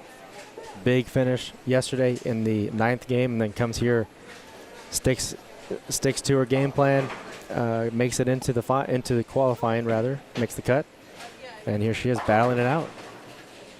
Will be a big spare here. It's the 1-2-4-6-10. Converting this would be huge. Keep an eye on T Green. He's making it interesting over there. He can max at 258. He's up in the 9th frame. And just pulled one left. Oh. Count. That was odd. I mean, you want to get just to the right side of the head pin and have it deflect. But the ball was a little bit too far right of the head pin. Deflected, but because of the steeper angle, only gets 2 on it. But, I mean, it could be centimeters away from actually making that spare.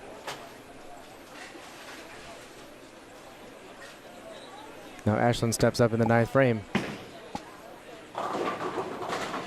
Leaves a light 3 pin. So a single pin.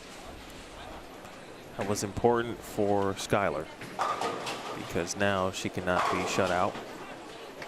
Speaking of how close it was, here's the replay.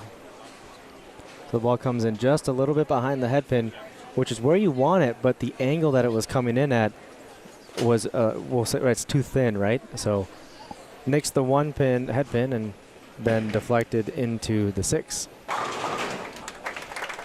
Derflinger 189, but 215, of course, from, was that JT? Yeah. JT Grothus. So it'll be JT Grothus versus Ryan Carmichael. So JT's really proven me wrong, and I'm glad that he is. I didn't think that urethane look would advance him on. He's been throwing it all day, too. It's been all day, and he just keeps throwing it harder and lofting it further. From the right side. Yeah, he's throwing really direct at the 1-3 pocket.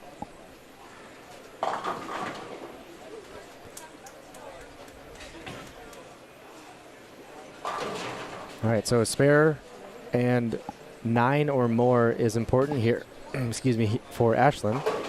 That would force a mark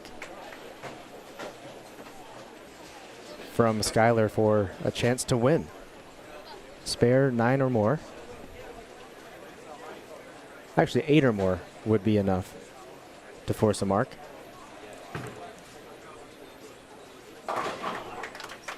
All right, 2 big spares in the 9th and 10th. Now 8 or more is very important.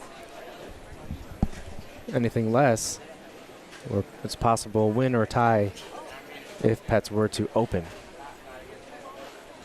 The one match we you can't see, you can see it a little bit, but Rush and Anthony still battling with about now 2 frames left, and it's close over there. Tevis, great shot. He gets all 10. All right. Pets knows what she has to do now. Strike or spare. And then keep it on the lane. And she could be our next EYT major champion at the Battle Royale. A deep breath.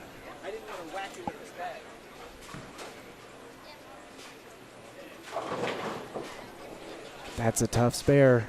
It's makeable, but that is a tough one. It is the bucket plus the 7, so that's the 2, 4, 5, 7, 8. Skylar will switch to a plastic ball, and we'll look for this one to go straight at the 2 pin, and then the pins should bounce into each other. Oh, the 5 pin stays up. Wow. 155. So Ashlyn Tevis.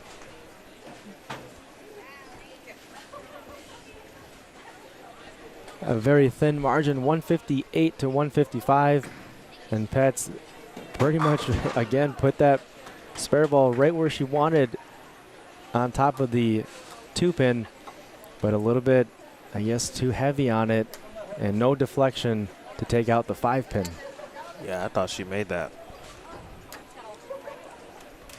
All right, so everything right now in front of us, folks, is done. We don't have a good sight of, actually, hold on a sec.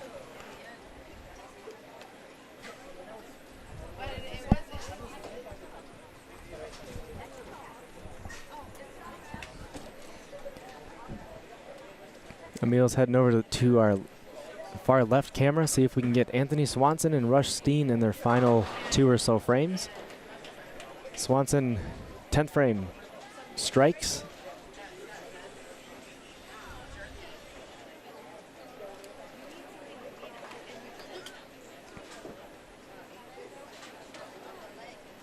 And it is a tight one. So Swanson up for his second ball in the 10th frame. He could strike out and get 216.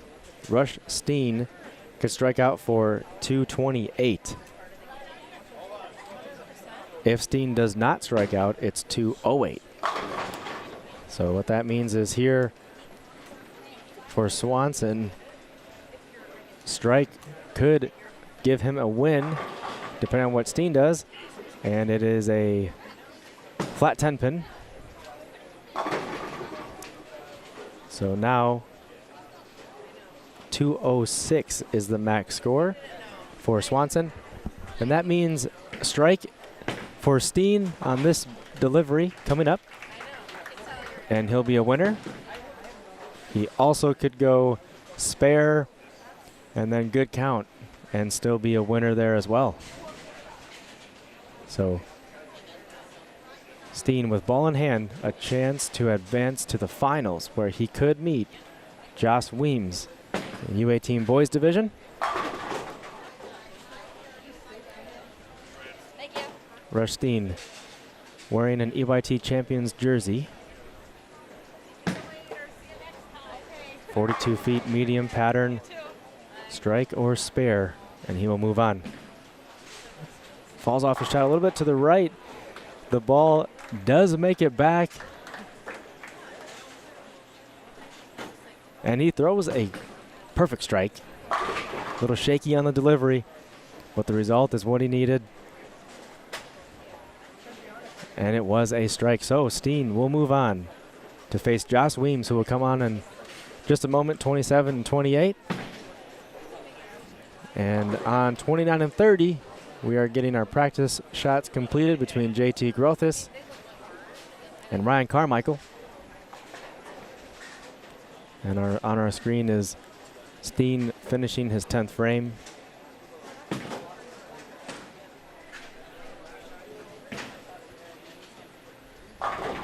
Yeah, that was an even better shot than the previous.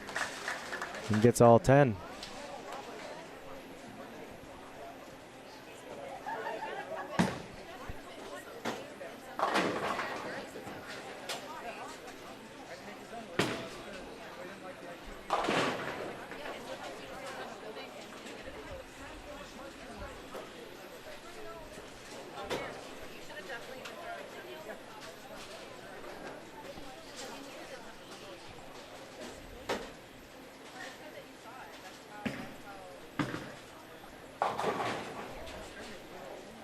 All right, so that last shot doesn't matter, as mentioned.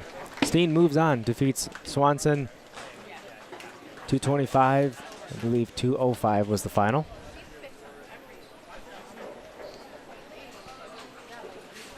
All right, in just a few moments, we'll fire up our final two matches, which will be our U16 boys and U18 boys.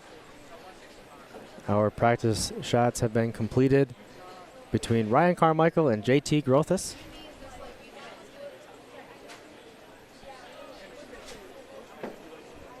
And then we welcome in Josh Weems and Rush Steen.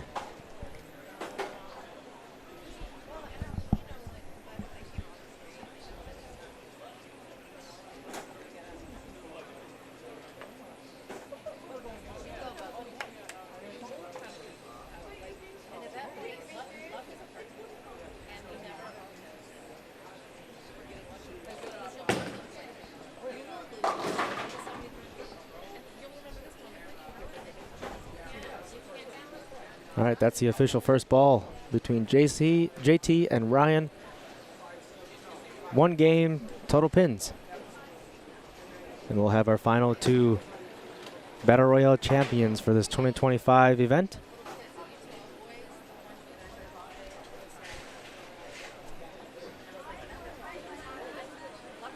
I'm going to try to get a different angle on JT when he is up. If it works, he'll probably end up stepping right in front of what I really need to show. But I think we'll be able to get a good opportunity on like what Ryan Carmichael's doing versus what JT is doing. All right, that was a good shot.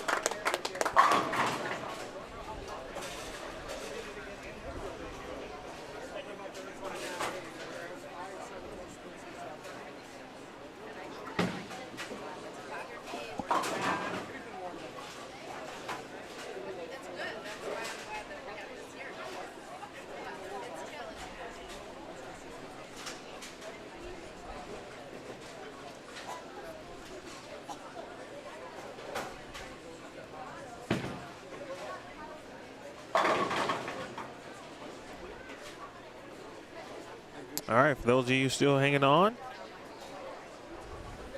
U18 boys on the left, U16 boys on the right. Carmichael, early double. I didn't know very much about Ryan Carmichael, but I know he was, I think, second or third to be in the building on Saturday morning when we started. I know that he offered to move his backpack out of the way as I was running cable, so he was very nice and accommodating, aware of what I was trying to do. Great shot there for JT. He came out and shot 220 plus first game on 29 and 30, and he hasn't looked back.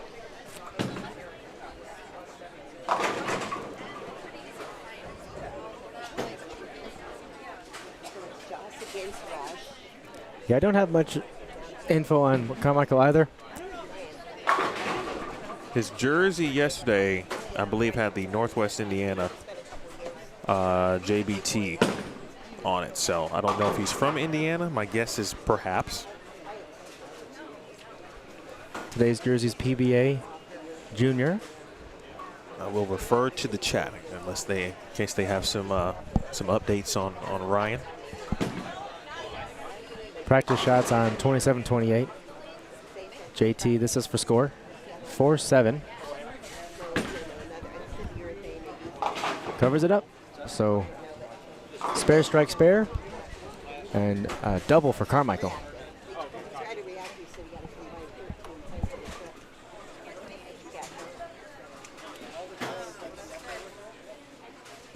So Carmichael is throwing reactive. JT, his opponent, is throwing urethane. So Carmichael is a little bit deeper than where JT is. And with the reactive ball, Carmichael is shaping it a little bit more. Still keeping it relatively tight angles. A little bit of loft on it. And that ball is rolling out in a form that's not creating too much back end reaction. It's rolling a little bit earlier and not storing too much energy in the back end. What that does is allow for better carry typically, less opportunity for strike or for splits. The bigger angle that goes through the pins, as we saw Joss there, a little more angle left the 9 pin. If there's less angle going through the pins, you might see like a flat 10 pin, but you will not see the 4 9s and maybe big 4s, some of those bigger splits if you have less angle through the pins.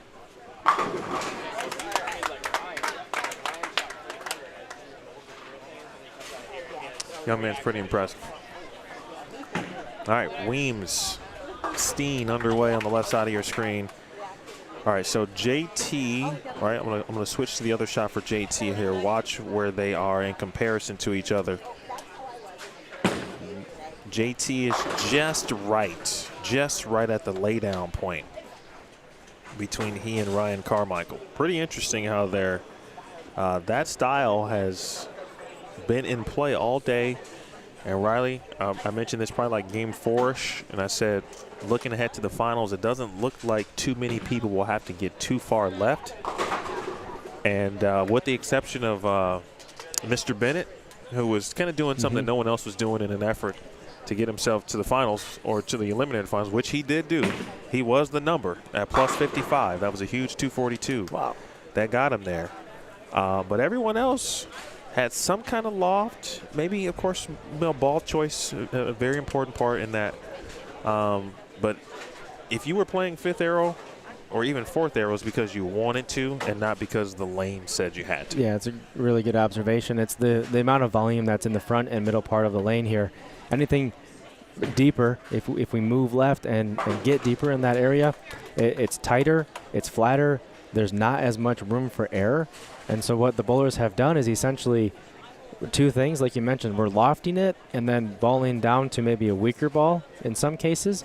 Here, we're still using some pretty strong bowling balls and just lofting it. So whatever used to be in the front part of the lane has broken down.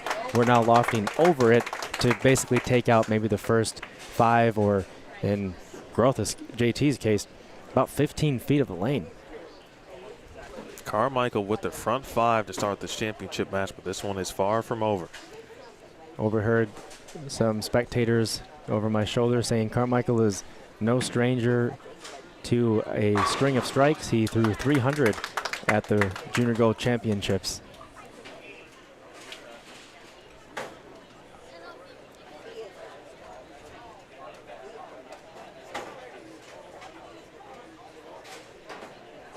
Some didn't feel right. It's good. Again, good process to back off. When we say no anyways shots, that means, oh, my tape isn't feeling good, but I'm going to throw it anyways. Or I got something in my eye, but I'm going to still throw this ball anyways. So no anyway shots. We want full commitment, signature every delivery that you can. Ryan's going to be a sophomore at LaVille High School. Oh, Ryan, front six. He did shoot 300 at junior gold as well.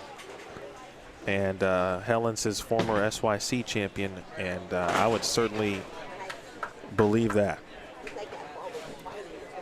Sometimes you just tell by the way folks handle themselves, especially youth at this age. Yeah. Which is difficult, man. There's a lot of emotions. And sometimes I think we can be too hard on kids in certain situations as well, and not understanding their emotions and how they are a little bit maybe everywhere because they're not adults yet. We got to keep that in mind. But in the grand scheme of it, though, Ryan looks like he's got a pretty good head on his shoulders. He also looks like he's going to be a pretty darn good bowler. 9 spare for Joss Weems on Junior Team USA. Ooh. That was vicious. Wrapping the 10 there. Future surgeon is Joss, now the loft. And JT, his job is pretty simple, right? He's got to keep striking and keep applying just a little bit of pressure and make sure Ryan Carmichael knows that, hey, I'm not going away. I mean, it's not really simple, of course.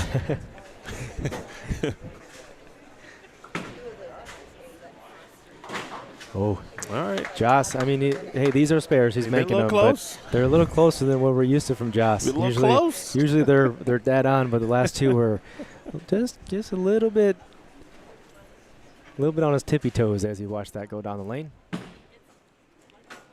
All right, 7, and the last two, well, two of the last 3 shots. We're seeing that 10-pin getting slapped out just a little bit late by the 6-pin. Just a little bit. And that means that he's got good ball motion, right? So rolling out, and that's that smooth ball reaction that we're talking about. It's the power that's taking the 10-pin with him. So it is possible, if I were to project a flat 10, if it doesn't get the right reaction, a little bit of transition going on, I think flat 10 would be the interrupter, if anything, but we're not going to hope that happens. Let's see another good shot here. 8th frame. Oh, he got it. That's exactly the ball reaction that I'm talking about. The pin action as well. That was a 6-pin. It went kind of lazily in the gutter, but again, power, ball roll allows that 6-pin to dance a little bit and just hit the base of the 10-pin for it to fall. JT not wasting any time, trying to keep his momentum. He's got to keep striking. That wow. Messenger had a big chance. Boy, what a difference. It's momentum killer. Subtle difference, too, as this one, watch the Messenger for Carmichael. Right, 6 goes to the 10, just gets the nice slap out. And then on the flip side of things, JT, you can see how close he was just to covering or getting his Messenger to go. Watch this. Just missed it. Oh, it was coming across fast. And that right there. Spun kind of diagonally across the lane. Looks like it may have clipped the back part of the lane, and it kind of threw it off direction. But good spare, and hey, all you can do here is try to follow up with another good shot. And it's 4-pin.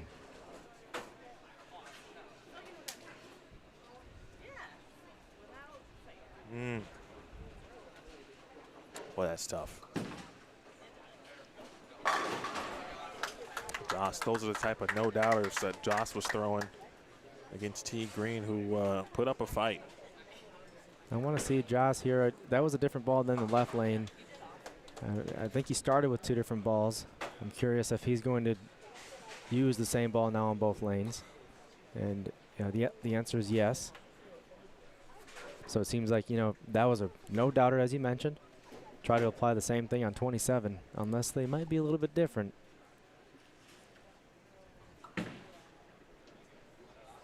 High flush. That looked good. All right, so Joss figures it out.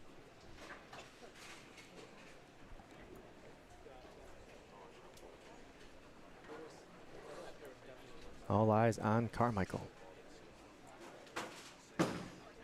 For 9 in a row. Indeed. Well, now he has got himself a Battle Royale and the EYT title. Now, how far can you go, Mr. Carmichael? That last shot seemed like he may have had a little extra speed behind it. Missed the break point, but still, again, using a good controllable ball, it was able to recover enough power to get the spinning 5-pin to fall.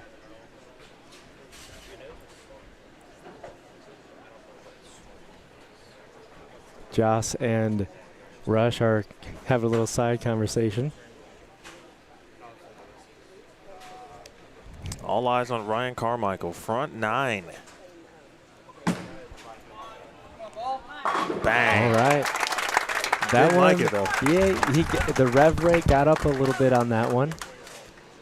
A little higher rev rate than the previous couple of shots, and fortunately, again, man, this is just a component of right ball and the right line. It saw the dry, even though it had more revs on it, it was able to go forward instead of sideways. All right, Rush is quietly continuing his match over here as all eyes are still on Carmichael, but big shot for Rush, looking at double.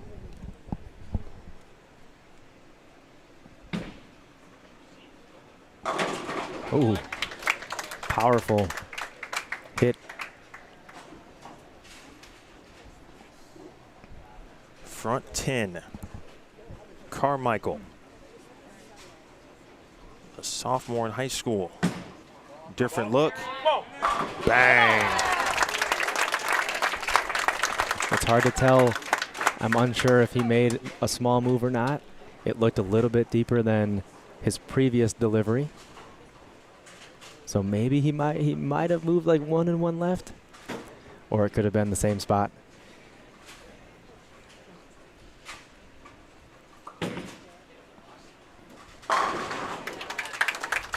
Joss Weems. Young Joss Weems.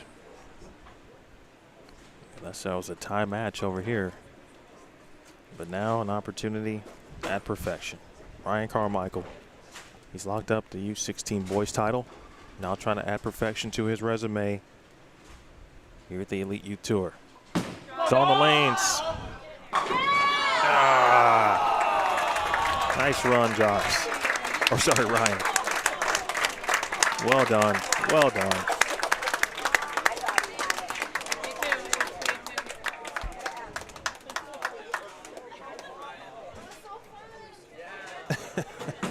All right, JT will finish it out.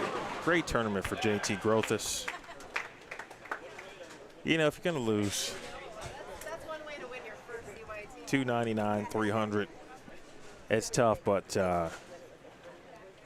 would you, which your, no one wants to lose, but if you had to pick a situation, what would you pick?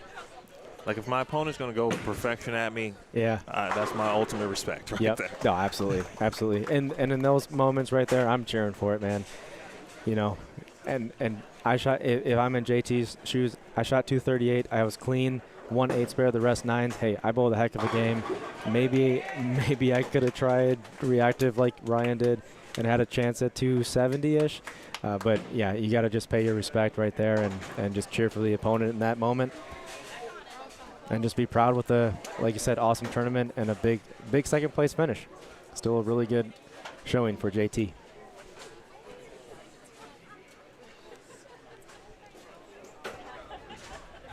A rare open from Joss Weems, the 3-6-10, which is a tough multi-pin spare. Takes the 3-pin straight back. And a chance for Rush here to take command in the U18 boys final match. A little firm with that, little firm with the ball speed off his hand, not as soft with it. And it's the bucket, 2458.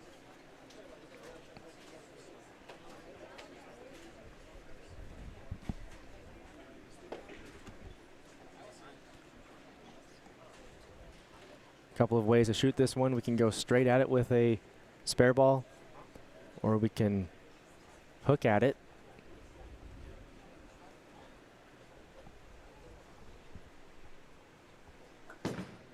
Rush is going to hook at it and spares it up nicely. That's a tough spare.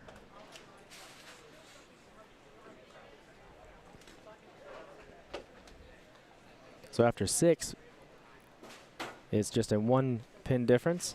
However, with Joss is open in the 7th, Rush has the lead.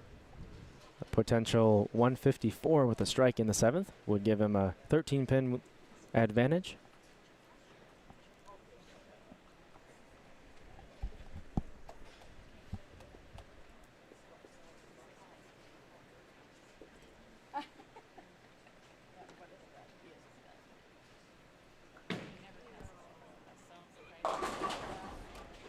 That one hooked a little bit early for Rush. And it's the same spare that Joss just had.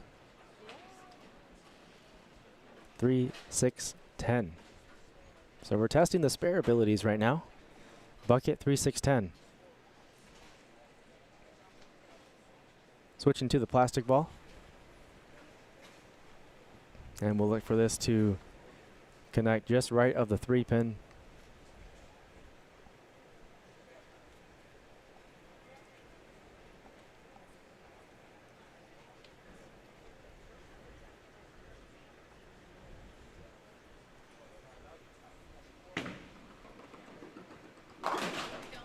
Good spare. All right, he stays clean through 8. 10 pin difference. And Joss with a chance to swing that in his favor if he were to double. And the way this match is going to set us up, Rush will be the first one to finish. And it will be on the left lane. Joss will be the last one to finish.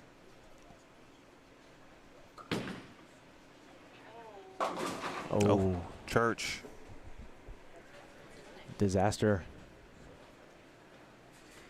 And the best thing you can do here is try to get 3.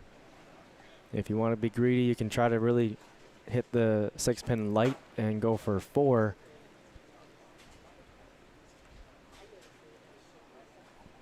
Maybe we can get lucky and bounce on the right-hand side. We saw a 10 pin bounce out before. Oh. All right, takes 4. Good count on it.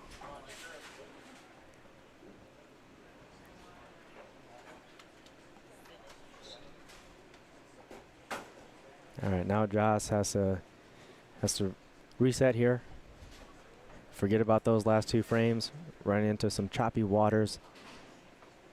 Maybe you can take a reset if you need to, however much time that you need. And just make sure you do your best delivery, as this is a very important shot for him. 210 is the max.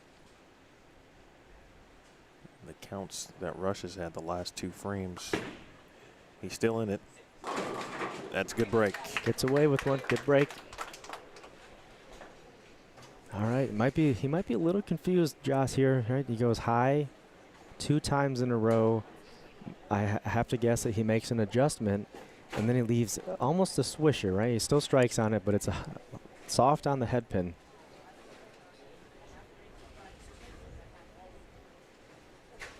But Rush can put this one away.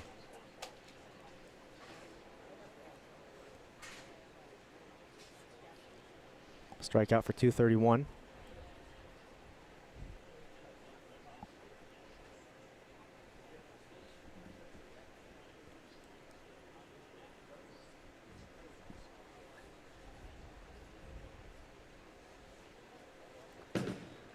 Quality shot.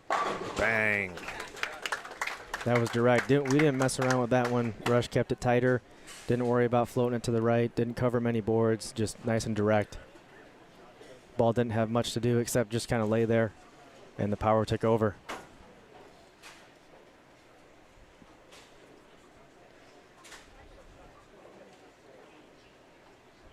Spare strike will give him 211. Let's look at that replay. Direct indeed. So it really doesn't, this count really doesn't matter as long as it's basically a makeable, right? Spare strike would give him 211. Although a strike here puts it away. For his second EYT title. Bang! Rush Steen.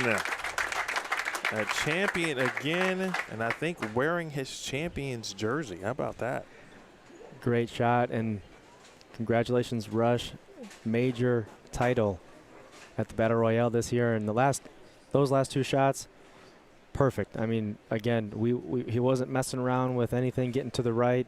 We saw it in the 7th and 8th frame, covering a little bit too much of the lane, resulted in a 6 count, 7 count. This last two shots shuts it down, keeps it more direct, and all the ball has to do is tip a little bit. Again, his power takes over.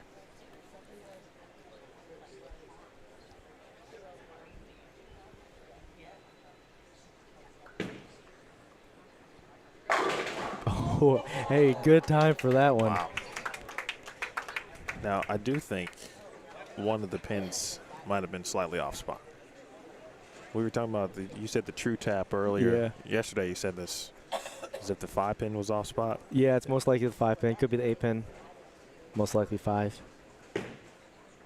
You know, that's crazy because the delivery in the 10th was almost an 8 pin as well.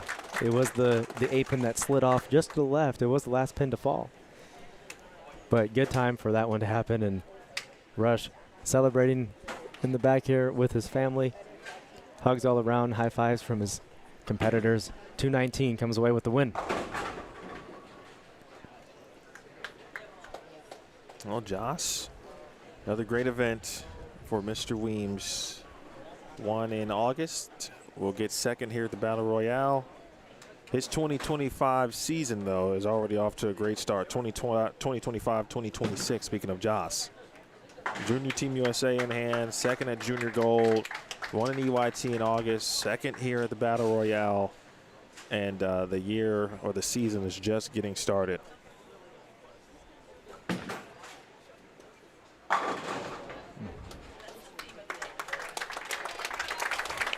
I think you were correct, Riley, with regard to the confused look in between. Yeah. Now, even on that shot, you know, that ball actually looked really good. And I was expecting that to go 10 flush, 10 back, and barely kind of one to hit and leaves a 10 pin. Yeah, exactly right. You know, he had good luck frames 4, 5, and 6. He made that adjustment. We thought he was off and running after those 3 9 counts. Transition, it happened so fast. You know, it's hard to predict, and he adjusted off the first 3 frames, good next 3 frames, but then just like that, something else happened, and unfortunately couldn't catch up to it quick enough, but Rush was in the right spot and took advantage.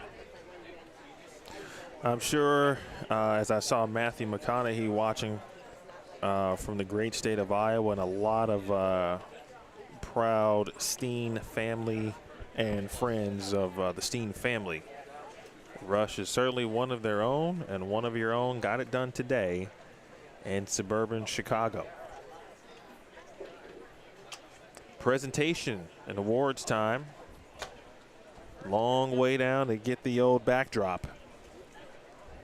But thank you to Corbin and Steve.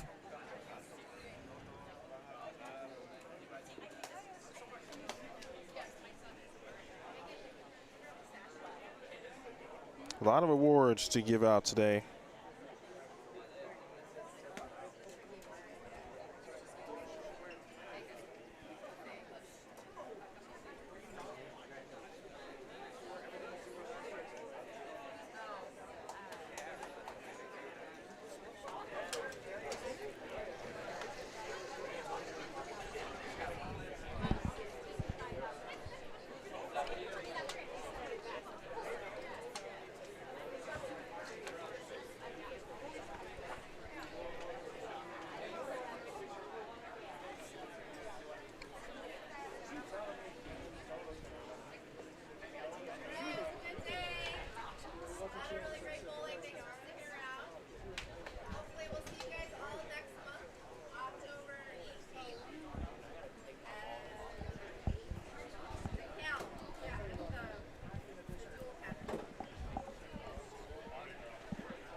The old test shot from Nora Russell. Champion again. Back-to-back months. U12 girls, congratulations. Oh, Ava Flanagan also back-to-back. Yeah, a couple back-to-back champs. Yeah, catching their stride. It's a summer of hot streaks right now. Somebody told me summer was over. I'm trying to hold on to it as long as I can.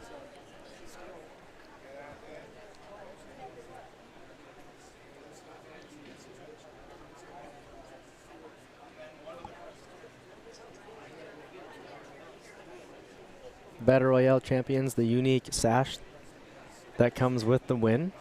Of course, a cool trophy. This is in the form of a crown or tiara. And sash from H5G Brands.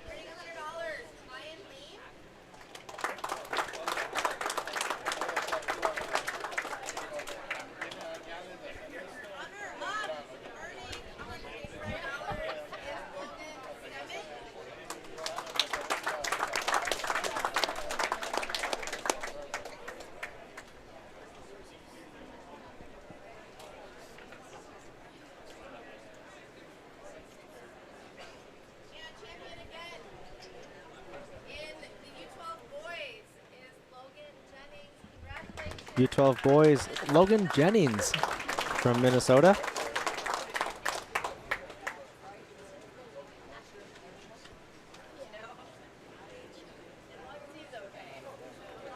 So there's our U12, Ava and Logan.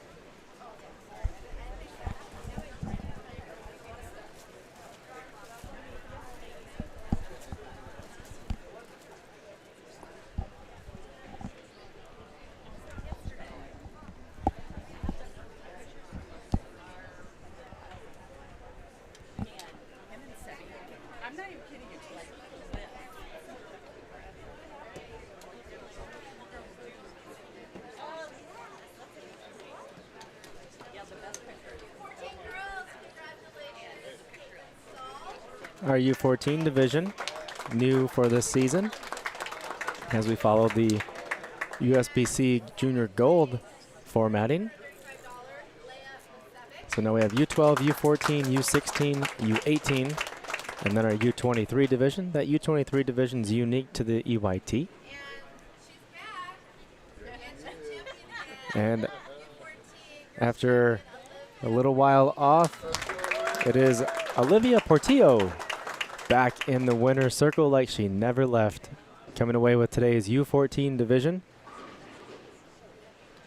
Major champion. Fired 270 in the final match.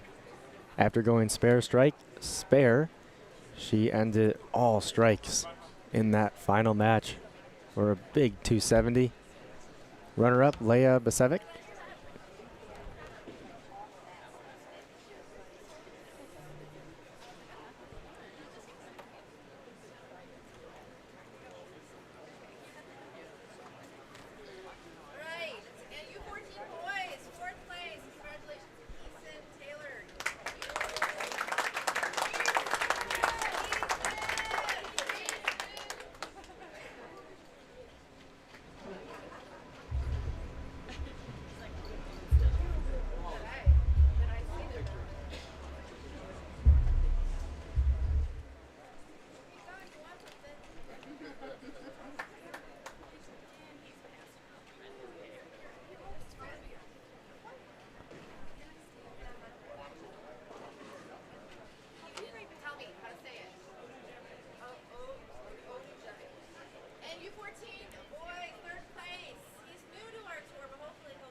he's getting closer to paying for some school already.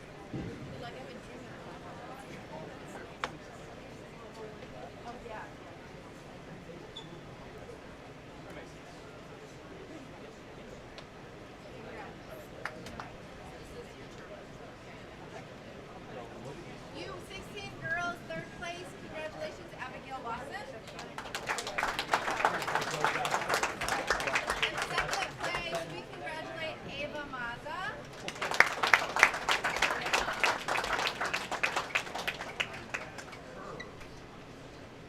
And defending her Battle Royale title in a different division, U16 girls Battle Royale champion, Autumn Strode. Congratulations.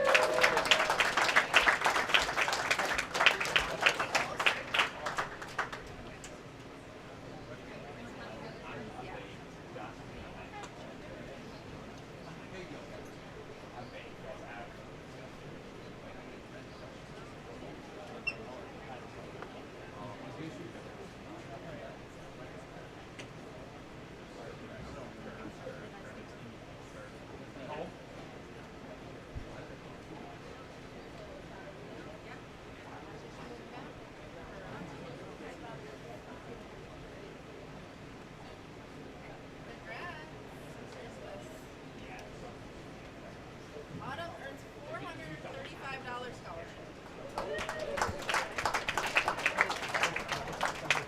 And in the U16 boys, tied for 7th and 8th place is Landon Jennings and Benjamin Dolly. Well done. It just came to my mind. I'm going to mention something interesting. So Autumn Strode began game number 1 of this tournament yesterday. She started her first full frame with a score of 0. It was a short pattern, and I was over in the area and just happened to be by her, and she guttered on the first two first two shots of her tournament. She battles all the way back and comes away with a win after starting the tournament with 0. Pretty interesting. That's a stat. Wow.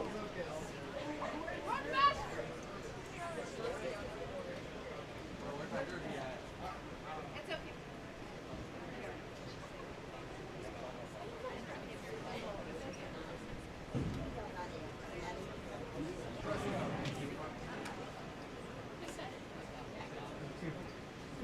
U16 boys, runner-up, earning $375. JT Grothus. I know.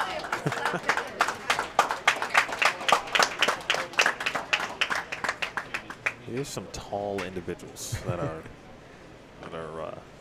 bowling on the EYT tour. Like, they just keep growing. His very first EYT win, and it's a major, and he almost bowled 300. Pretty awesome to watch. Congratulations, Michael Carmichael. Ryan Carmichael. I was thinking Carmichael.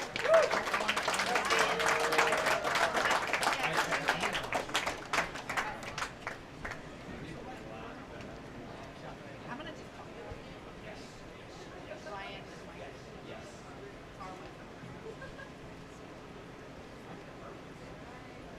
Had to see a lot of names.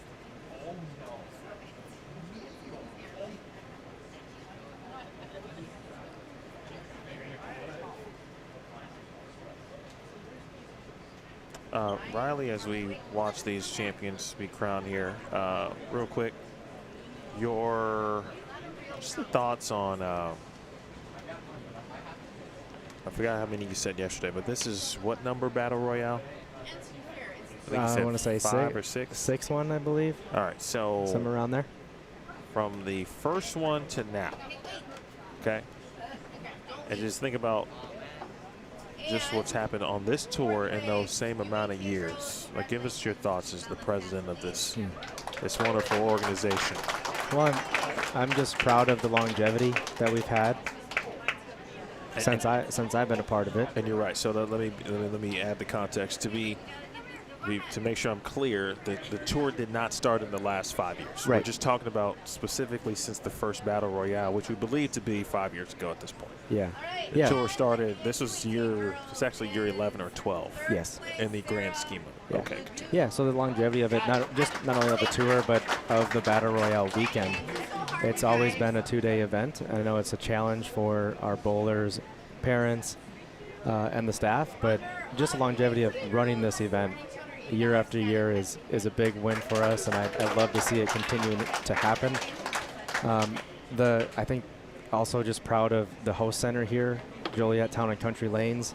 We've created a really good partnership with them and solidified this weekend, this tournament for years to come. The participants that continue to come, we talked about this a little bit yesterday, and you mentioned it actually, is kind of the new bowlers that come through every X number of years, maybe every 4 years or so. And that's what we've seen is like looking back when I first started with my first Battle Royale, it was Cameron Crows and whatnot in that age group, right? And now he's off into the PBA. And then everyone that else comes through, right? We had the Landon and Griffin Jordan. We talked about Gianna Brandolino, Abby Starkey, and then Joss Weems as this wave coming through, and now Russ Steen and Zane Shaughnessy. All these different names that come through. It again just kind of goes back to the longevity of it. I'm just happy to be a part of it, that we can provide a mini junior gold weekend in 2 days, and just something that the bowlers can compete on, high level competition. That kind of wraps it up, I think. I'm just proud of the longevity that we continue to do this.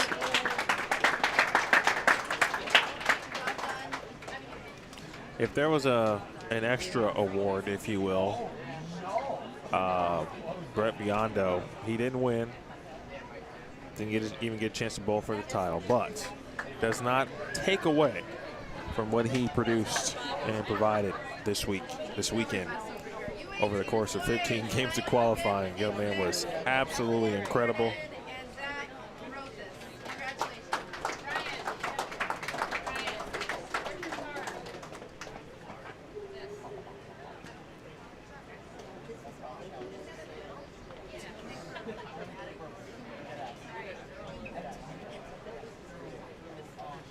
Just for the record, right? Just want to make sure people get it. Brett Biondo went plus 524. Now, I don't know if that includes. It doesn't. It shouldn't include in all of the individual games. I mean, match play? Yes. No match play. Right. That just the qualifying. Just want to make sure, because he went 41 over on block 3 today, and he went plus 483 for 10 games yesterday on short and plus 524. That's awesome. Great tournament again, Joss.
Rush's first title, or I'm sorry, his first EYT event was Battle Royale in 2019.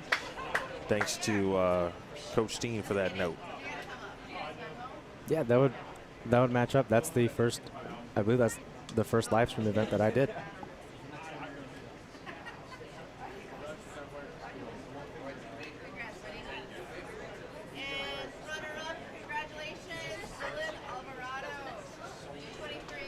Look forward to seeing Dylan Alvarado at St. Xavier. Just keep an eye on him during this year's collegiate season. See which if he'll be able to travel and get some opportunities to compete. Congratulations, Donovan Lake. Donovan Lake took home the U23 title. One of my lasting or first couple memories of EYT competition for me was Donovan doubling in the 10th frame, I believe, to win a title. That's a lasting memory on you, huh? Yeah, absolutely. Yeah. He was so much younger than right? Yeah. But Luke did something like that too. Luke Switalski. That stood out as well for me. Now here is Donovan Lake in the U23 division. Now at college at Calumet College of St. Joseph. Yeah. He was on the roster too, the traveling roster last year. Now comes away with an EYT major title. They got a pretty stacked roster. Speaking of Calumet. They do a good job recruiting, bringing in good talent. They got a couple transfer portal players as well. Their roster actually might be too good. Like, too good that some people won't bowl. Yeah, it could be that situation where, hey, the JV team could sometimes, I've seen this before, the JV team will beat its own varsity team, and sometimes the JV team can compete with the Lindenwood varsity. used to have some battles like that when I was there, because we'd split up some teams and put players on both squads and just kind of see what happened. Yeah. Remember a couple of tournaments back in the Robert Morris days, crazy good teams that they had, and there were times that their B team or JV team would come close or beat the A team. I remember I talked earlier, I was like, you probably hit a little hard. A fun ride home.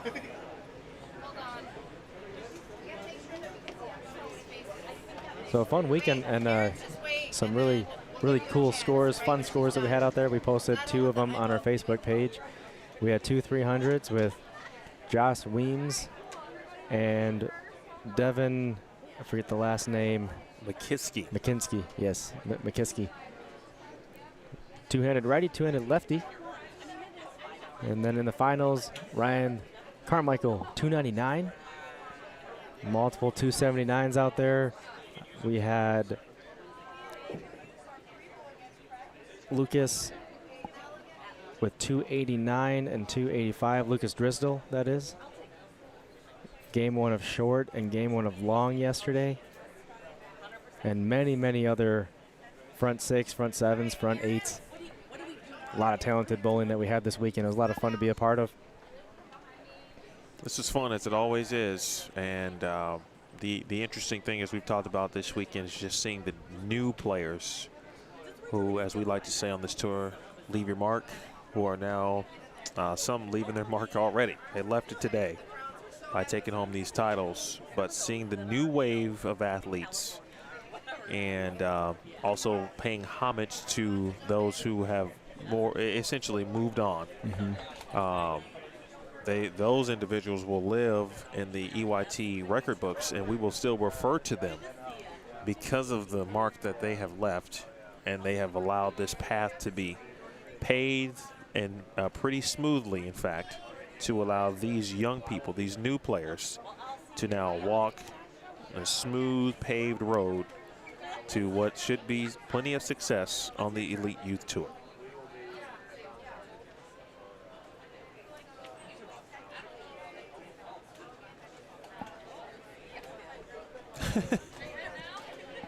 Ava was not pleased with having to be in the front. Oh, kids. Kids' looks will tell you everything you need to know, folks. And those of you who have kids, you know that. So this is the silly picture. This is where I struggle. I'm not a good silly face. Like, when we take our staff photos and Dee was like, hey, she always asks for a crazy, silly one, whatever. I just can't muster it up, man. I don't know. I've got one. I'm like naturally silly. I can't turn it on and be silly. I just have one. I'm locked in with one silly pose, and that's it.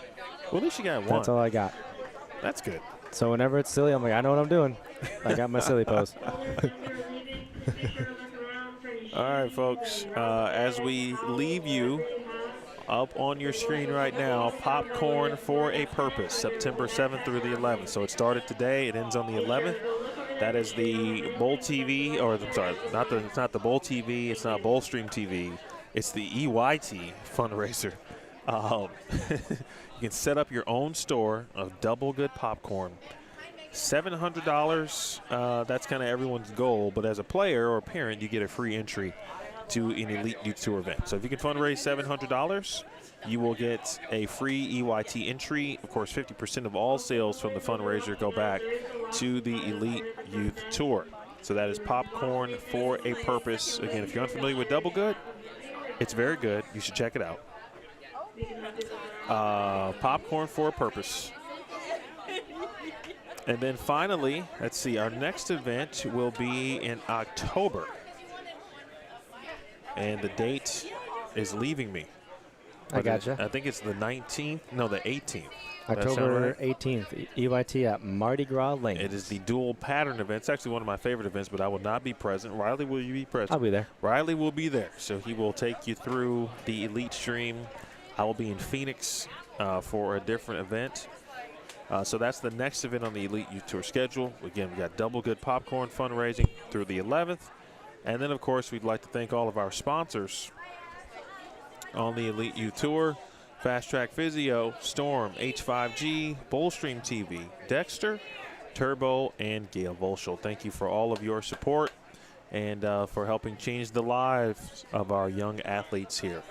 Not only today, but the last 12 years of the Elite Youth Tour. Thank you to Joliet Town and Country Lanes. Fantastic. The Abood family. The Contos family, always great. Thank you to everyone here from the staff perspective.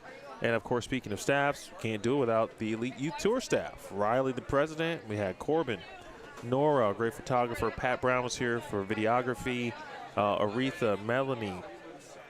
There was one other individual. Who's our Roxanne? Thank you. Roxanne, who's always helping out with merch as well.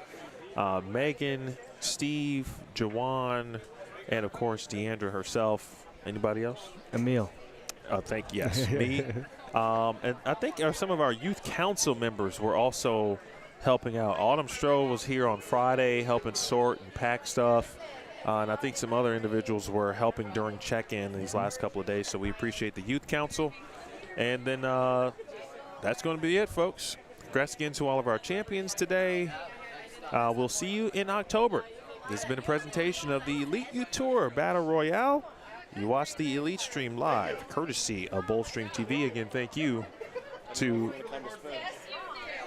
Riley Smith. My name is Emil Williams Jr. We say so long for now. We'll see you in October.